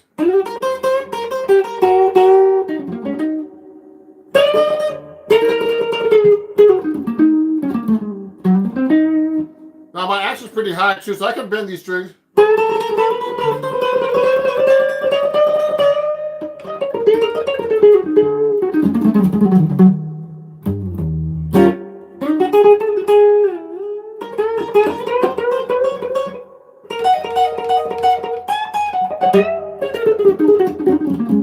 So I'm bending these strings. You know what the problem is when you bend the strings on these kind of guitars, you have to like, I have to tune the thing. So they get a little out too quickly. But that's about it. But you know, it takes a little strength to bend 14 on top strings. But yeah, you can bend the flat wounds. So what's the best way to learn different chord positions of the same chord around the fingerboard? What's the best way to learn different chord positions of the same chord on the fingerboard? So you should learn all your cage chord system chords, they call them, you know. So let's say you have to know all your C chords like this. I'm on my 7-string guitar, so it can be kind of tricky to show you. Let me go on my 6-string guitar. So that's my Eastman 7 AR C10 S7 string, but I'm going to get my D'Angelico XL1 out for you guys. So if I'm playing this guitar, it takes, when I switch from 6 to 7 string, it can be tricky because I think there's a 7 string here, but you got to learn all your chords like this. So you got to learn like a C chord. You got to know, every student. There's some students who learn how to play guitar with me, jazz guitar, and they don't know their open strings. So you got to know all your open string chords, everybody. And you get them from playing the cage systems like this. Here's a C chord here, a C chord like this. There's a bar chord. Looks like an A form open. These all come from your open string chords, everybody. Then like this. Okay, which is your G string open, G chords open. And then the C form like this on the 8th position, which is like your open E.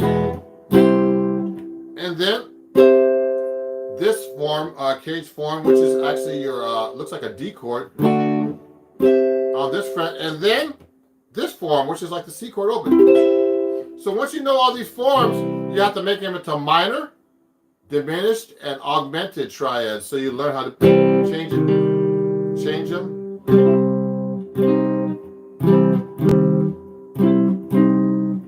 See what I did? I made a minor, major, minor. I'm only doing 3-note voicings basically. And then you can do diminished. Now it gets a little tricky here. So you're going to go. Now you can't really do diminished here, so I'm going to have to do it here. Diminished, see?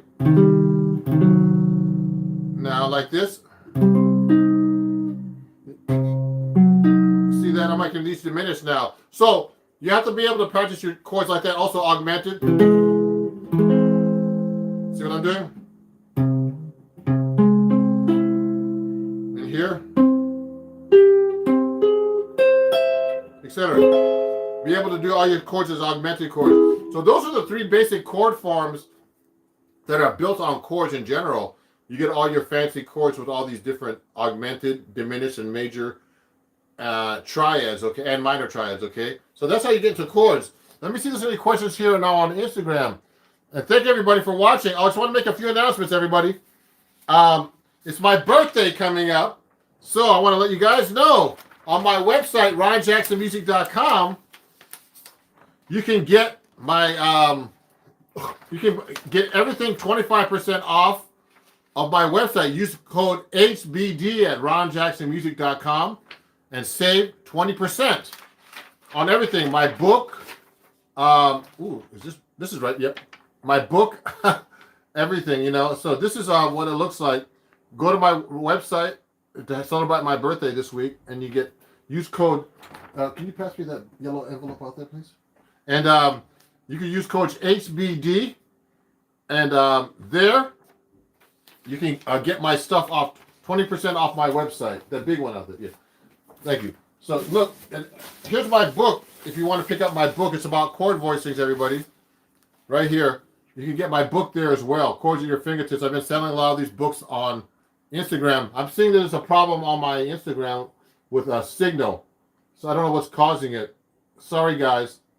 So anyway, let me go back to playing a little bit, everybody, and answering your questions. Okay, hold on. What jazz piece is good for beginners? So Rick Meck, blues and stuff like that. A lot of people do songs like let me see. I have a post on TikTok, on Instagram, and on YouTube about easy tunes to learn on guitar. So you can learn things like minor swing by Django Reinhardt.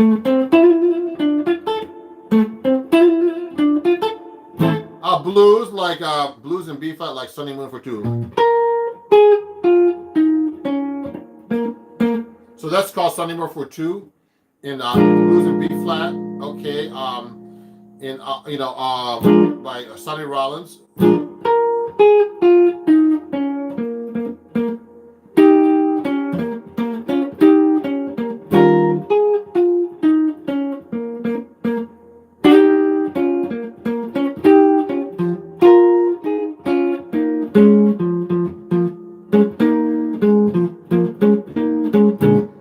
That's another tune. Any kind of jazz blues, C jam blues, anything like that. Another song one that they say is easy, but it's not really easy, I don't think. It's Killer Joe.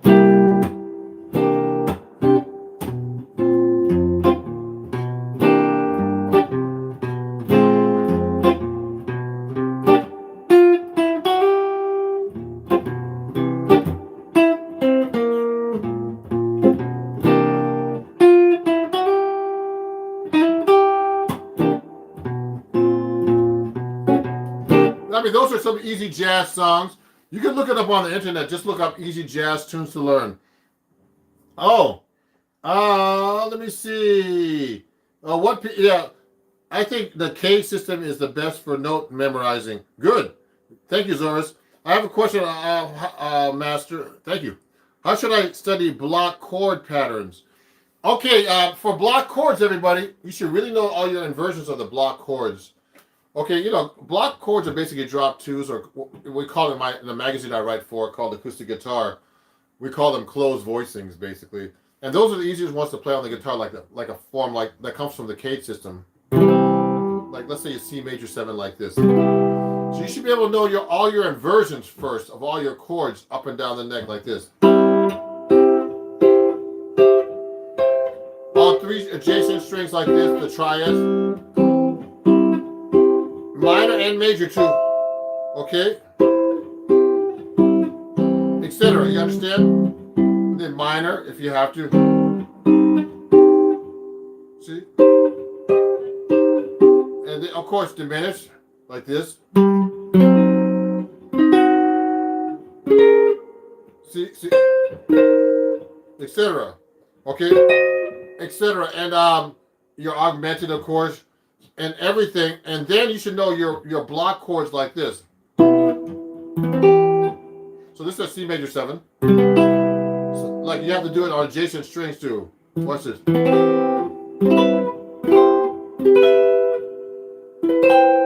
See what I'm doing? And then you could do it as you could do C major 7 and then C minor 7. So I'm doing it on the first 4 strings, but you have to be able to do it on each 4-string set, and then you can start putting other drop kind of voicings eventually. So those are the things you have to work on with your drop twos and diminished and everything else. Let me see if there's any questions on Instagram, because I'm also trying not to avoid people on Instagram here. I'm having a poor connection on Instagram. I don't know what's going on here. I hope it gets better. So anyway, I think it's my phone, because it's a 5G phone or something. No, it's not that. Maybe it's the Wi-Fi. Anyway, so let me ask some more questions to answer some more questions. So Zoris, you're thinking about what? Playing the guitar. Oh, Aiden, Zoris, I'm thinking more playing like a chord in multiple ways without having to count out every string. So everybody, the Charleston rhythm. Okay, you may have had a joke with Charleston rhythm. So everybody, the best thing to do when you're memorizing chords on the guitar or anything on your instruments, but particularly guitar, is just see the pattern. And of course, you should know the notes and the intervals. You should be able to say them out loud. But when you're playing, you're actually just it's all mechanical. So you've actually just got to be able to execute and play, just play as best you can, everything. And in practice it and work it out when you're actually, on a gig or, playing with other people, etc. You just got to go execute just like that. And so, just practice. So let me see. So you don't have to count every string, and you should be able to do it, but you should be able to do it slowly and then be able to play it fast. It's kind of hard. It's just a lot of repetition and motor skills like that. Let me see. Someone has some question here. A little believe. Yes, I have hybrid pick. Okay, someone said hybrid picking. So I like to use hybrid picking and all kinds of stuff actually when I'm playing. See if there's any more questions on Instagram coming up right here. Nope. So far, there's a lot of people who are watching though. So let me look here. So on Instagram. So just so you guys know, I make these announcements all the time. Just so you know, if you like a nice close shave, like I have, and you have this kind of hairstyle, I'm a skull shaver influencer, so I have to make an announcement. I have a new code that you can save 10% on skullshaver.com. It's kind of funny. I have to do this. Use my code Ron Guitar, and you save 10% off anything there for women and men's razors and products. Okay, use the code Ron Jackson. No, Ron Guitar. Excuse me, at skullshaver.com. Ron Guitar, and this is for my YouTube followers. You could use this Ron Guitar. Okay, this changes every time because my code expires. But I'm also gonna announce my Henriksen. Oh yes, it's backwards on YouTube. Really? Let me see. Is this okay now? Oh, that's okay now. Sorry about that, YouTube. It's weird. It's backwards on YouTube, but it should be this on YouTube too. So it's Ron Guitar. Now, you've been playing. Now, Chris has a question. Hey Ron, I've been playing guitar for 2.5 years, and my ultimate goal is to be able to be a great improviser. Me too. So, what are some things that I should work on eventually to eventually get there? Well, first you have to practice a lot. You should transcribe solos. You should learn solos, of course, too. You have to learn tunes. I would get a good teacher to help you. I've been studying myself recently. I started studying with a drummer, and I took a lesson with the great Mike Stern recently, and and he showed me a lot of good stuff. And I've had a lot of great teachers over the years: Pat Martino, Bucky Pizzarelli, Rodney Jones. So you have to study with teachers. They'll tell you what to work on. They'll see what you need to work on. You can't see these things. You can't see these things by just like by practicing by yourself with on YouTube. Looking at me talk to you about this stuff. You need to get a teacher. Actually, what's happening there is right now is like I have a student, that wants to study with me, and he just said, I can't do this, man, by myself. I'm going to take a lesson with you. So he's going to start taking a lesson with me once a week. So if you want to take lessons, let me know, okay? And I'll help you out. And it could be online, whatever. So, you really need some people to guide you when you're practicing, when you're playing. There's a lot of things I need to work on, and I practice all the time.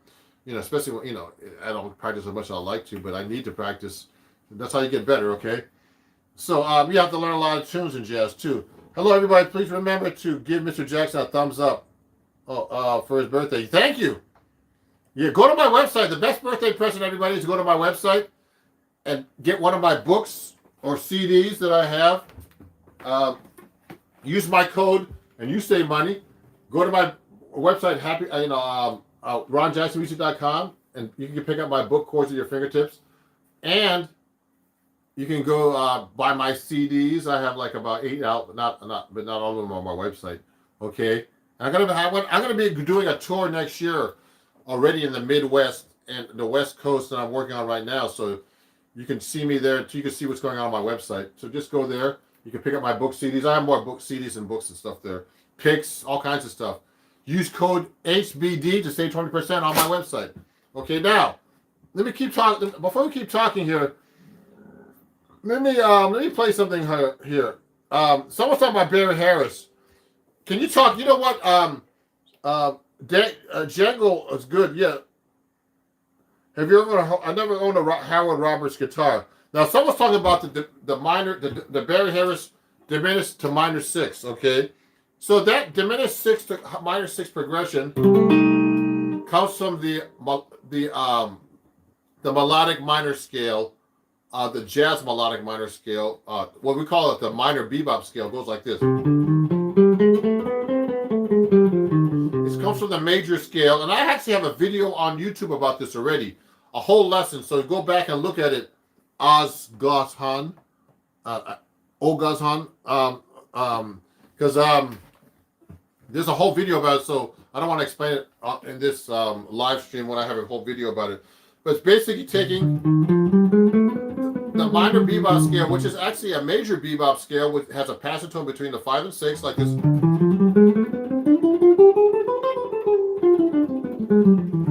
Now you have to practice that everywhere too. That's a major scale with a passing tone between the 5 and 6. That's the 5, which is G, and then G sharp to A. It's not a tension. Passing tone. And you harmonize it in minor now.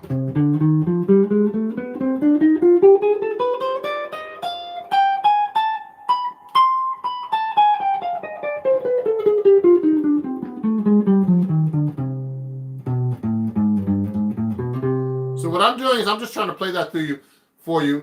But the thing is now you have to do the triads with that. So it starts off with a C minor 6 chord, and then it goes to D diminished. Then it goes to C minor 6 with the first inversion, then F diminished, okay, and then C minor 6, second inversion, and then A flat diminished, then C minor 6, oh sorry, and then third inversion, and then B diminished. It's hard to say and play, but I can play it.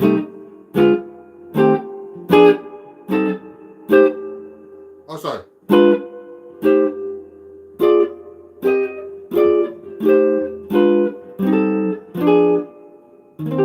Oh, shit. This is tricky. So then you have to be able to do all the adjacent strings.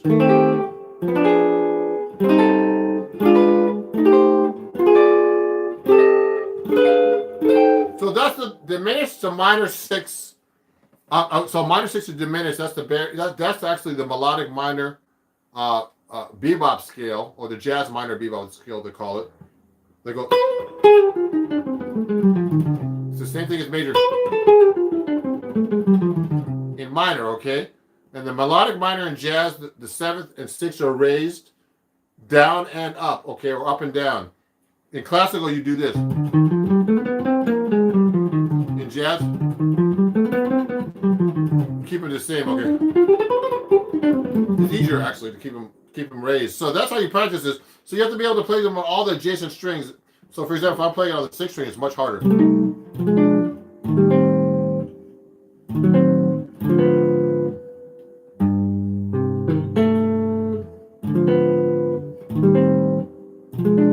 I gotta think about this.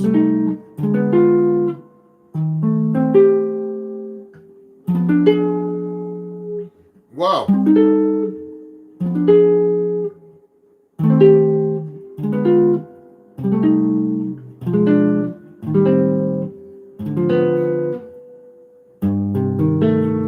So I just did the melodic minor bebop scale harmonized in chords. Okay, you can do it in triads too. Oh, this is hard now. Oh.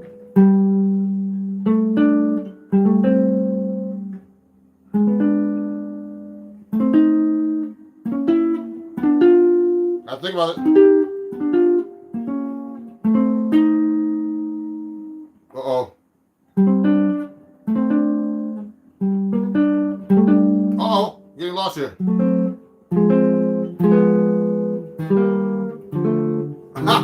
So, yeah, so that's, that's really tricky.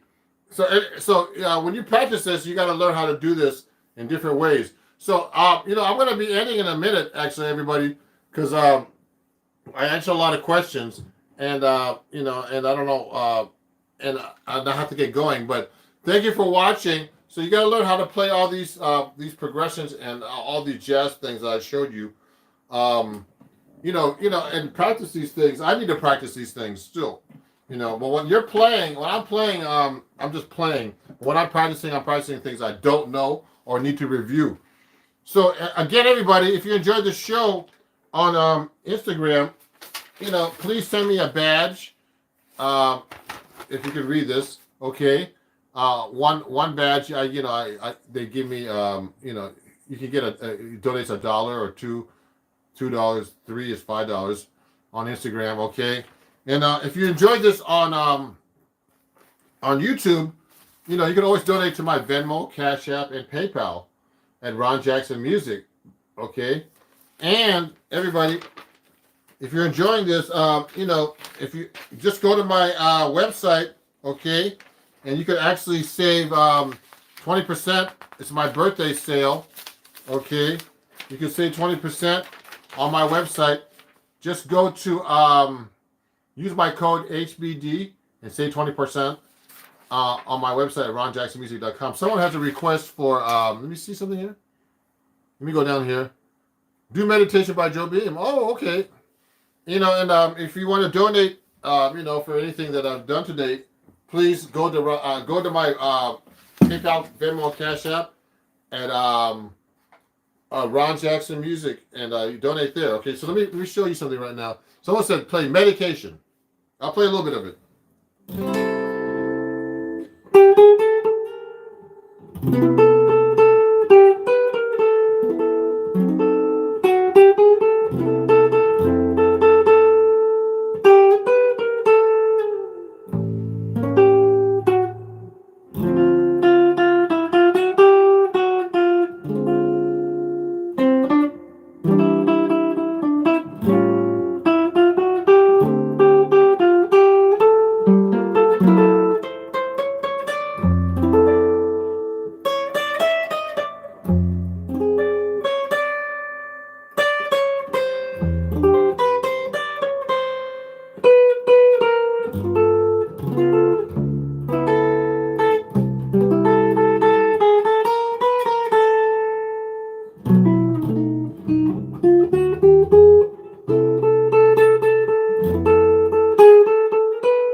Yeah! Yay! So that was called Meditation for Rocky Shane. And thank everybody for watching. And and I hope to see you guys here soon on YouTube and Instagram. And thank you for watching. And let me say bye to everybody here. There's a lot of people that joined. And let me see. And hey man, thanks Richard. I mean, I didn't play stuff perfectly. But you know what? When you're taking lessons with even some master guitar players and everybody, it's hard to execute this stuff just like that. You got to practice, and it's like, I'm actually talking and, live, and it's actually hard. I really appreciate you guys because, this is really hard to do. Imagine you talking on live to everybody on YouTube, who's ever watching you, on Instagram, both places I'm doing that. And then they're asking you a question, you have to be able to play this stuff. And it's not easy to play this stuff because I play with, I take lessons from masters, and it's hard to execute this stuff, especially when you're on camera live, And I can't see this too well. Yeah. So what's happening is, I have to really be, I have to be really on it, and it's still not easy.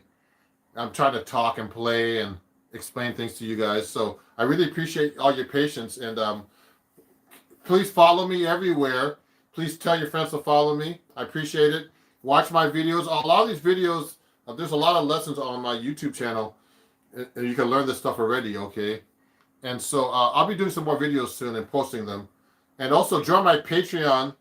Let me make a few announcements because I have a bunch of announcements. So you can join my Patreon too if you enjoy that. It's only $3 a month for like one lesson a month.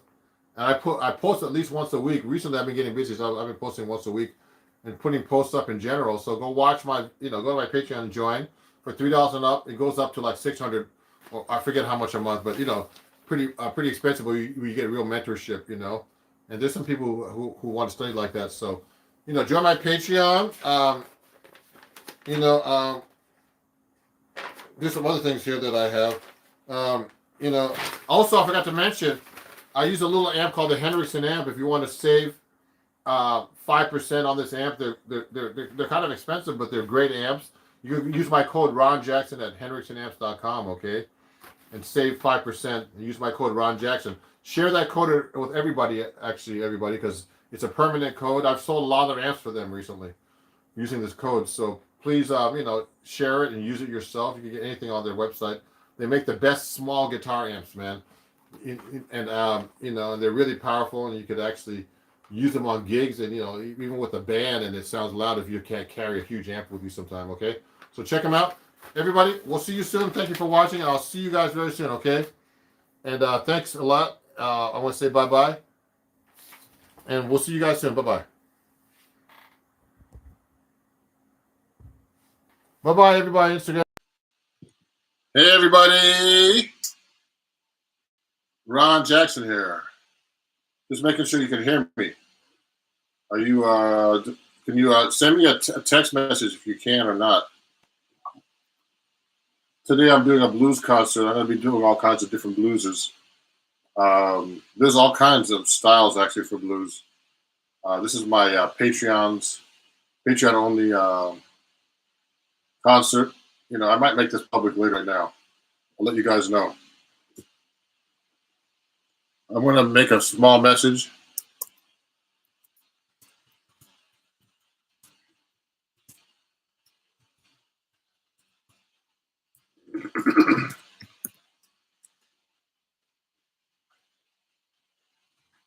Okay, just making sure you can hear me.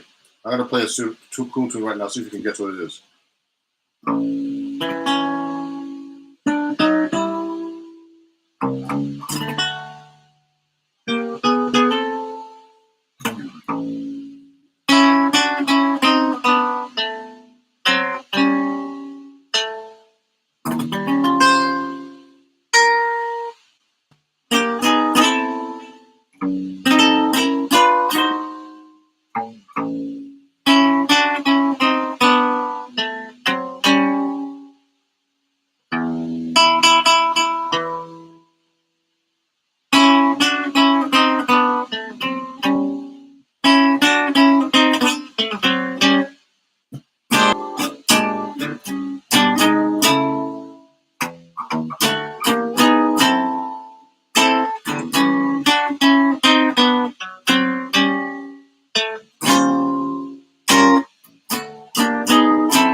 How's everybody doing?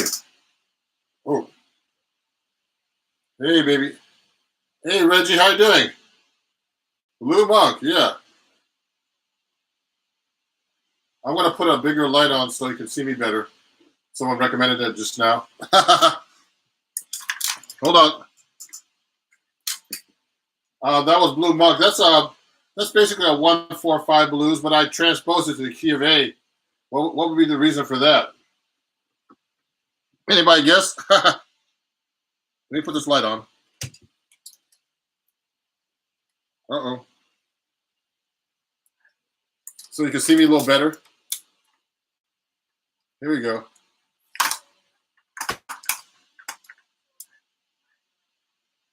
Yeah, so the reason why I put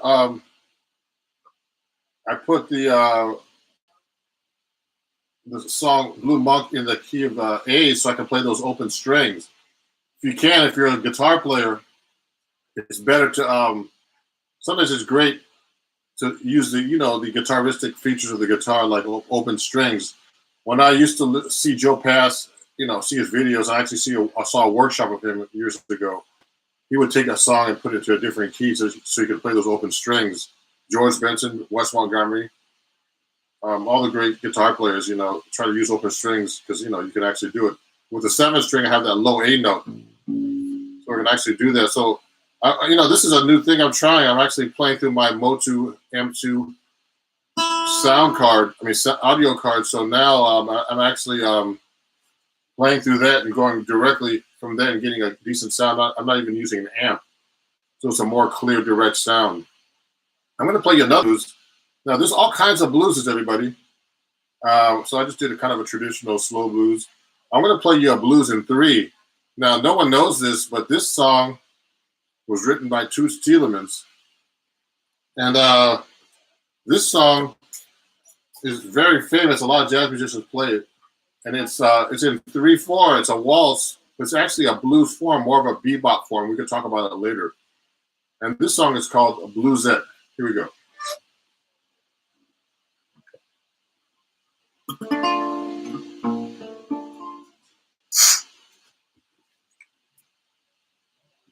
Can I get comfortable here?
Woo!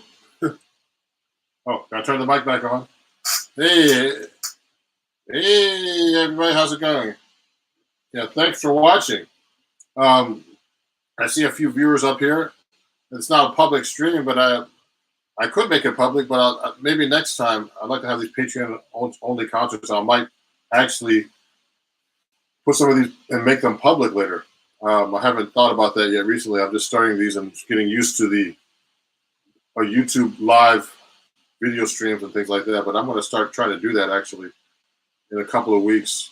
Now that I'm getting my act together with my equipment here at home. So that was another blues.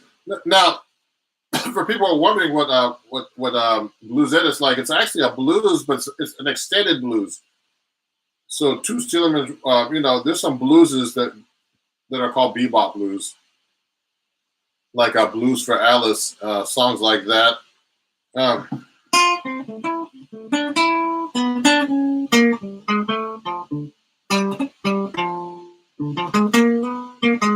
kind of stuff. And they start with like the one chord, like in this key. Instead of going to the 4, he does a turnaround all the way to get to the 4. He'll play from the B flat major 7, and then he does a cycle, going to doing an A minor 7 to D7, and then to the G minor, which is a 6, and then he does a 6. He makes it out to a 2-5. It goes to the 2-5 of the 4. He gets to the 4 chord there. Now he's going to like 2-5 to the D flat, so that's E flat minor to A flat 7 to D flat major 7. Okay, and then he's doing, so that's the 4. That's actually the flat 3 major 7 in the key of B flat. So you would use just a major or Lydian scale there, and a 2-5 to the flat 2 chord, and then he does a 2-5 with the flat 2 chord. Is actually a B major 7, just so you know. If you look at the music, the bluesette, you'll see that. And he does a minor 2-5, C minor 7 to F7, back to the 1 chord. Then a 1-6-2-5 basically. B flat, which G minor, C minor to F7. So that's a blues, but it's an extended blues, and we call that a bebop blues, really, or a form of bebop blues. We go through all these changes, and you actually it's a blues form, but it's actually comes from the original blues, which is the original blues I heard actually started as just one chord, and the guy would change his voice and actually, go to the 4 chord and the 5 chord in his voice, and eventually it developed to the next step, which was 1/4, then 1/5, then you got the 1/4/5 blues. Then in jazz, we started doing it more. We actually started putting like 1, 2, 5 of the 4, and then 4, then sharp 4, and all the stuff like that. So I'm going to play you another type of blues. This is a blues that Wes Montgomery wrote, and this is a great song that I play sometimes on gigs. It's called "The Thumb." Now, Wes wrote a lot of great blueses. There's one song called "Sundown" that I used to play. So many blueses that he did, and they call me Les Montgomery. Actually, just kidding. So let me play you this song right now called "The Thumb." Now, this song is in the key of G. So I've been playing different keys for you. Oops. So let me fix this mic and then we go. Here we go.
Whew! Whoa! Well, that was hard work. Yeah. Hey, everybody. Yeah, thanks for listening. Hey, thank you, Reggie. Reggie's a great student of mine for what great guitar player. And if I could figure out a way of putting you guys, I think there's a way actually. Oh, I could have done this on StreamYard. Man, I can't believe this. You know what? Next week, guys, I'm going to use StreamYard to do a live, so we can chat and I can invite some of my students in to this live broadcast. You know what? I forgot I can actually use that. So I'm going to write this down for you guys right now.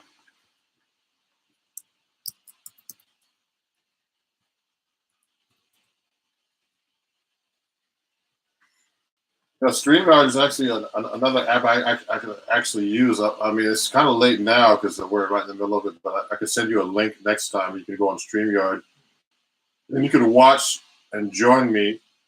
I don't think we can actually go private on that. Maybe we can, but I can invite some students up to talk and hang out a little bit too, and patrons, of course.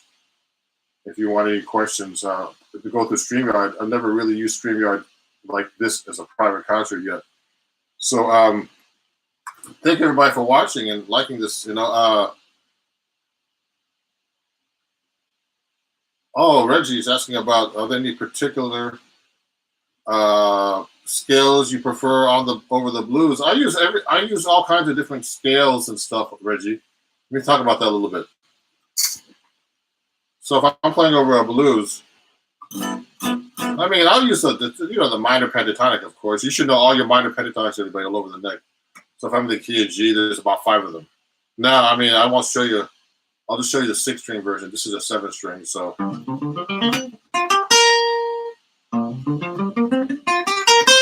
That's the next one.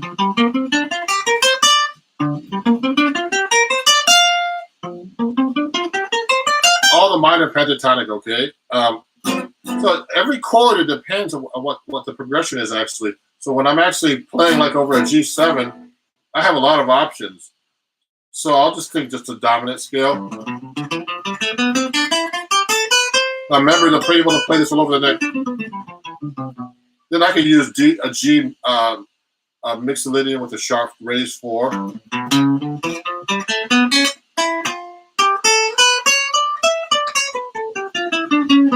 I could use G altered. I usually do that when I'm going to the chord next. It's not going to make, when you do G altered, it makes a flat 9. Okay. And then I'm leading to the C chord, so I'm doing like a dominant altered chord. Now for everybody who wants who are scared about these, not scared, but the word is like don't understand how to use these altered chords. A great substitution, that's the easiest thing to do. If you're playing a G7 flat 9 with a sharp or with a flat 13 or a sharp 9, like that, okay, you could just play a D flat 7 chord instead in your solo, or a D flat dominant scale. It's called a tritone substitution, and that's the easiest way to play it altered. It's basically a half step above the chord you're approaching. So if I'm playing a G7 altered going to a C, I'll just play a D flat instead. It's the same exact scale. And you can just raise the 4 on that dominant scale. Okay? That's the 4. lead to the C chord. So that's a D flat to a C. That's the easiest way, actually, to be able to play an altered chord. That's another scale I use. I mean, I'll use whole tone too on the G7, the whole tone scale. I like that scale, and it's a symmetric scale, so I can do some cool things with it, like half steps below each note.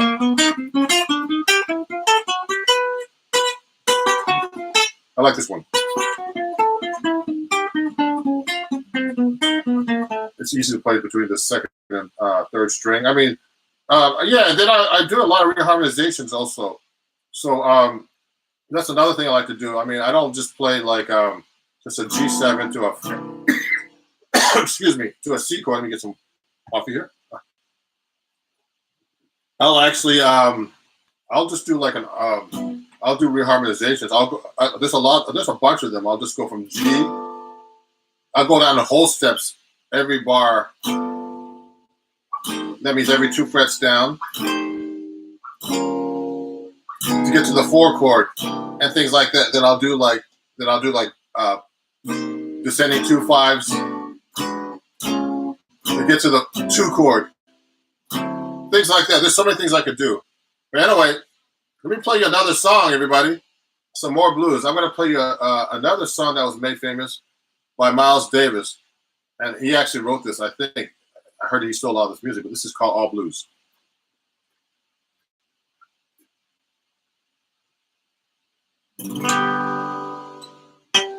Let me tune up.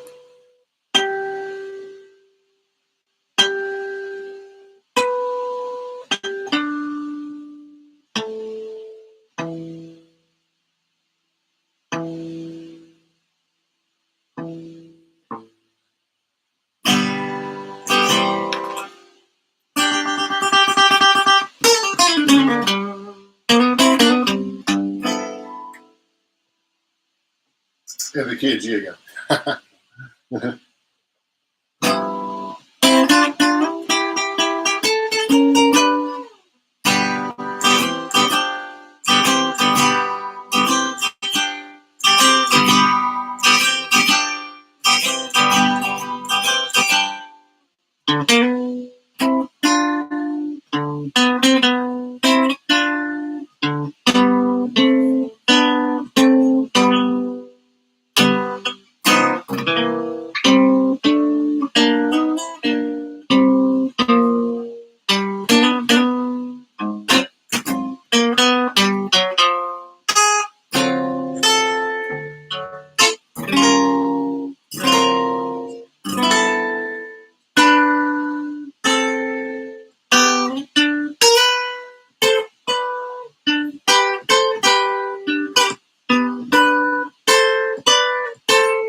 Woo!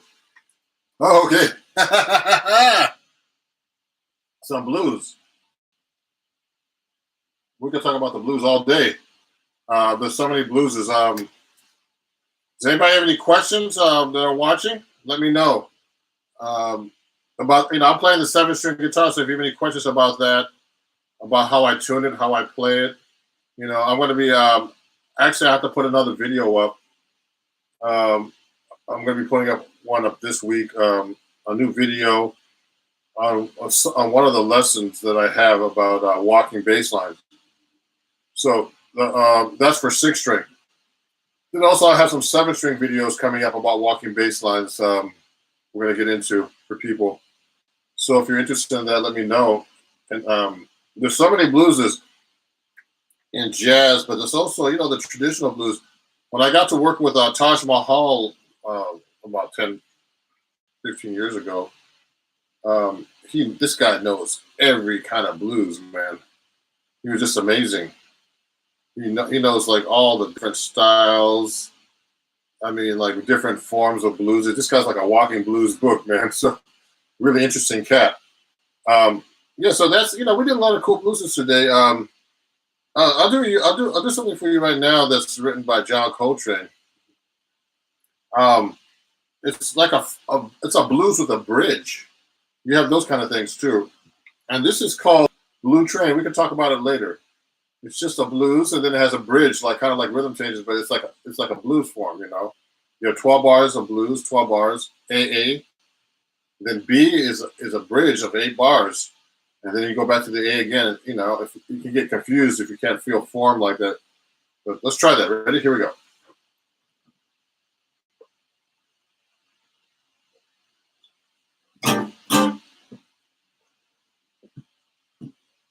It's in B flat.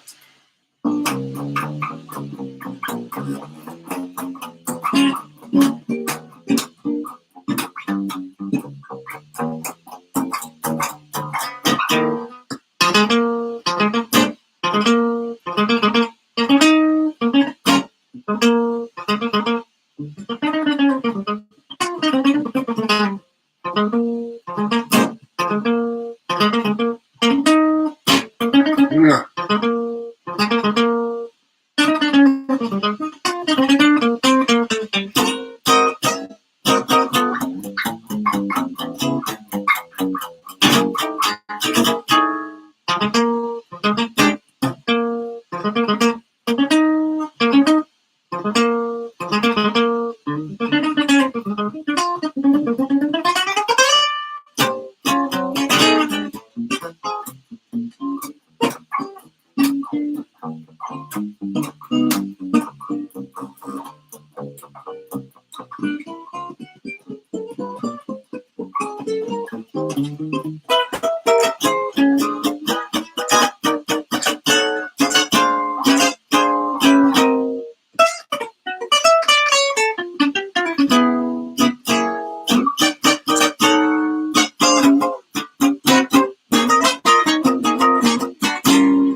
Ah.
Yeah.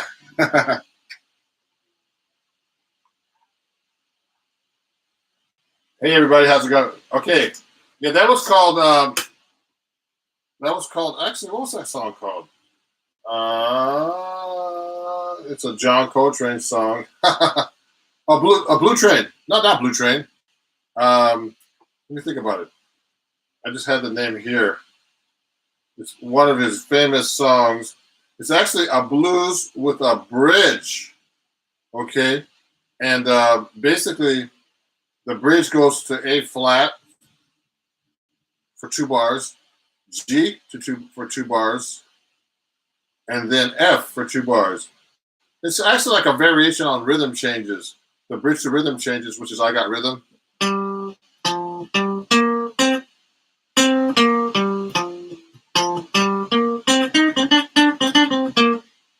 If you go to the bridge for I Got Rhythm, it goes to D, then G, 2 bars each, C7. Oh, these are all dominant 7.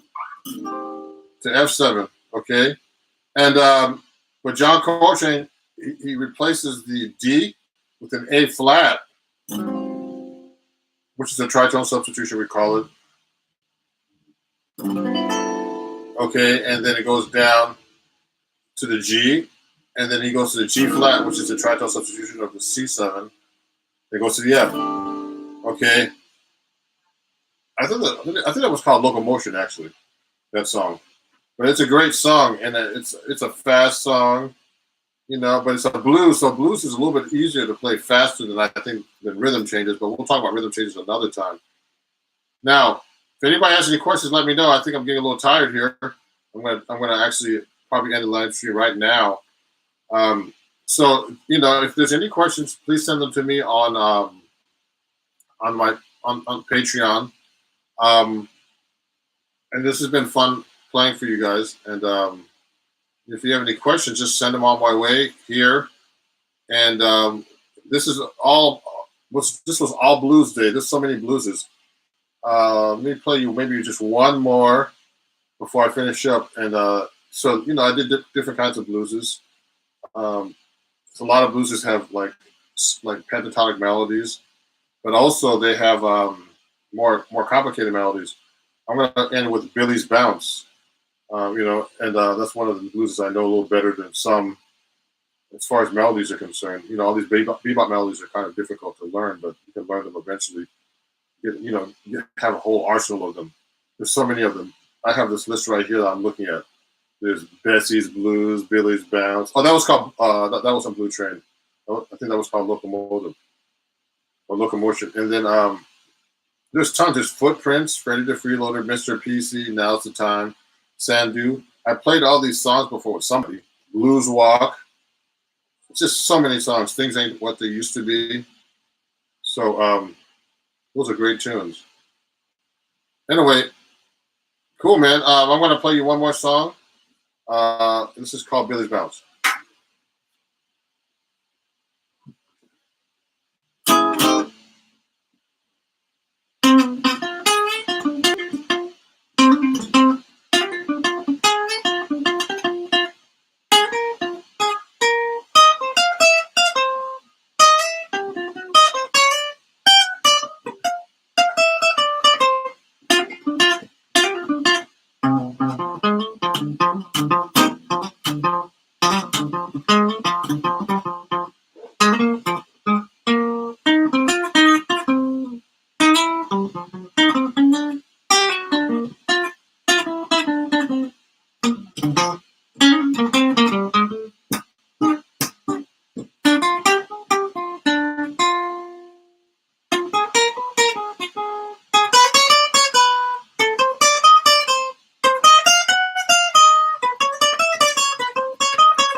Well, thank you, everybody.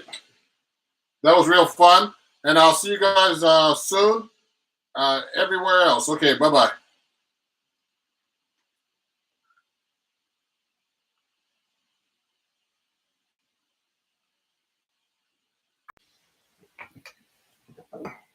Hey, everybody. Okay, I'm actually live now, and I'm just going to fix a couple of things here because I had a problem. This is actually going to be public now. I had to change it because of some settings I had. So I'm going to actually fix my stand here. It's Ron Jackson. Send me anything, a video chat. Let me know that you can actually see me properly. Okay. If there's a problem seeing me, let me know. I'm going to actually have to put this camera down a little bit.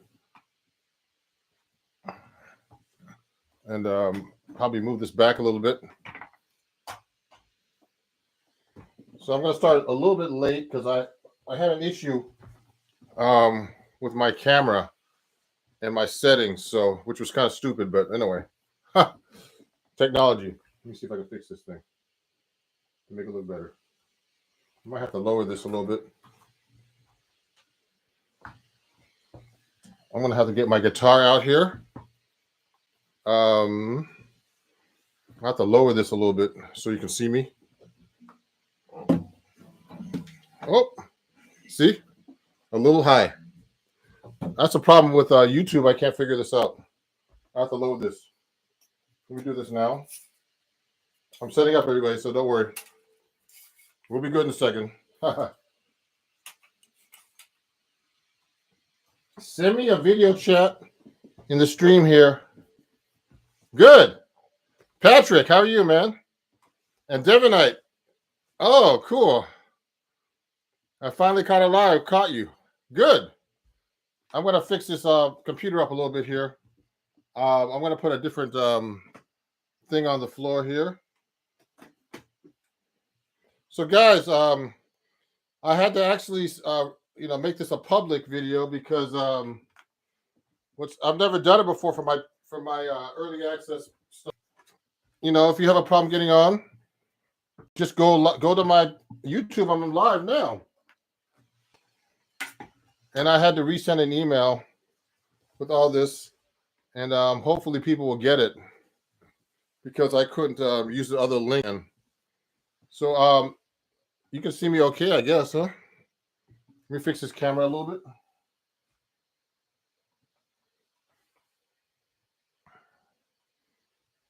Oh, that's cool. I'm just fixing it up and starting, guys.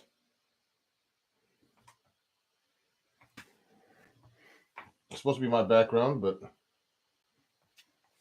and I'm gonna actually start in a minute. I'm waiting for some more people to show up here, but I had to resend an email and get so it can get this live. But I'm actually live, and I've never done a public live on YouTube, but I had to change it today. Might as well do it once in a while. Hey, good. Hi, Brittany. Hello. I'm a new subscriber. Appreciate your videos. I'm self-taught for 10 years. Okay, good. Thank you. Everybody, this was supposed to be a private live link, but I had to change it because YouTube is really hard to set up, with the camera and stuff. So I'm going to pull my guitar out. You can see that okay, yes? I'll move back a little bit. I'll put this back a little bit. And, we're going to be talking about chord melody today. So I'm just setting up right now. And if you have any questions, please send me a message. I'll start with my 7-string guitar today. We're going to talk about chord melody and how to do that. So please send me questions here through the live chat, okay? Let me just change this a little bit. I'm going to pull my 7-string out right now.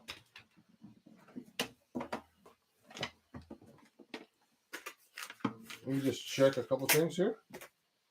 If you have any questions, just send them to me already. Thank you. Thanks, Pat. Um, I'll reply to you by actually, talking to you guys. Okay, so that you can hear me. You know what I mean? And hopefully everybody got my new link. Because I had to change it up. I couldn't get my camera to work when I went live a minute ago from my private link, so I had to resend all the everybody everything. So I'm going to tune my guitar real quick, and then we'll get started. And if there's any questions, let me know. We're going to talk about chord melody and how to construct chord melody, so we can go through some songs, things like that. I got 7 strings here, so well, I got a nice crowd for like a public live. I had to go live today public because I had an issue with my camera and my connection on YouTube. Seems like it's so hard to do things on YouTube sometimes.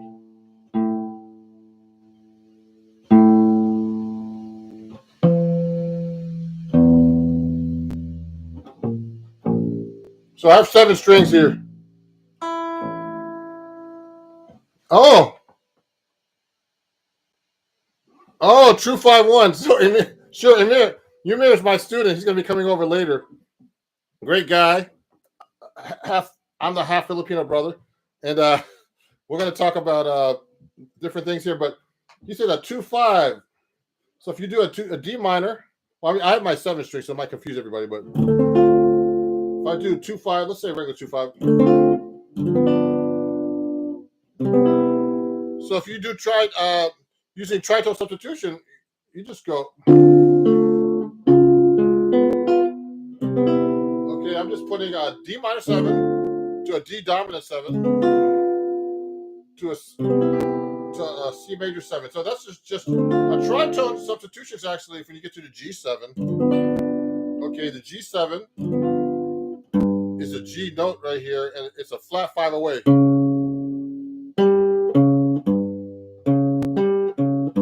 Okay, what happened is the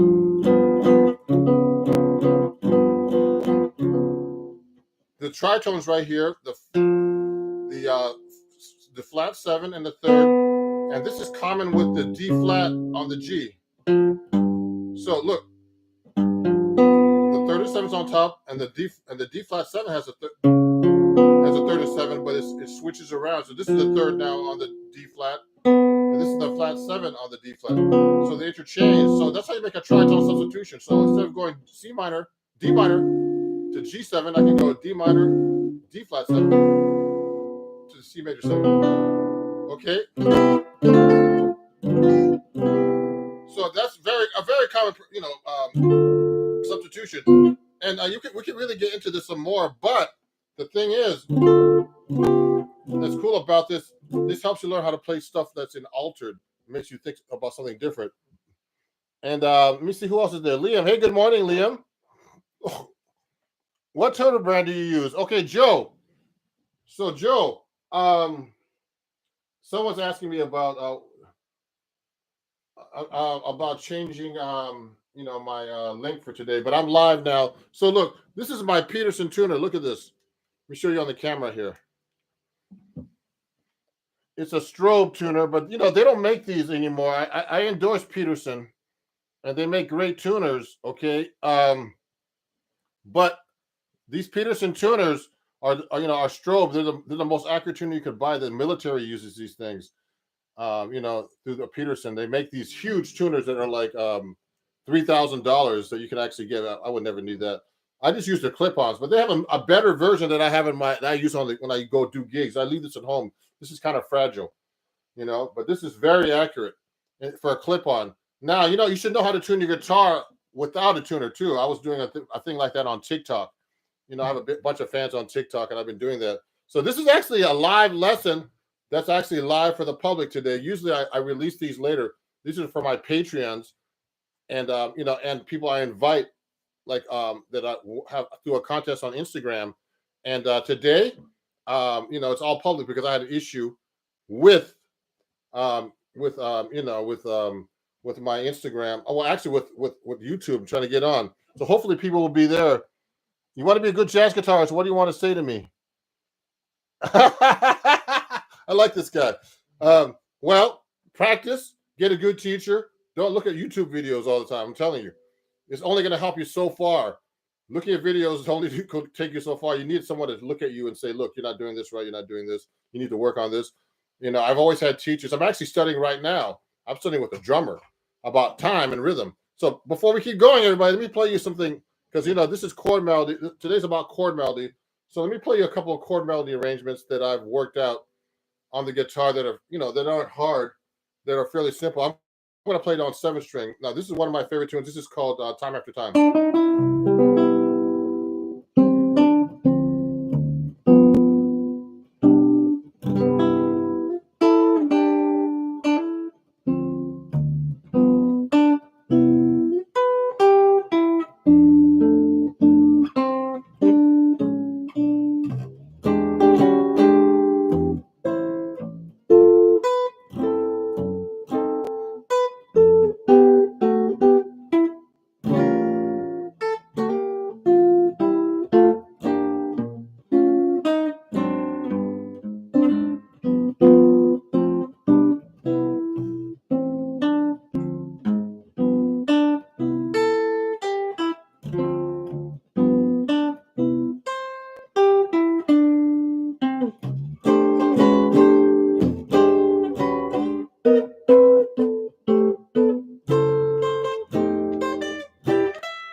Okay.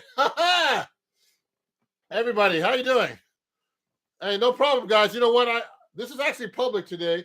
because I messed up earlier, and when you work with YouTube, you gotta have your webcam set up like before you go live, and I hit the live button, so now I had to make this public. So I had to let everybody know that I had a different link that I'm going public, and hopefully, hey, hey, thank you, Reggie. So let me respond to some of these comments. I'm gonna respond out loud, so you could actually text me here, okay, and then I'll respond out loud to whoever's responding.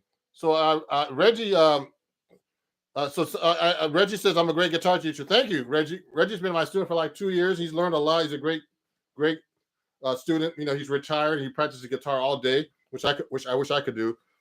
Hey, don't worry about being late. You're not late. I was late. Um, and Patrick says, shh. Okay, just amazing. Thank you, Patrick. One man band. Thank you, Kevin. Thanks, everybody. This is public now today because I've never done anything public, but today I had to because I messed up. So it's supposed to be a private link, but it's okay. So thanks for sharing such a great teaching content on YouTube.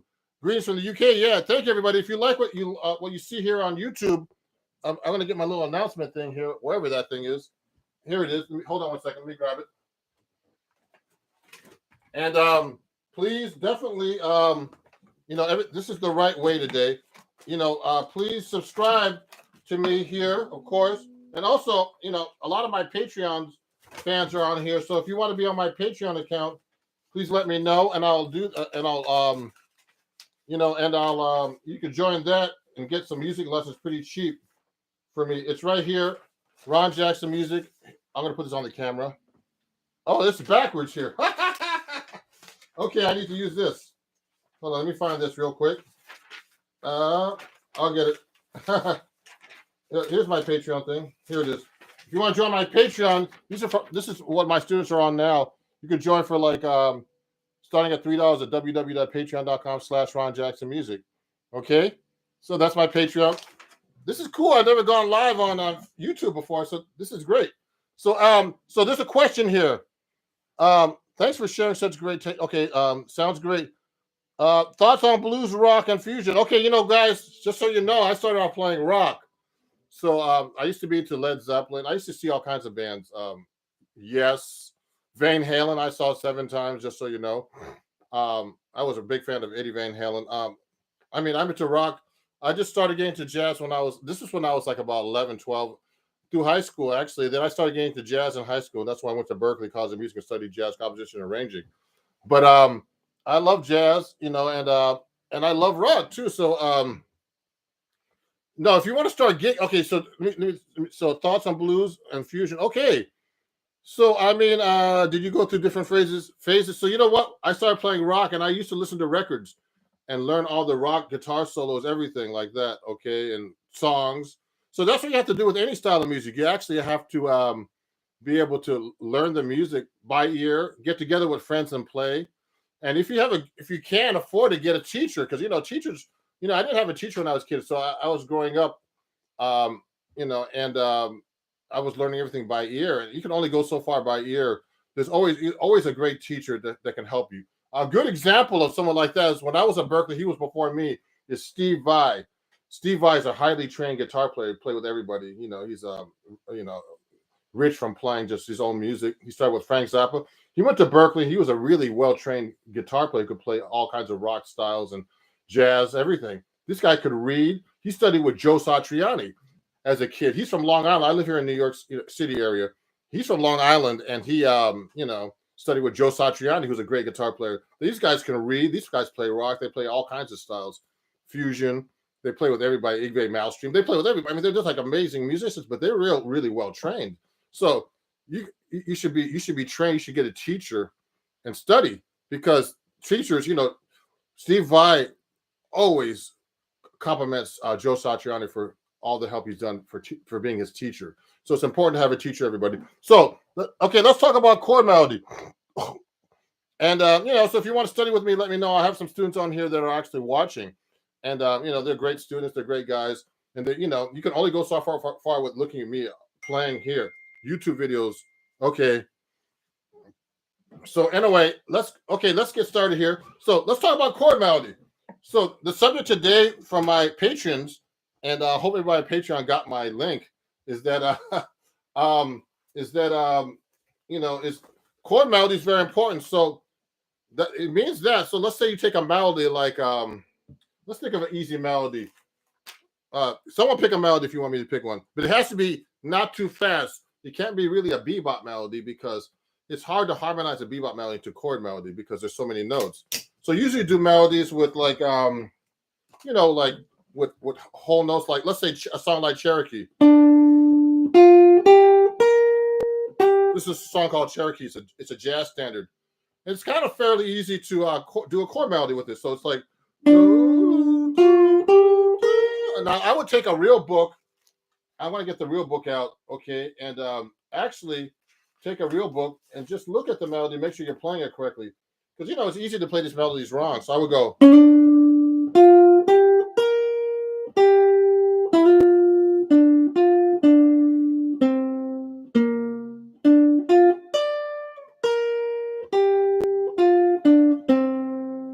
So that's the melody to Cherokee. So it starts with a B flat major 7 chord. So I mean, an easy way to play that is just put the melody on top of the B flat major chord, major 7 chord. Actually, so if the melody is D, so I just put those 3 notes. Now if I'm making, so I'm just playing a regular old major 7. Now if I'm playing on the 6th string, I'm going to actually switch guitars so you can see better, everybody. Let me get off my 7th string. Hold on. Let me get my 7th string here. Take it out because I want to get my 6th string out so you guys can understand me. It's not easy. Let me get my 6th string. If you have any questions about that, Nardis. Oh, that's a nice song. You can look at that for chord melody. Okay, thank you, Patrick. Hold up. So here's my 6th string.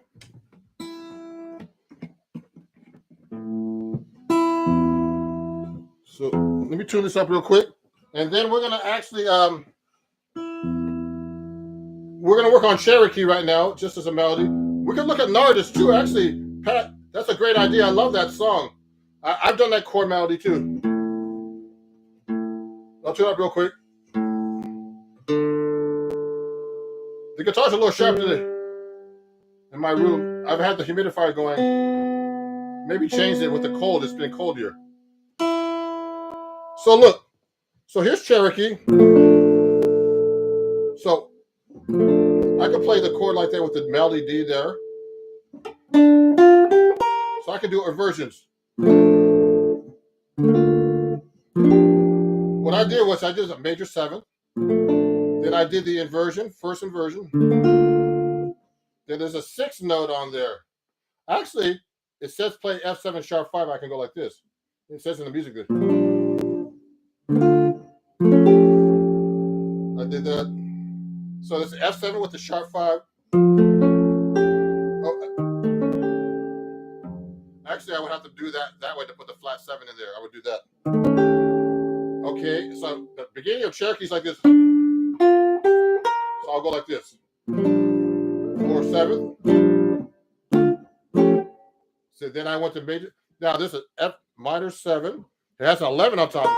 So you have to know the chord scale relationship to the the melody according to the chord. So that's a B flat against a F minor chord. So that's an 11. So I would do this. Or I could do it this way. Or this, so many ways. This. So that's go. So this is the melody so far. Now you can see this after it's a replay, everybody. I can go.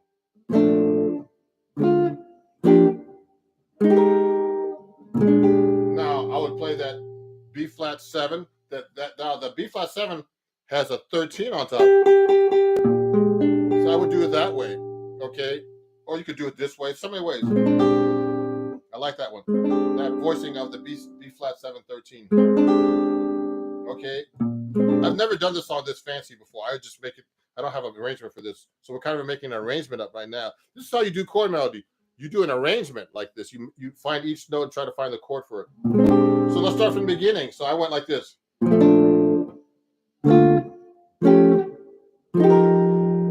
So I just chord melody that whole thing. Now I'm using block chords basically. Okay, there's so many ways you could actually do this. I could do thirds.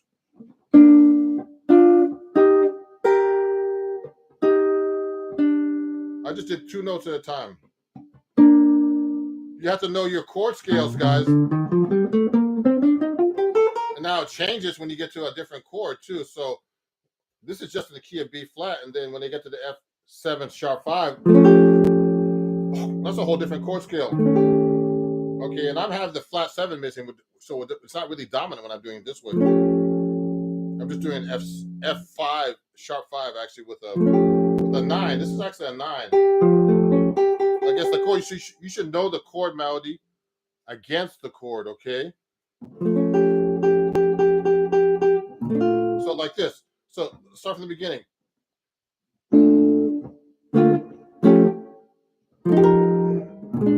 Okay, now this melody has a lot of tensions on top. So when I get to the next part, it has an F on the top. So that's an F on top, which is a major 9 against an E flat major 7 chord. This is an F.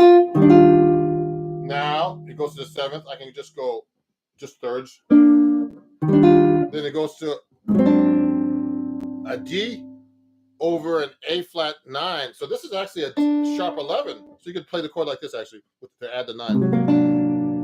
Okay. So let's start from the beginning one more time. So here's chord melody, Cherokee. You have to memorize it.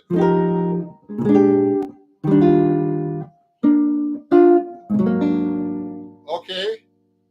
And then it goes to A to actually a C. So I'll just go down, do thirds there.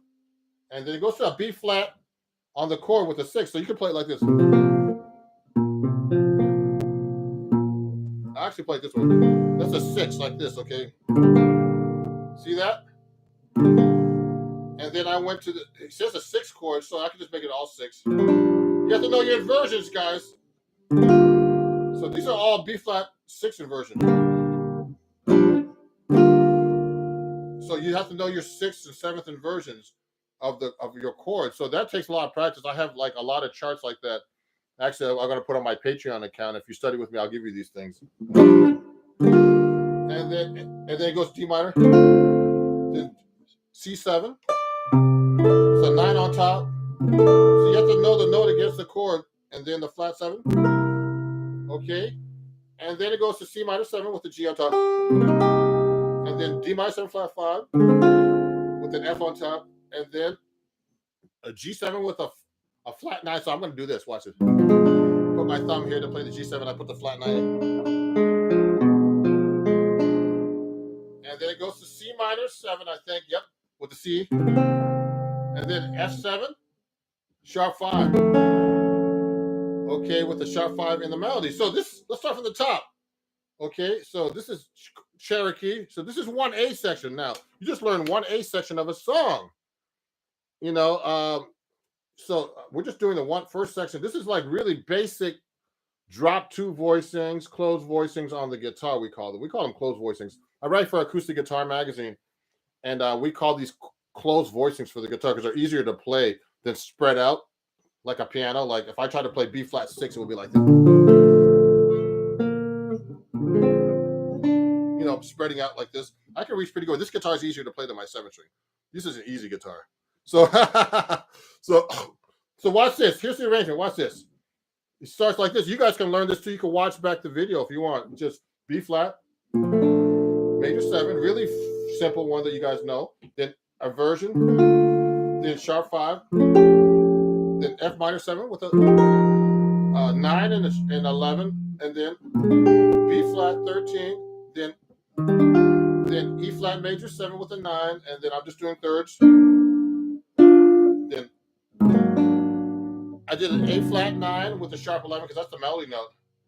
Then third, which is the a C and an A flat, and then I'm doing B flat 6 like this. Sorry. And then I'm doing inversion. The D minor 7, C7, the 9 on top, and then I'm doing the flat 7 on top, and then I'm doing C minor 7 like this. I can do it like this. Then D minor 7 flat 5, then G7 flat 9, then C minor 7. See, that's not that hard. No, I mean, I can make this even hipper. Let me see some of the questions here before I keep going. Thoughts on the blues? Okay, so Patrick, any advice for someone who's wanting to start gigging? Oh, Patrick, so I want to answer these questions before I keep going. So, Patrick, to get gigs, the best way actually is to know as many people as you can. I know a lot of people, but you have to keep in contact with them all the time. Sometimes I don't. I'm kind of like not introverted, but like to hang out by myself and just do things myself. Independent DIY they call it. But yeah, meet people. Get friends, and try to get a lot of contacts. People are the best way to get gigs. Actually, I get gigs from people all the time. But right now with social media, I've been actually finding a lot of students and new people that I've never met before. This is really great, and it's actually a good way to meet people too. It's also on social media, you know. And a teacher can recommend you. Like, I could try to recommend students for gigs and stuff like that. And just get out there and meet people. Study with people. Your guitar teacher can recommend you a lot of things like that. Just meet people. That's the most important thing. And go hustle, get your name out there. Develop your following and everything else. Now let me see. Okay, JD, good. Patrick, Nardis, we'll go over that in a minute. No problem. I've been trying to learn the tune for a bit. This is kind of advanced, but trying to get it. Okay, Odette. Can you play any Chick Corea licks? Chick Corea licks. Oh, like this.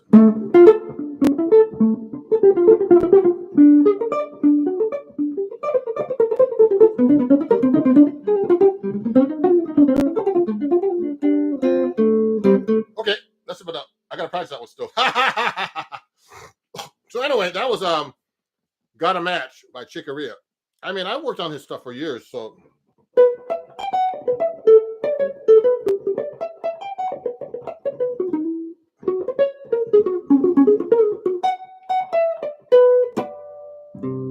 yeah, so I love Chick Corea, man. He just passed away. I had a bunch of friends that played in his band. I wish I could have played with them, but you can't always get everything you want. So, okay, so let's continue now. So someone asked about. So this is all about chord melody. We'll do about Chick Corea another day. So chord melody, everybody. So we just did Cherokee. So you have to know your chord, the melody against the chord, and you actually have to know, you have to know your scales. You have to know chord scale relationships. But there's different techniques you could use for chord melody. You don't have to play like the chords that are written either. If I did a song like Cherokee, I don't have to play the chords that are written. I can go like this.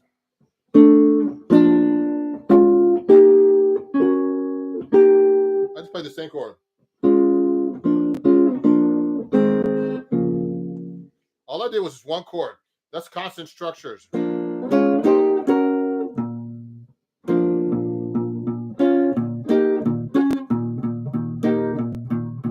what I just did? I just played the same chord with using under the melody, and that sounds hip too. You know what I mean?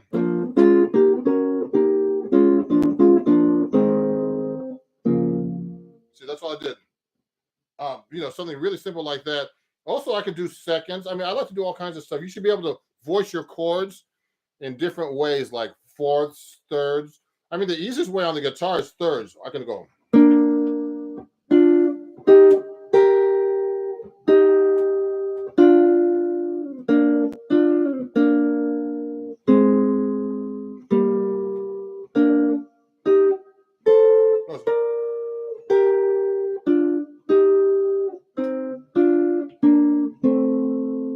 I just did thirds, basically. I wasn't looking at the music, so I was trying to figure out thirds. Now you could do fourths, fourths.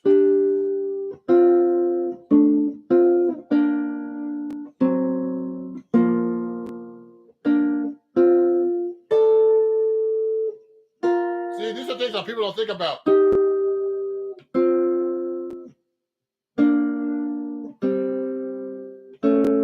I just did fourths, okay? So these are basic things you could do that people don't think about when they're doing chord melody. I'm only doing two notes.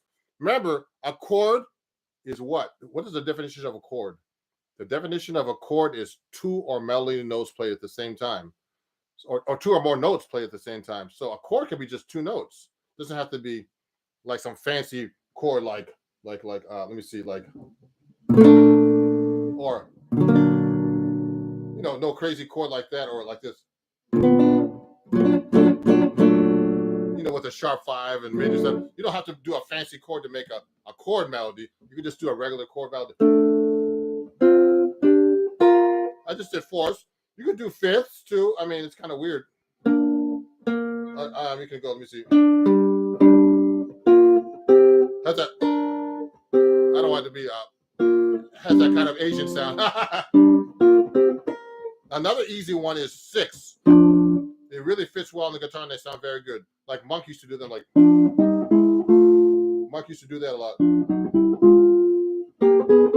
6 are really good on guitar.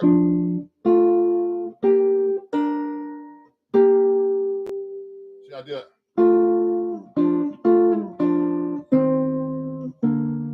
6 are really nice. Now it gets really weird when you start doing 7s.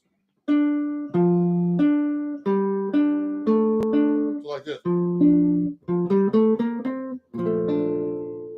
I like to go like a.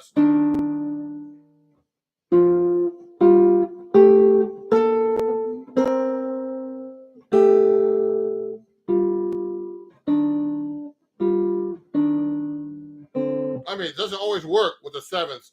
Okay, octaves.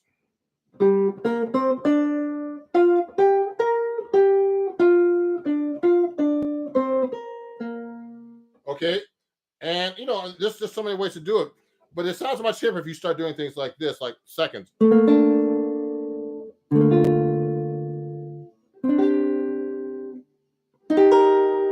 I use reharmonizations.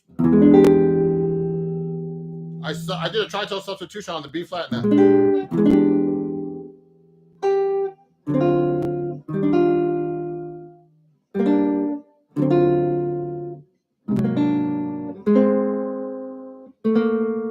Second.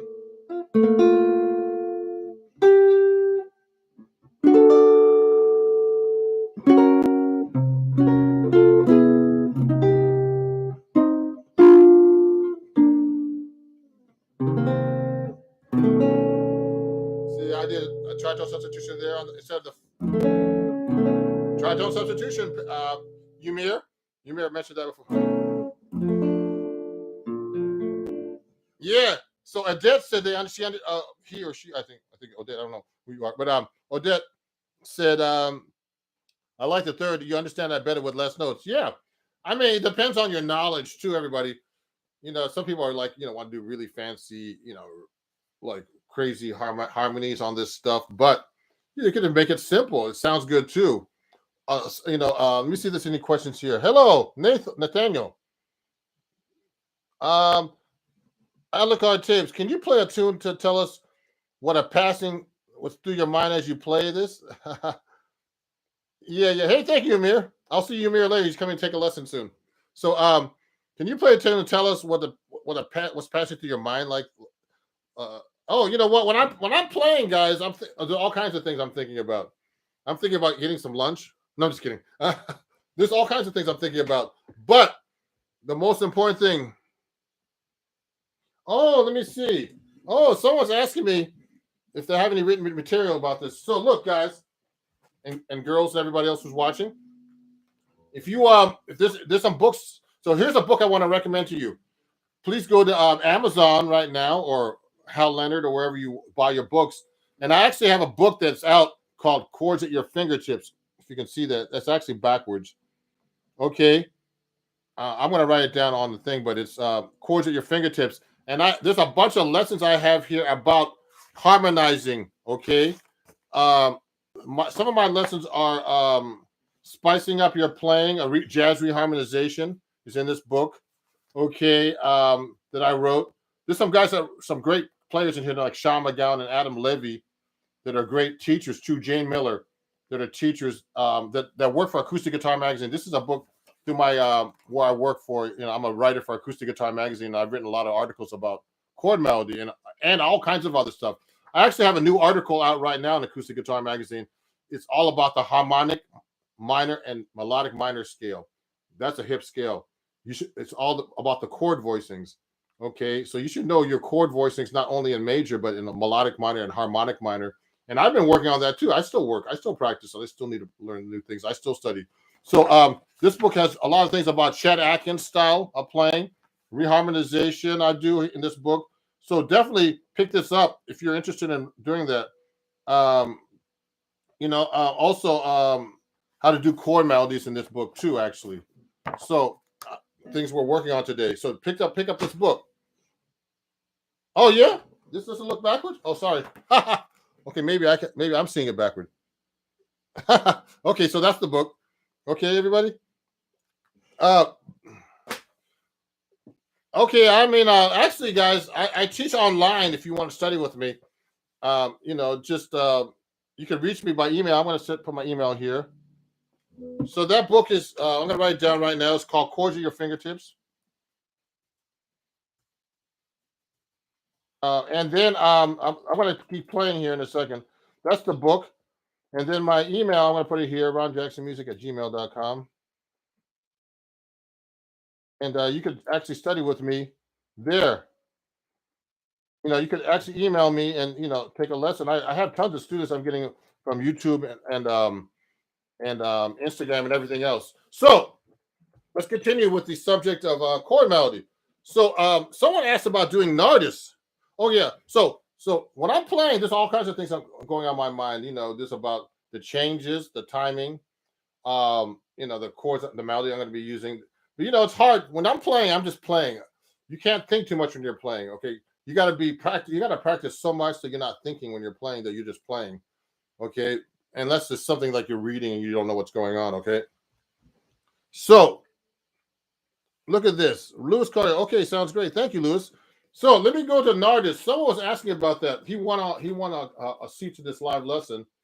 So let me get out Nardis. And now Nardis is tricky. So we just did Cherokee. So we did a partial arrangement. The bridge is easy on Cherokee actually, and we'll go back to that in a minute. Let me just go back. Let me answer this question. I'm going to get Nardis out in my book just so I can look at the melody. So Nardis is like this. It's a Miles Davis tune. You should know the melody separate also, everybody, if you're doing chord melody. To the song. So look at this. So I like this song. It goes. Okay, it does this. There's a counterman. Okay, and then it goes.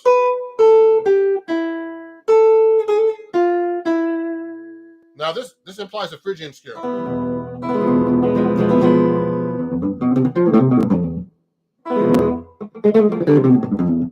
I love that scale. Okay. So that's the third mode of the major scale. Okay. Now, so it starts with an E minor chord. It's really easy on the guitar. It's like, and then goes up to F major 7. And then you can go, the melody's written down an octave lower. So I suggest guitar players always play the melody up an octave higher than it's written in most cases, okay? Go look at the range. So I would go like this. I would play the harmonic. I love harmonics.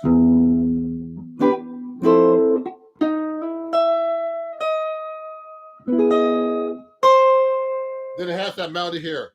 Now there's a line in between, so I would put that line in my chord. So,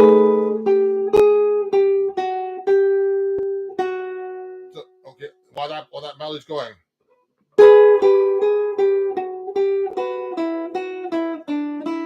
See how I held that note on top?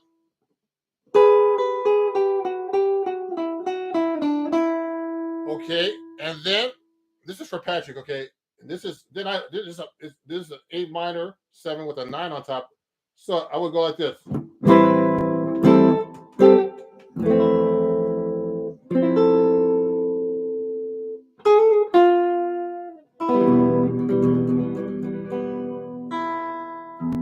Okay, and so I'm gonna keep going here, and then so that repeats. Okay, so that's the cool thing about jazz.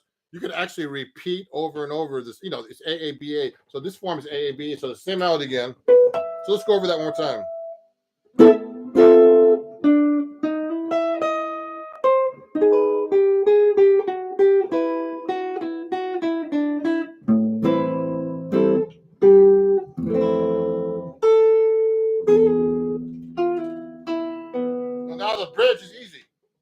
minor 9, the F major 7.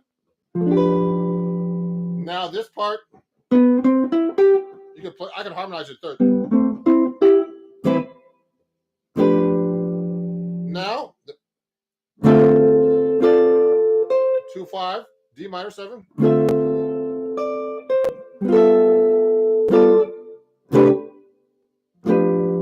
This is not too hard to harmonize.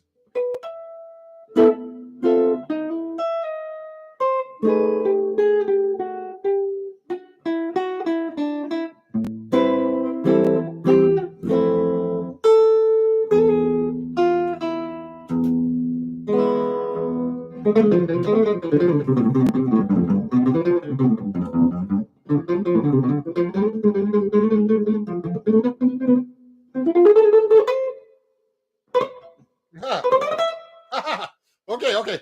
I'm just messing around there. So look at this. Nathaniel Nelson, how many hours do you practice every day? Well, yesterday I couldn't practice at all because I was too busy. So it depends on the day, but recently I've been practicing 1 or 2 hours. But at one time in my life, when I had more time, and it seems like weird, I don't have much time now because I've been doing a lot of videos for YouTube, TikTok, Instagram, and just stuff for my Patreon. It's just so much. It takes so many hours, and usually I used to practice 5 to 8 hours a day. Now you could hurt yourself by doing that, but let me see. There's a note here. Okay. Oh, okay. So you want to go? So you know what? Let me see. We're gonna fix the lighting here a little bit. The guitar's a little too light. So look. So everybody, look at this now. So we're talking about chord master. So that was an artist. So you can practice that one. That's easier than than most people think. Okay. That song doesn't have too many chords in it. Let's pick another song. If you want to send me a request about a song to chord melody, oh yeah. So Lewis, I'm sorry, Lewis. Lewis asked me where am I located. So I'm in the Jersey area, okay, and also what was I gonna say? I do everything online, and sometimes I have people come over, or I can go over to your place, but it's a lot more expensive. So if you want to email me about lessons, just email me, and we'll talk about their preferences. I'm in town.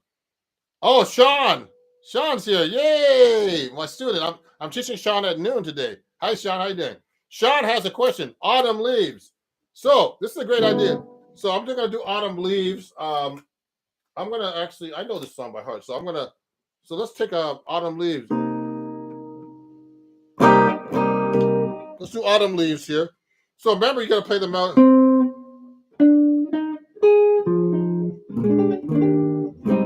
So this is C minor. I'm gonna do it in G minor.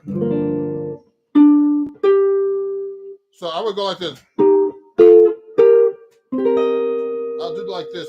Now it's a little easier to do this when there's a lot of melody notes in the beginning.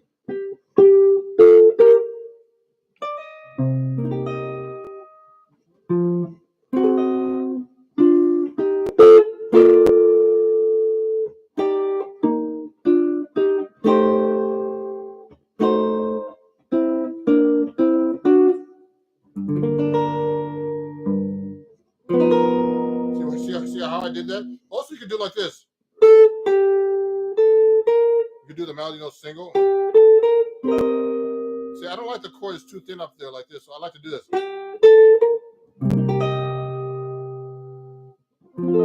See, I don't like this corny.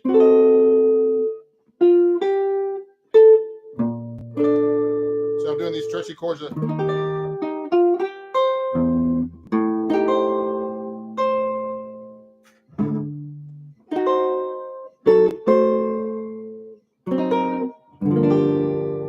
what I did basically, you could do either just a single line for the pickup note, and then play a chord under it. Use your finger like this to do that kind of stuff.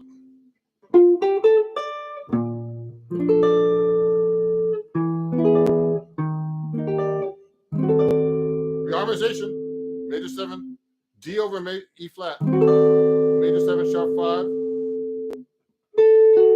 flat 5, flat 9, sharp 9 actually.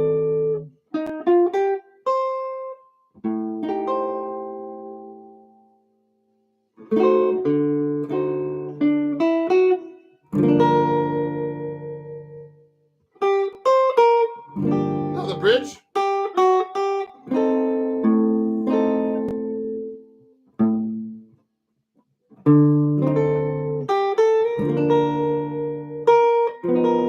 Reharmonization.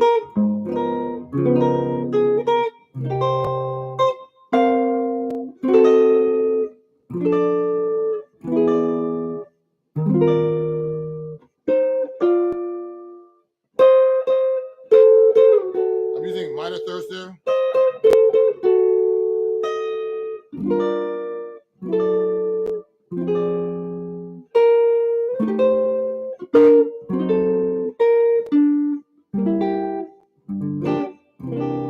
So I'm using really basic. Wow, someone says, "Wow, that song is making me quiver in my boots." I like that. So you know what? So that's Autumn Leaves. So that's a really common song, but with more melody notes like that, you have to be able to be more creative. So I can do all kinds of things like that. So I'm using thirds there to use single lines to do the pickup note. A pickup note is the note before the melody comes in. So it's like 1, 2, 3, 4, 1. That's the pickup note. So I'm going. So that song is a nice song to do chord melody with. Okay, that's a really basic one, but you can make it fancier and hipper.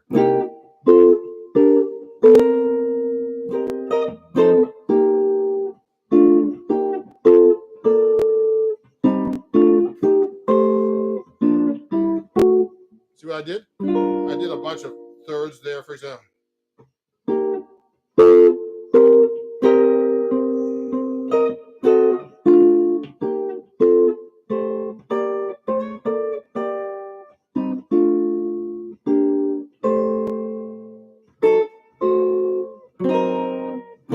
Now, you don't have to play the roots all the time in the chords.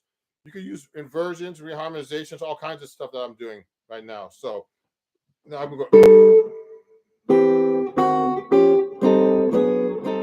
No thirds. No roots.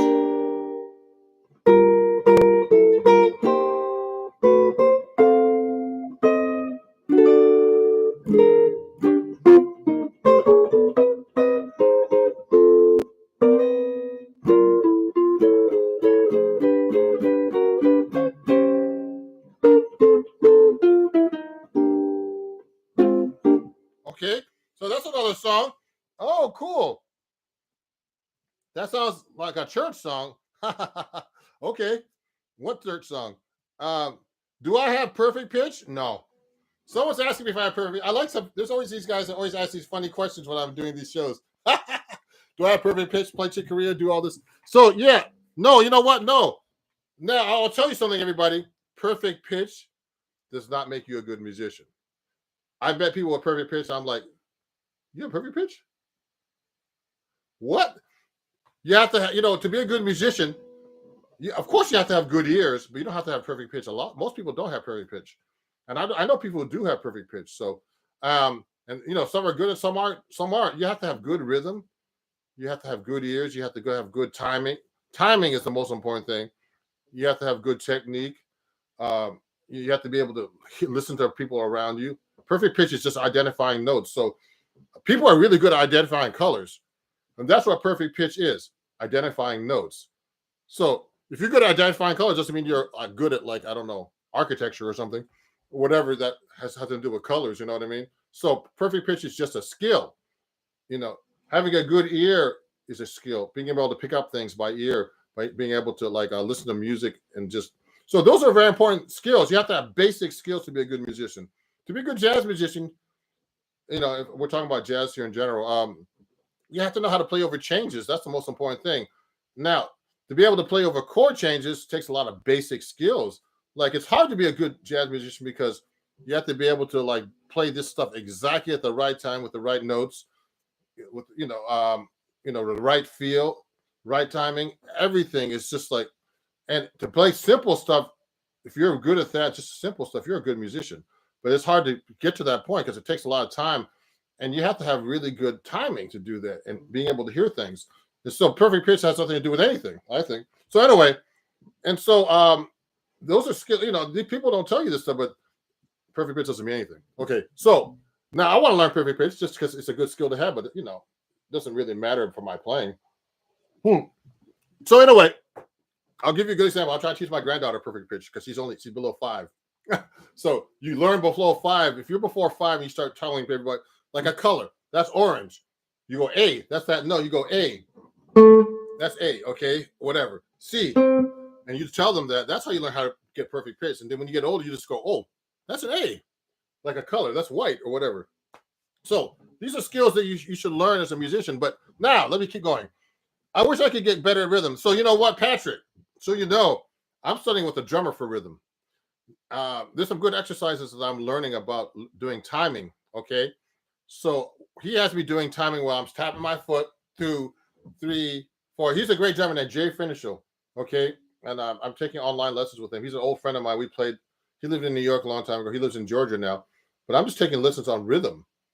Yeah, yeah, and he's on TikTok, so follow him. It's called the Drummer's Almanac, and follow me. I forgot to tell everybody, follow me everywhere. I know you guys are following me here on YouTube, and I appreciate all the followers, man. I have 7,000 subscribers now on YouTube, but also, I have tons of fans on TikTok because I do a lot of videos about all this stuff, and I have tons of fans on Instagram and Facebook. So all Ron Jackson Music, okay? You could go all those pages and follow me, and also Twitter as well too. I don't use that as much, but on Facebook, Instagram, TikTok, YouTube, it's all Ron Jackson Music. One word. Okay. And when we get back to gigs, hopefully I'll see you in person. I'll see some people later on lessons. But let me see. Some other questions here. I wish I could. Okay, Patrick. Well, at some point I will be a lot of work. Yeah, I just found you on Instagram. Yeah, I look hard. I got to check out all you people. Now let me see. So let's get back into chord melody. Thank you for all the people watching. There's a lot of people watching. I appreciate it. So if you want to pick another song, I can do. Let's get back to Cherokee, okay? Just for 1 minute. We didn't do the bridge. So remember we did Cherokee in the beginning. So I memorized the arrangement that I did earlier. So it's like this. You gotta memorize this stuff as fast as possible. Cherokee.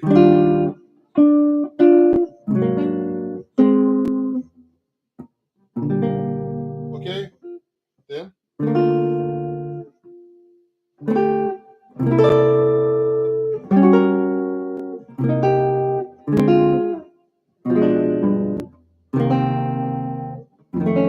So I'll do a different way.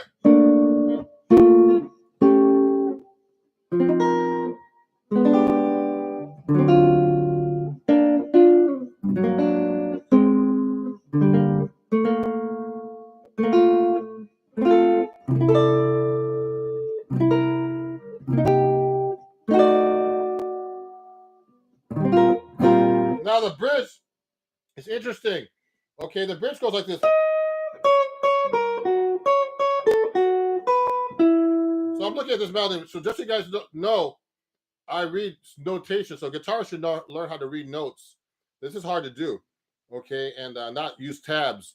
And now I know, of course, I know how to use tabs, but I only do that just to help people learn how I'm playing the guitar. Okay, but learn how to read notation. So I'm doing this all by looking at the melody and knowing what my relationship of the melody is to the chord. So that's called chord scale relationships. Okay, in chord melody they're very important. So I'm playing on the bridge of Cherokee. It's C sharp minor 9. You should look this up on your real books or wherever you have.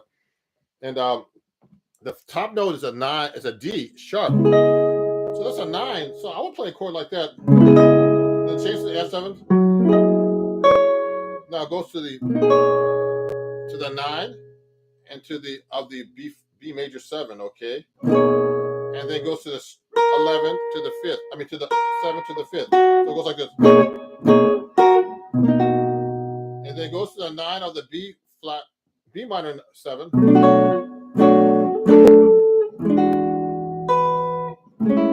See what I did?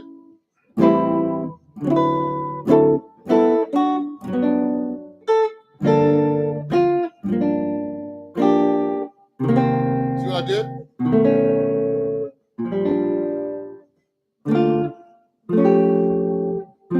Change the fingering.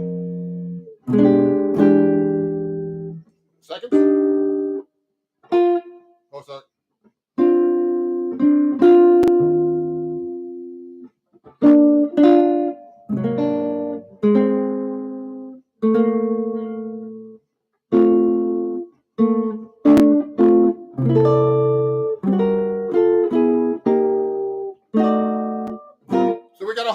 arrangement now for Cherokee. So remember, in jazz, it's pretty easy. There's the form for a jazz song is usually A, which means like the melody is played one time as A, and then repeated as A. Then B is a bridge, then A again. So there's two A's, and so once you learn an A, you learn 3/4 of the song. Basically, usually at the end of the A, it resolves or does something different to go back to the top. Okay, so Cherokee is like this now. So if I'm gonna play the band, I'm gonna go.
Okay, so I'm just messing around, but so when you do these arrangements, you don't have to play exactly the way it's written.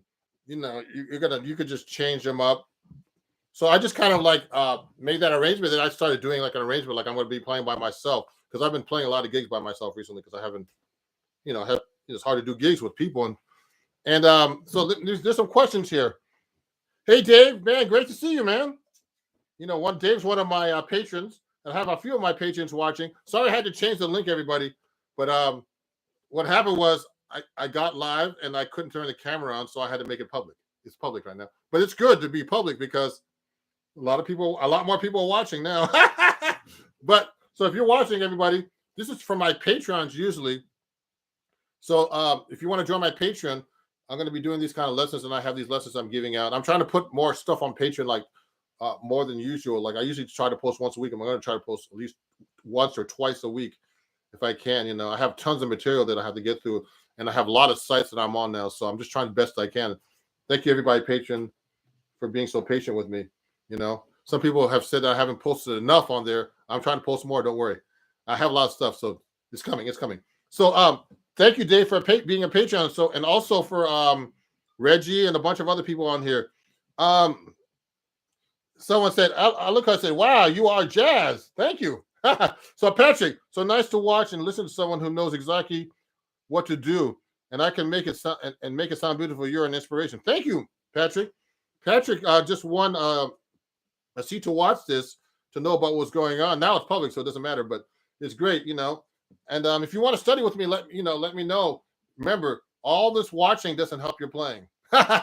It's someone who helps you. That's how I got better. I had a bunch of great teachers. I studied with Pat Martino, Bucky Pizzarelli got me to 7th string, Ted Dunbar, who taught a lot of great guitar players. Like, man, he taught Bobby Broom.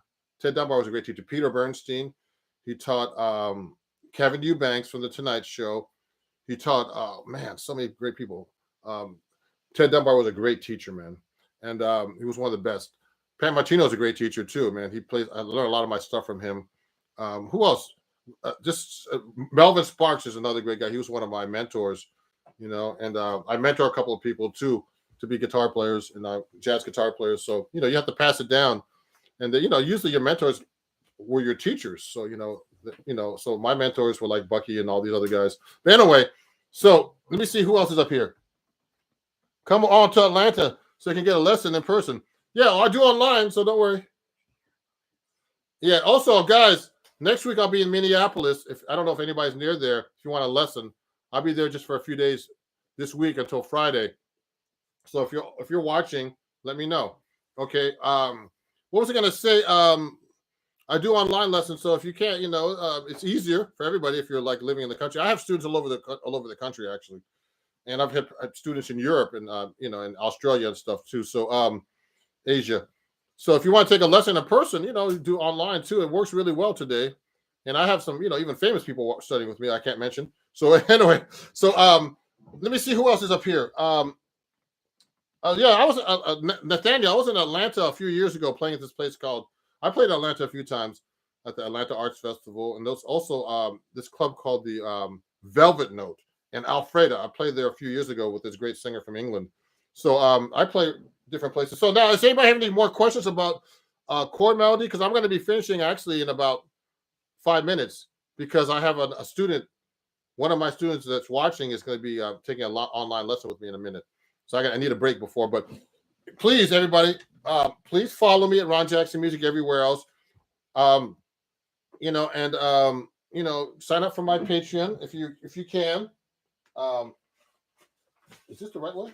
Okay, this is the right way now. See, look, everything was backwards when I looked at the camera. So that's my Patreon. If you want to join, yeah, because on my let me see. Oh, it's backwards. That's weird. Oh, so it's like this then. Okay. Sorry, guys. That's weird. Yeah, that's my Patreon. If you want to join it, you know, you can watch the playback of this too. Okay. You can watch the playback. You know, if you want to watch this video, I didn't really play much today. I talked a lot about chord melody and answer your questions, which is just as important. Oh, someone's from Guinea. Sorry. Oh, let me see. I'm just looking through the comments here. Yeah. So everybody, you know, so today this is recap about what we did. So I did chord melody. So remember, you can put a melody. You can put any chord under a melody anyway. You can put any chord actually, just your imagination. But basic skills are just like harmonizing in, you know, the key you're in, knowing the melody note, what the melody note is against the chord. If it's a third, a 9, a sharp 11, whatever it is, flat 13, against the bass note or the chord you're playing, and it's chord scale relationship. These are basic skills I learned in college, which is arranging, through arranging. So, you know, if you have any questions, please send me an email at ronjacksonmusic@gmail.com. And, you know, you can send it, you know, in this live feed today, if you want, you know, it's a comment. And I'll be putting up more. Actually, I have some more workshop lessons I'm going to be putting up on YouTube in general, because they don't like short videos on YouTube. They like long form videos, and you don't get any credit for that, for your hours, for watch hours on YouTube for the short videos, only of the long videos. So I'm going to be putting more long videos, performance and lesson videos. So I have a lot of things to talk about, tons of stuff, but you know, I don't have all the time in the world to do all these videos. So the editing takes longer. That's why I don't practice as much, because I'm doing these videos so much. So, and I'm trying to help everybody else, you know, and so I have a lot of stuff to talk about in my playing that could help you, and hopefully, you know, this workshop helped you today. And I'd like to thank everybody for watching, and I'll see you guys soon. I'm Ron Jackson, you know, and appreciate you watching, and have a great day. My website is www.ronjacksonmusic.com. That's ronjacksonmusic.com, and I'll talk to you guys very soon. Thank you. Bye-bye.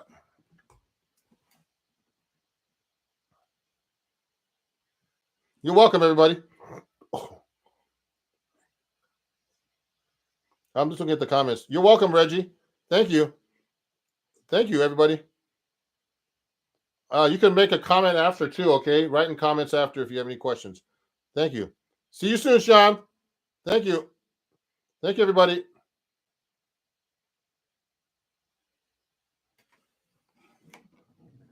Oh, I'm trying to go live here. And it's going to be a little different today because I don't have my screen on YouTube the same like I usually do.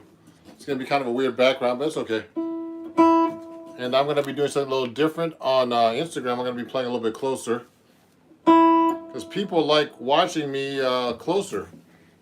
You know, I've had those kind of remarks. So if you have any questions, please ask them, you know. What's up, everybody? On YouTube, how's it going? I'm going to go live on Instagram too now, just for fun. And I've been, hey, everybody from Chicago. Hey, actually, I want to put a word out to everybody. First, I'm transmitting to through Instagram and YouTube, you know, and I get a lot more engagement on YouTube for some reason. Just so you know, and just letting you know, everybody who's watching me in the States, if you know, I'm going to be doing a tour next year in March. Okay, and you can send me a message if you want at ron at ronjacksonmusic.com. I'm doing a tour in March, and I'm already booking dates next year, March and April, and I'm already going to be playing in Wisconsin and in Kansas. So if you know some places for me to play out there, let me know. Okay, I'm putting the word out there because you'd be surprised. In Chicago, okay, in that area, you know, Illinois, anywhere. How to practice arpeggios. Okay, so let me just say, hey, Jazz Story. Is that John's Story? How's it going?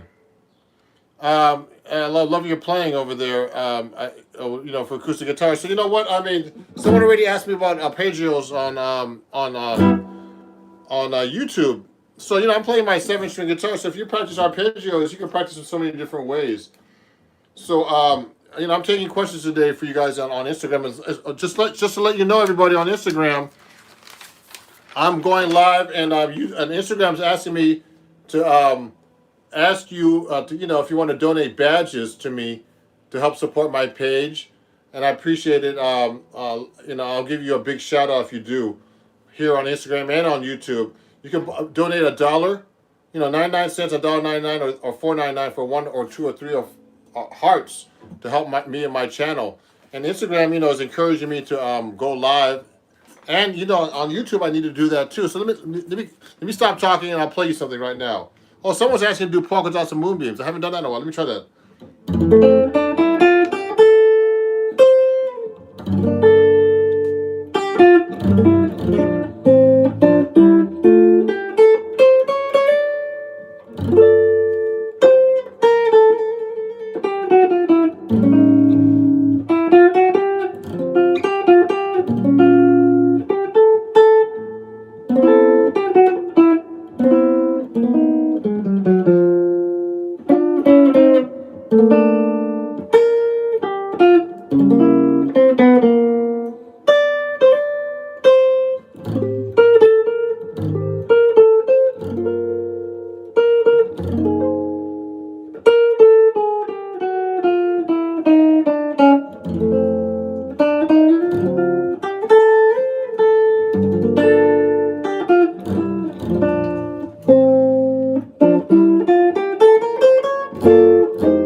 Okay. Oh wow.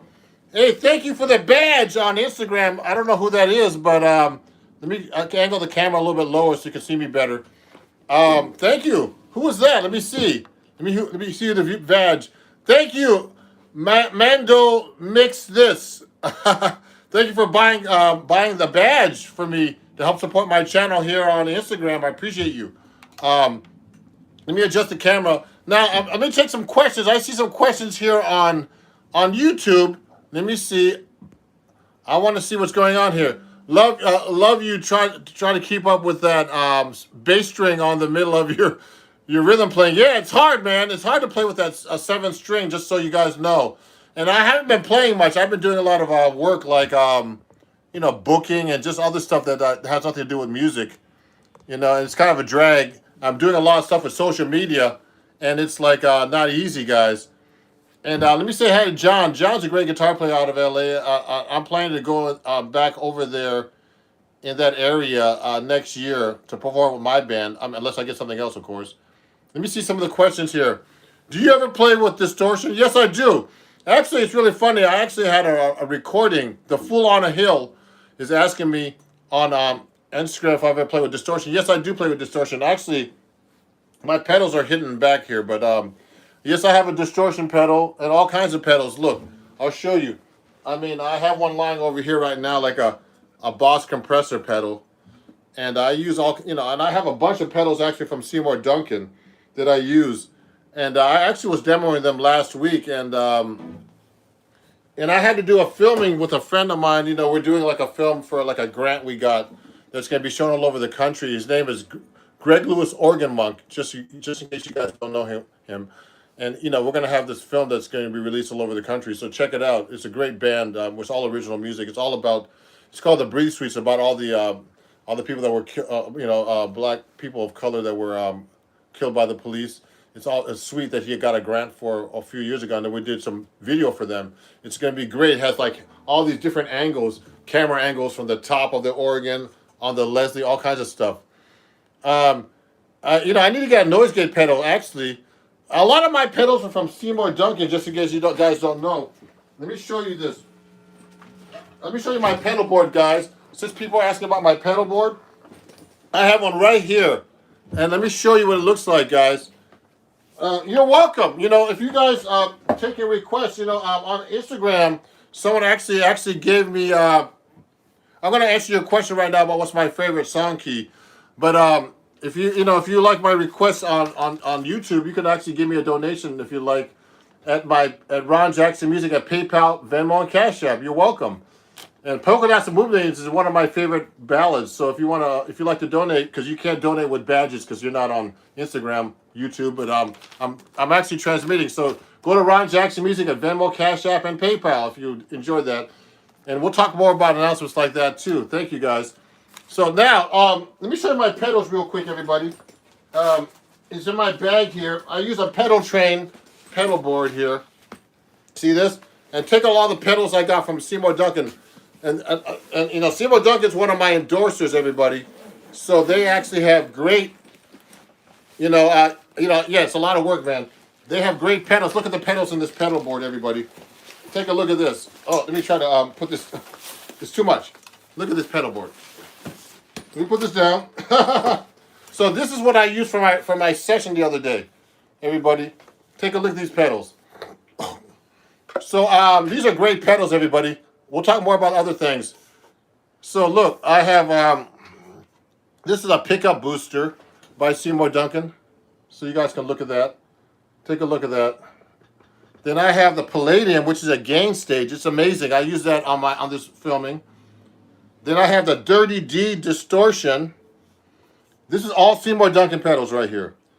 And these were like I'm an endorser for them, so they give me pedals basically. There's a lot of money worth of pedals here. So I love using the Boss Octaver, and look at that, yeah. Okay, and then I use a volume pedal, Boss volume pedal, FV50. It's a great volume pedal.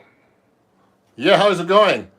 And then I have the Dark Sun. I use the delay function of this. It's a reverb and delay, but I like to use the reverb on my amp actually, which is my Fender Tone Master amp back here. Okay, it's a great amp, and I use the delay function. Now I'm working on using the loop pedal, the Boss loop pedal. It's a great thing, and I like using this thing. It's a tremolo, so you can make it sound like a helicopter, the guitar, all kinds of cool things. And this is a Catalina, which is these are Seymour Duncan pedals too. This is a Catalina, which is basically a chorus pedal. Oh, these are really cool pedals, guys. So I do use effects sometimes, Usually when I'm doing my jazz stuff, I play clean because I like to play clean.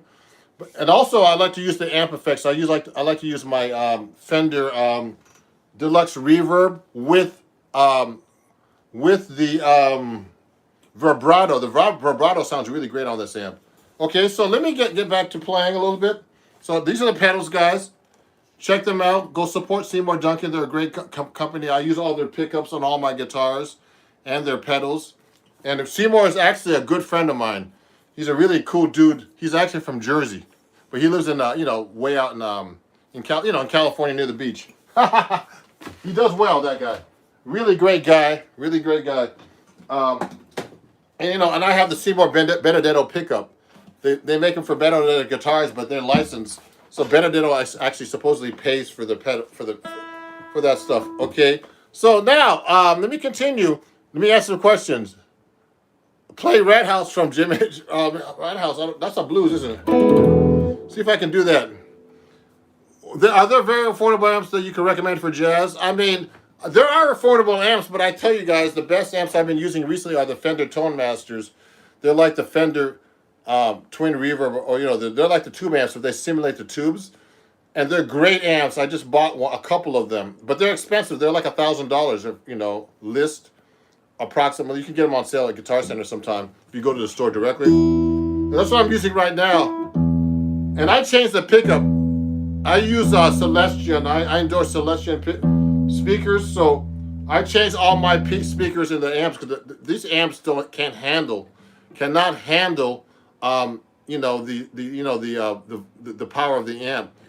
So these speakers here are Celestion creambacks, but I got the Celestion Neo 250, which is 250 watt speaker, put in this amp, and it sounds great. I almost thought I blew that out the other day on this recording, but I was using distortion with Octaver, which is kind of crazy, and I didn't realize it. But anyway, Yo, Ron. Yo, John. What's going on? Great to see you, John. So let me say hi. Let me say something. Look at these comments now on YouTube too. Let me see all the messages. You're from the Manila. Oh, cool. How long have you been playing? I've been playing since I was a kid. Creating ways to use the whole tone scale. Okay, so someone's asking about the whole tone scale, everybody. So let me get back to talking, and I'll answer your questions too on Instagram too. So if I use whole tone, I like doing these. I do this a lot in whole tone. So here's a whole tone scale.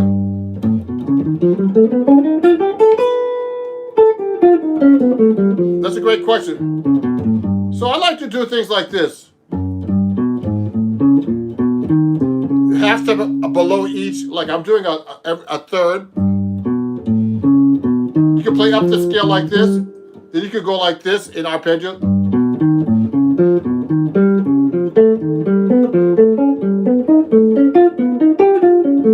Now you can mix them up going backwards and forwards. You could go.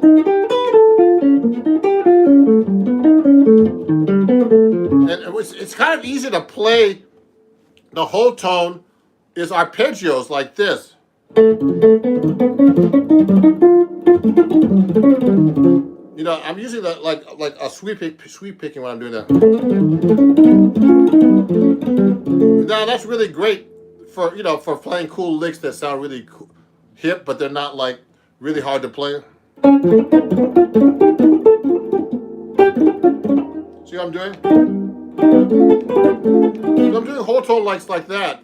But also, like I like doing whole tone licks like this.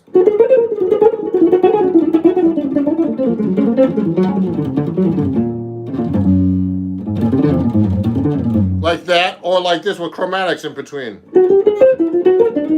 They're easy to play on the guitar because they're like symmetrical.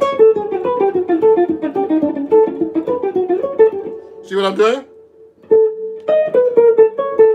So those are kind of cool licks I like to use with whole tone.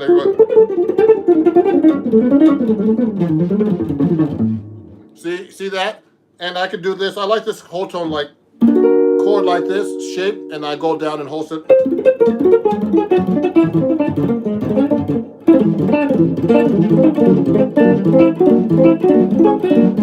I'm practicing right now, everybody. Actually, so I like to practice these things. Okay. So that's a great question. I forgot. I'm sorry I couldn't see who actually asked that question, but I love using whole tone. Now let me see. There's a question up here that someone was asking me. What's my favorite song key? So my favorite song key just really depends, everybody. So when I'm playing a song, the guitar, it's great to have those open strings. So sometimes I like to use the key of D or A.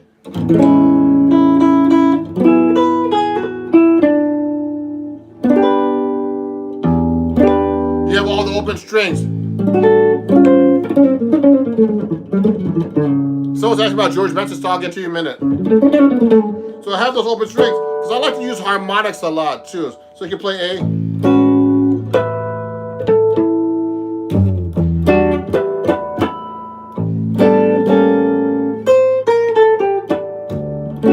I like the D, key of D because of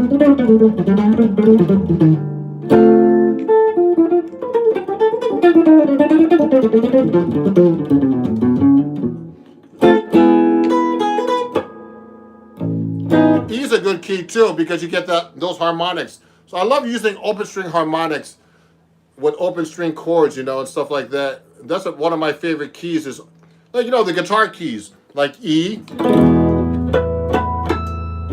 A, and I like the open string harmonic. You can do things like that with the harmonic. So you can do really cool things with harmonics with open strings too, like that. Okay, so I like exploring different things like that. I wish I had more time to practice in general to work on this stuff. So, but thank you everybody for watching on YouTube. Is it very normal and apparent on acoustic? Yeah. You're right. Yeah. So let me answer some questions here on Instagram too now. A bunch of people have been watching on and off on Instagram, so I'm gonna play a song now before people get bored because sometimes people just want to hear. Thank you. I'm trying my best, Larry. Larry the bass. I sound great. I'm trying. You know what? I didn't touch the guitar yesterday. I was doing so much business and then I ended up not playing the guitar, unfortunately. And I'd like to thank Max. Thank you all. My student, Umir, is watching. And Umir switched to 7-string guitar because of me. I'm proud of him. This is a 7-string, guys. So just in case you guys, I want to let you guys know if you're in the New York area, tomorrow night I'm playing in Harlem, New York, okay? So if you're watching, come to Harlem. It's for free gig. Okay, come watch me tomorrow night with a singer named Hanka. And it's going to be a great band, guitar trio with a vocalist. So come by if you're in New York. Okay? And it starts from 7 to 11 p.m. It's Patrick's Place in Harlem. Okay? And this might be backwards for you guys on Instagram. Okay? And it's on 151st Street and Adam Clayton Powell Boulevard. So you can find me on YouTube, on Instagram. And you just find it. You can find me everywhere. You can find out where I'm playing tomorrow night. And for people who are watching in the Midwest, let me know some clubs. Send me a message, Ron at ronjacksonmusic.com, or anybody out there. And I want to know, I need some venues to play out in Iowa, in Wisconsin, Kansas. I'm playing in that area next year, so bring me out there if you know of any places. Okay. Let me answer some questions here.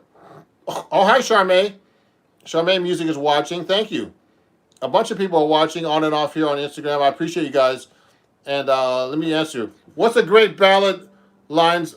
What are some great ballad lines on, for example, on Stella by Starlight? Okay, let me answer that question. So if I'm doing Stella, let's play that song right now.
So if I'm gonna be doing lines with Stella. I'll do minor 2/5 lines like this. That's a 2/5 line, minor 2/5.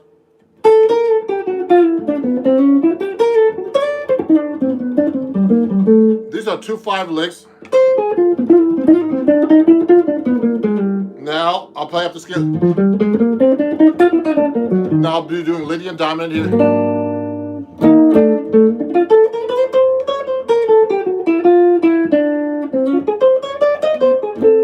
Arpeggios.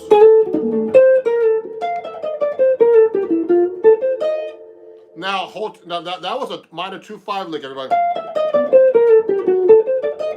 Now when I get to the G7, now I could do altered if I want to. I could do whole tone. People do a lot of whole tone here. I like this lick. That's a whole tone lick.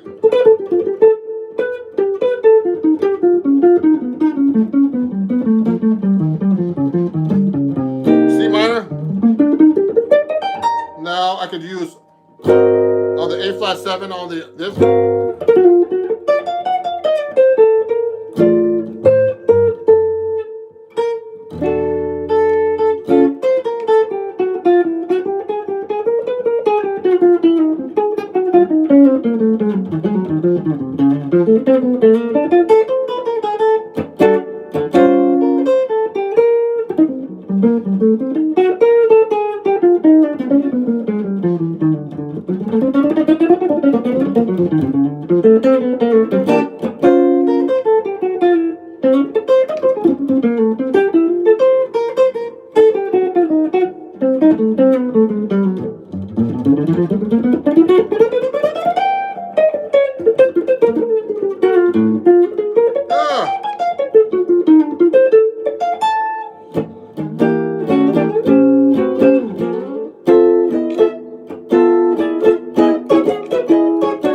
Okay, so I was just doing a little bit of Stella because someone was asking about that. So thank you for answering that question, William Kaufman. So let me continue now. I'm gonna answer some more questions on Instagram. I mean on YouTube because I've been neglecting you guys. I'm sorry. Now, if you guys are enjoying this show on Instagram, um, just so you know, you can donate actually to my badges because Instagram is asking me to let you guys know about my badges to help support me. So you can donate to my badges. Someone already bought a badge. I thank them a lot. You can buy a badge for a 99 cents or $1.99 or $4.99, one or two or three hearts. And on YouTube, you can just donate if you want to PayPal at Ron Jackson Music, PayPal, Cash App, and Venmo. Okay, at Ron Jackson Music, and or Ron Jackson Guitar, either one. Okay, thank you guys. So let me see. Let me answer some questions now on YouTube because I'm neglecting you guys. I'm sorry. Let me go now to live chat and see what some people are saying. Amazing, thank you. How can I use the circle of fifths when I'm improvising? Well, when I'm improvising a circle of fifths, it usually is through a song with circle of fifths. Okay, so I'll go like this. So I mean, there's different ways to practice that lick.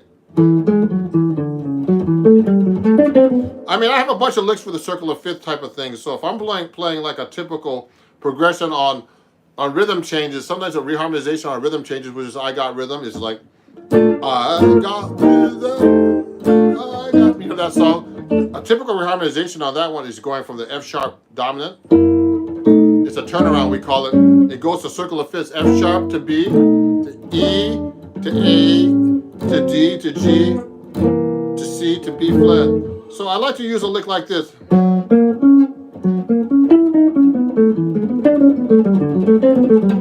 I have different kind of licks that worked out.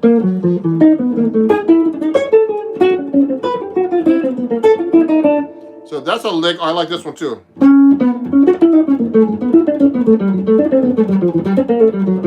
So those are licks I worked out. They're actually cycle licks that I like to work on. So you got to practice these things yourself, everybody, if you want to do these kind of licks over chord changes. So I'll just do like an F sharp. So I mean, I use that a lot. I'll go.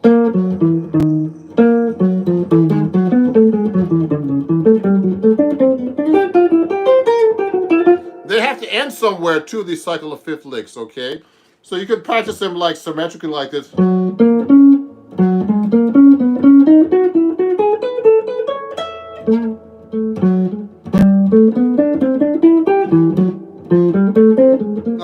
It's hard to do.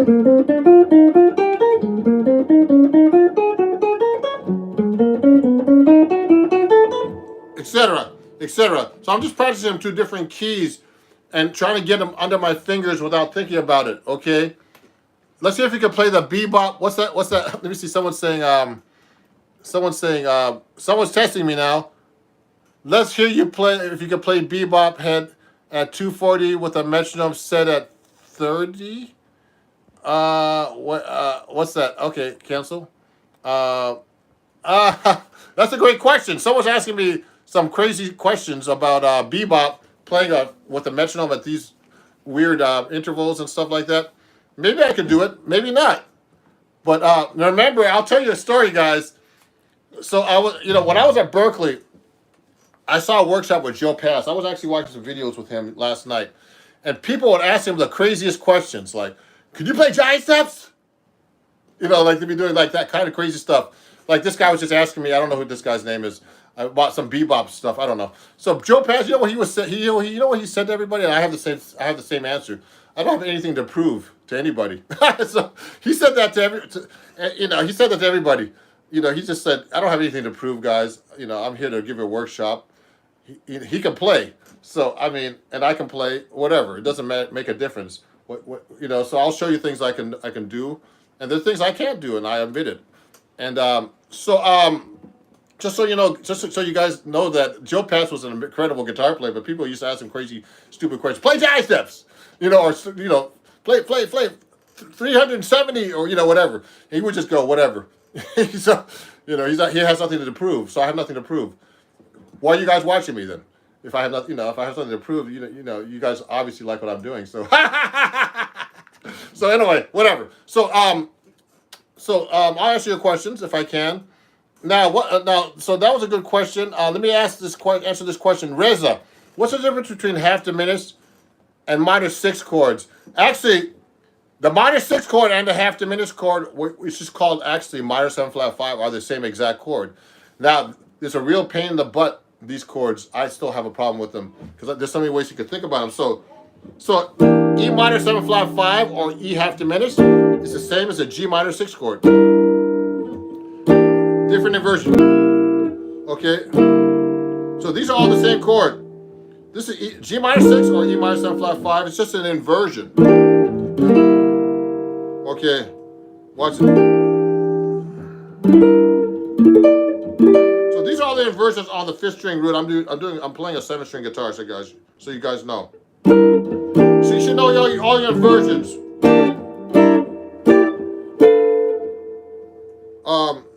You should know all these, okay? All your 6th string roots, 5th string roots, okay? All your inversions. So they're exactly the same chord, just so you guys know, okay? Great question. Let me see. What's the best patch chords for use? I don't know what that means. What are the best patch chords or passing chords? Is that what you mean? Now, how do you understand how to combine the chords? That's a good question. When you combine chords, I don't know exactly what you mean by that, but so that means if I'm going through it from one chord to another, or passing chords, I don't know what you guys. I don't know why. Let me see. Hold on. Oh, there I am. Good. So look at this. Someone just bought this book. They said on Instagram. I mean on YouTube. Sorry. So look at this. This is a great book. If you want to learn how to sight read, take a look at this. It's a great book for sight reading on the guitar. It just teaches you all the positions. Okay, but this book, it teaches you how to play positions, all the scales and everything. But the thing is, everybody, you need to read just more music, more than music out of this book. You need to get just read everything. Read bass clef, read violin music, read flute music, read all kinds of stuff to get into sight reading. Okay, because that's how you really get into sight reading, is by just sight reading. You got to practice your sight reading just like you practice your scales, practice everything else, okay? Yeah, I think I lost you guys on YouTube for everybody. Everybody got off, but now they're coming back on again. So, so just practicing, everything you possibly can. I read all kinds of crazy stuff. Let me see if I can show you. I just read anything. I have a bunch of books behind the screen here. But, sight reading books, anything, And I try to read stuff, don't read all the jazz riffs. I have all these fake books. You could try to read bass clef. Try to read bass clef. These bass lines on bass clef. Slash chords. Just try to read anything you can, everybody. This is Doors by Mike Nog. So there's all kinds of, all these crazy chords you can try to read. And these are good exercises. A lot of these books have great things to read. We just learn by ear. Someone just made a comment. Can you learn by ear? Yeah, you should learn by ear too. Both. Guitar players always are I'll tell you, everybody, this is real. What happens if you put some music in front of a guitar player? They stop. And you don't want to be like that. You want to be very well-rounded as a guitar player, I think. You should be able to read. You should have good ears. You should be able to read tabs. I don't like reading tabs. Actually, I read tabs worse than anything else. So I read sheet music, I read guitar chords, everything. You should be a well-rounded guitar player in general, especially if you want to become a pro guitar player. Oh, you're welcome. So let me stop talking for a minute. Yeah, great. Let me play another song right now for you guys. Ymir's there. How you doing, Ymir? He's on YouTube too. My guitar student Ymir is on YouTube and on Instagram watching me. I appreciate you, Ymir. So let me go. How do you transition from blues to jazz and jazzy songs? You know how you transition? Start playing jazz. That's all. Learn easy jazz songs. I have some videos on YouTube, shorts and on my TikTok, all at Ron Jackson Music, and teaches you some, tells you some basic songs. Learn some blues jazz songs, for example, like this.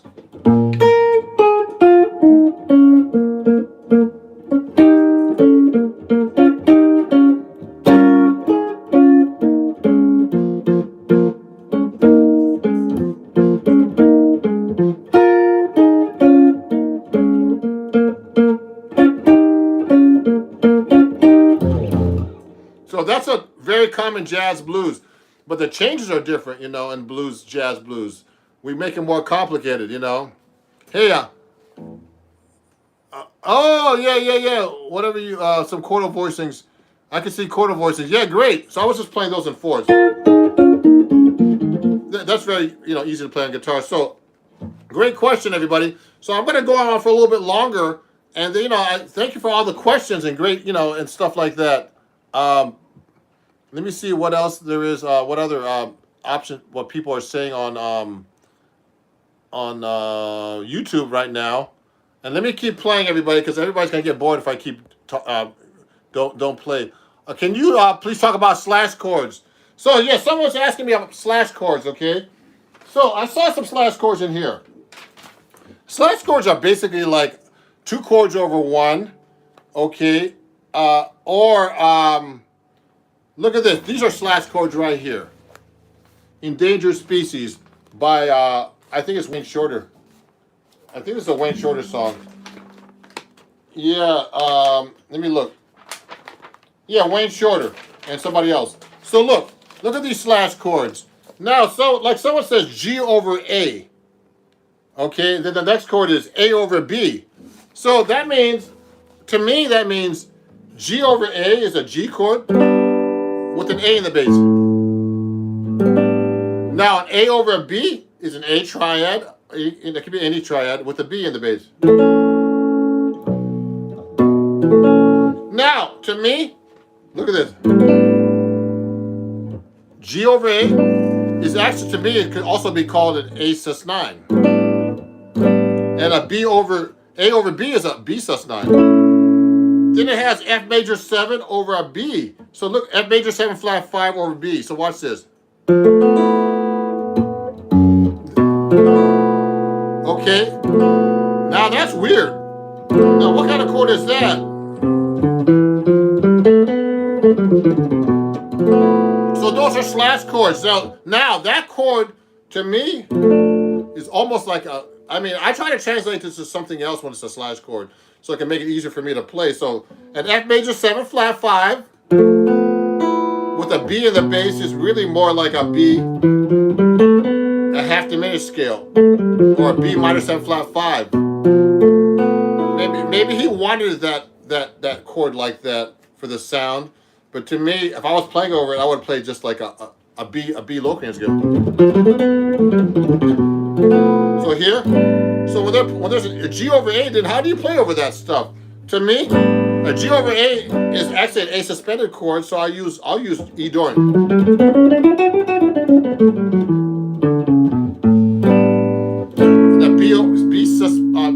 A B over A over B, I would use an F Dorian scale too. Or it's a dominant scale. Okay, a B dominant. So that's how you go over the slash chords. That's a great question.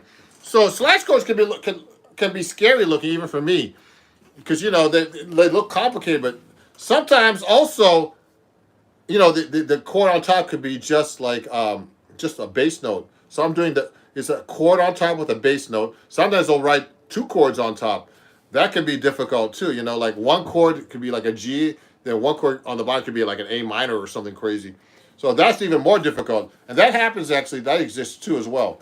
So that's a great question. Let me see if there's any questions actually on Instagram.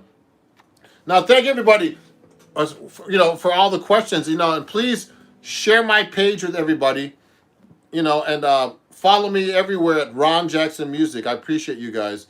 I'm almost at 28,000 subscribers now on YouTube, and I'm still at below 25,000 on Instagram, unfortunately, still. So, so please share my page. And if, I'm letting you guys know I'm going to be touring the Midwest in March. So I'd like to know if there's any venues I can play at in Kansas, if you're in that area, Wisconsin, Iowa. I'm working on that today. In the next couple of weeks, I'm starting to book a tour of the Midwest and going west into Hawaii. I already have 4 dates on my tour next year, so keep an eye. Just so you guys know, if you enjoy what I'm doing, also, I have a gig coming up this weekend, and also I have a workshop, a jazz improv workshop on Lively. Now, this is backwards on Instagram, I'm sorry, but it's on July 18th. Go to lively.com.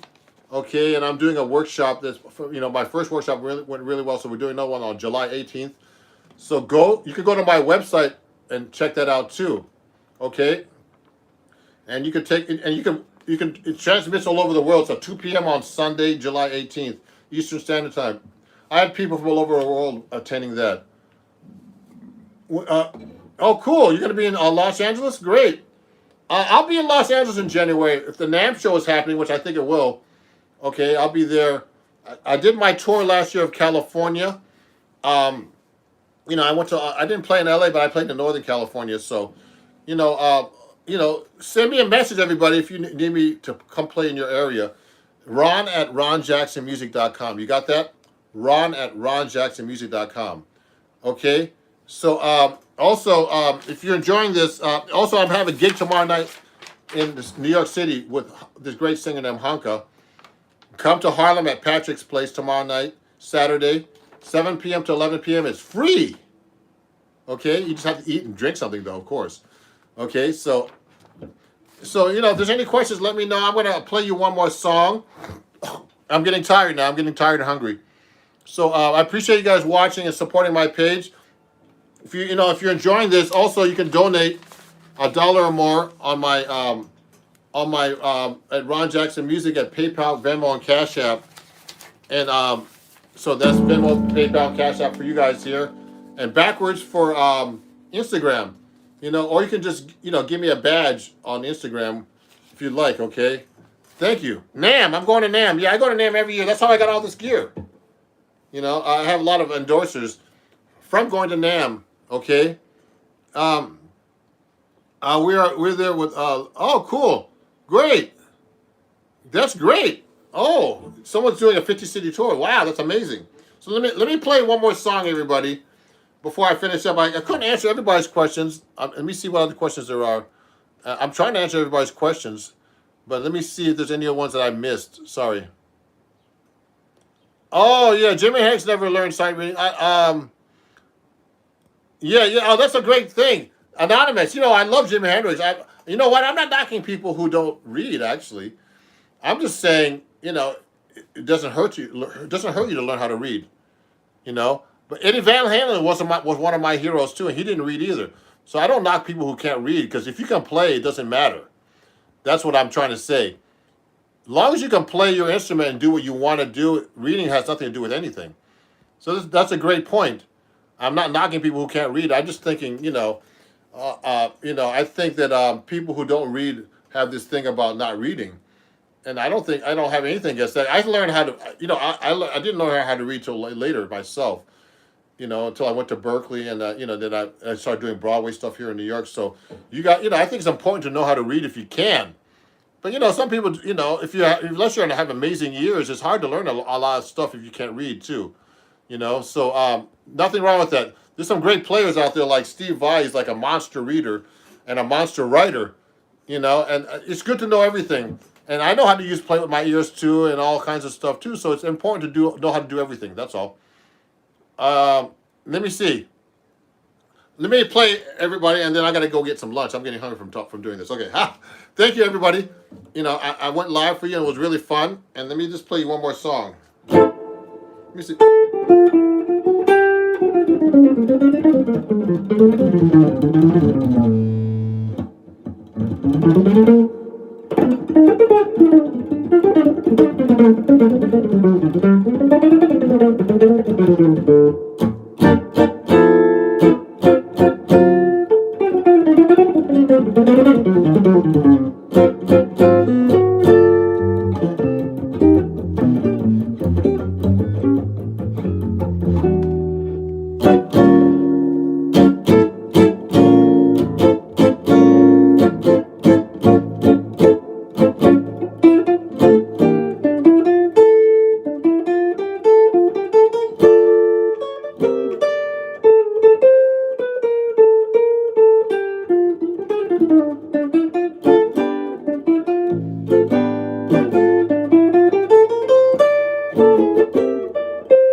Whoa!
What's the strangest technique I've ever learned? Oh, that's a funny question.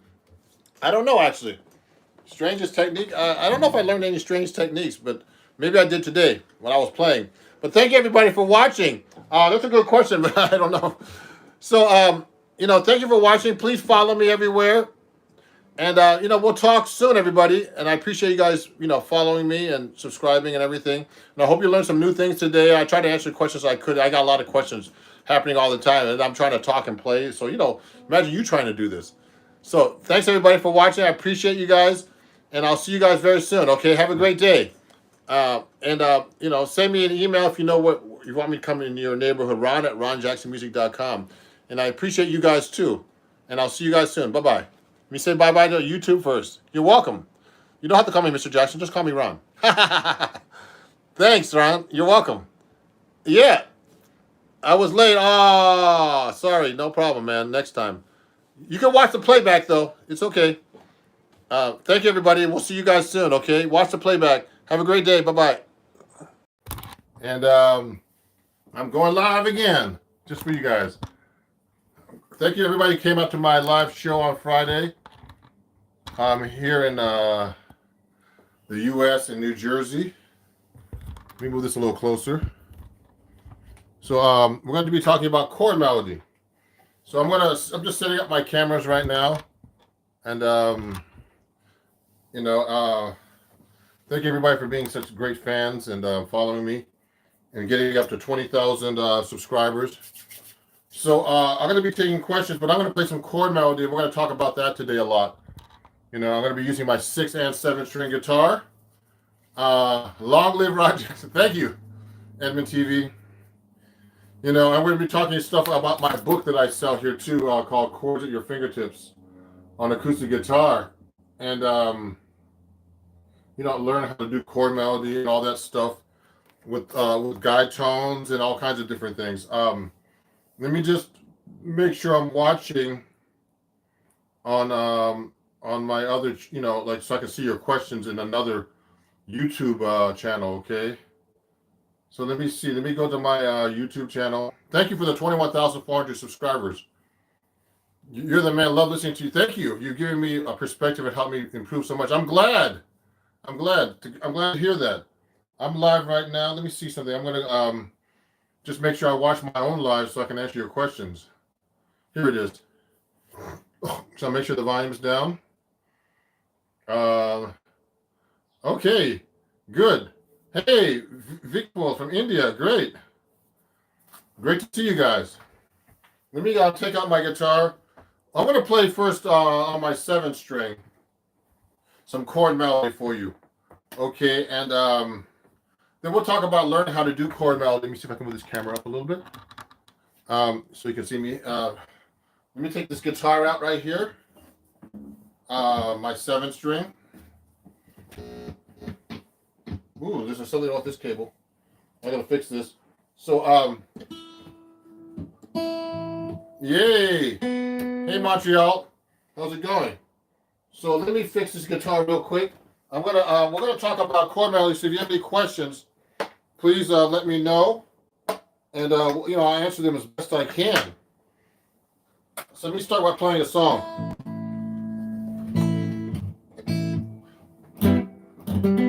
How's the volume? Sounds okay?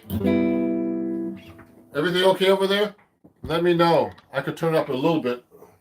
Let me see. I don't want to play too loud. So, because I play too loud sometimes.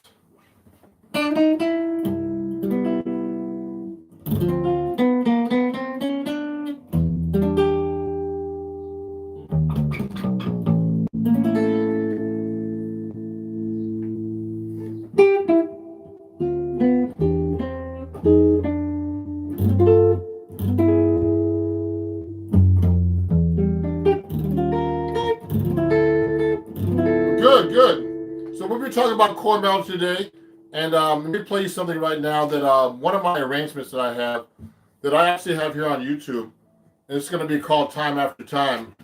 And no, actually, let me do that one first. Ready?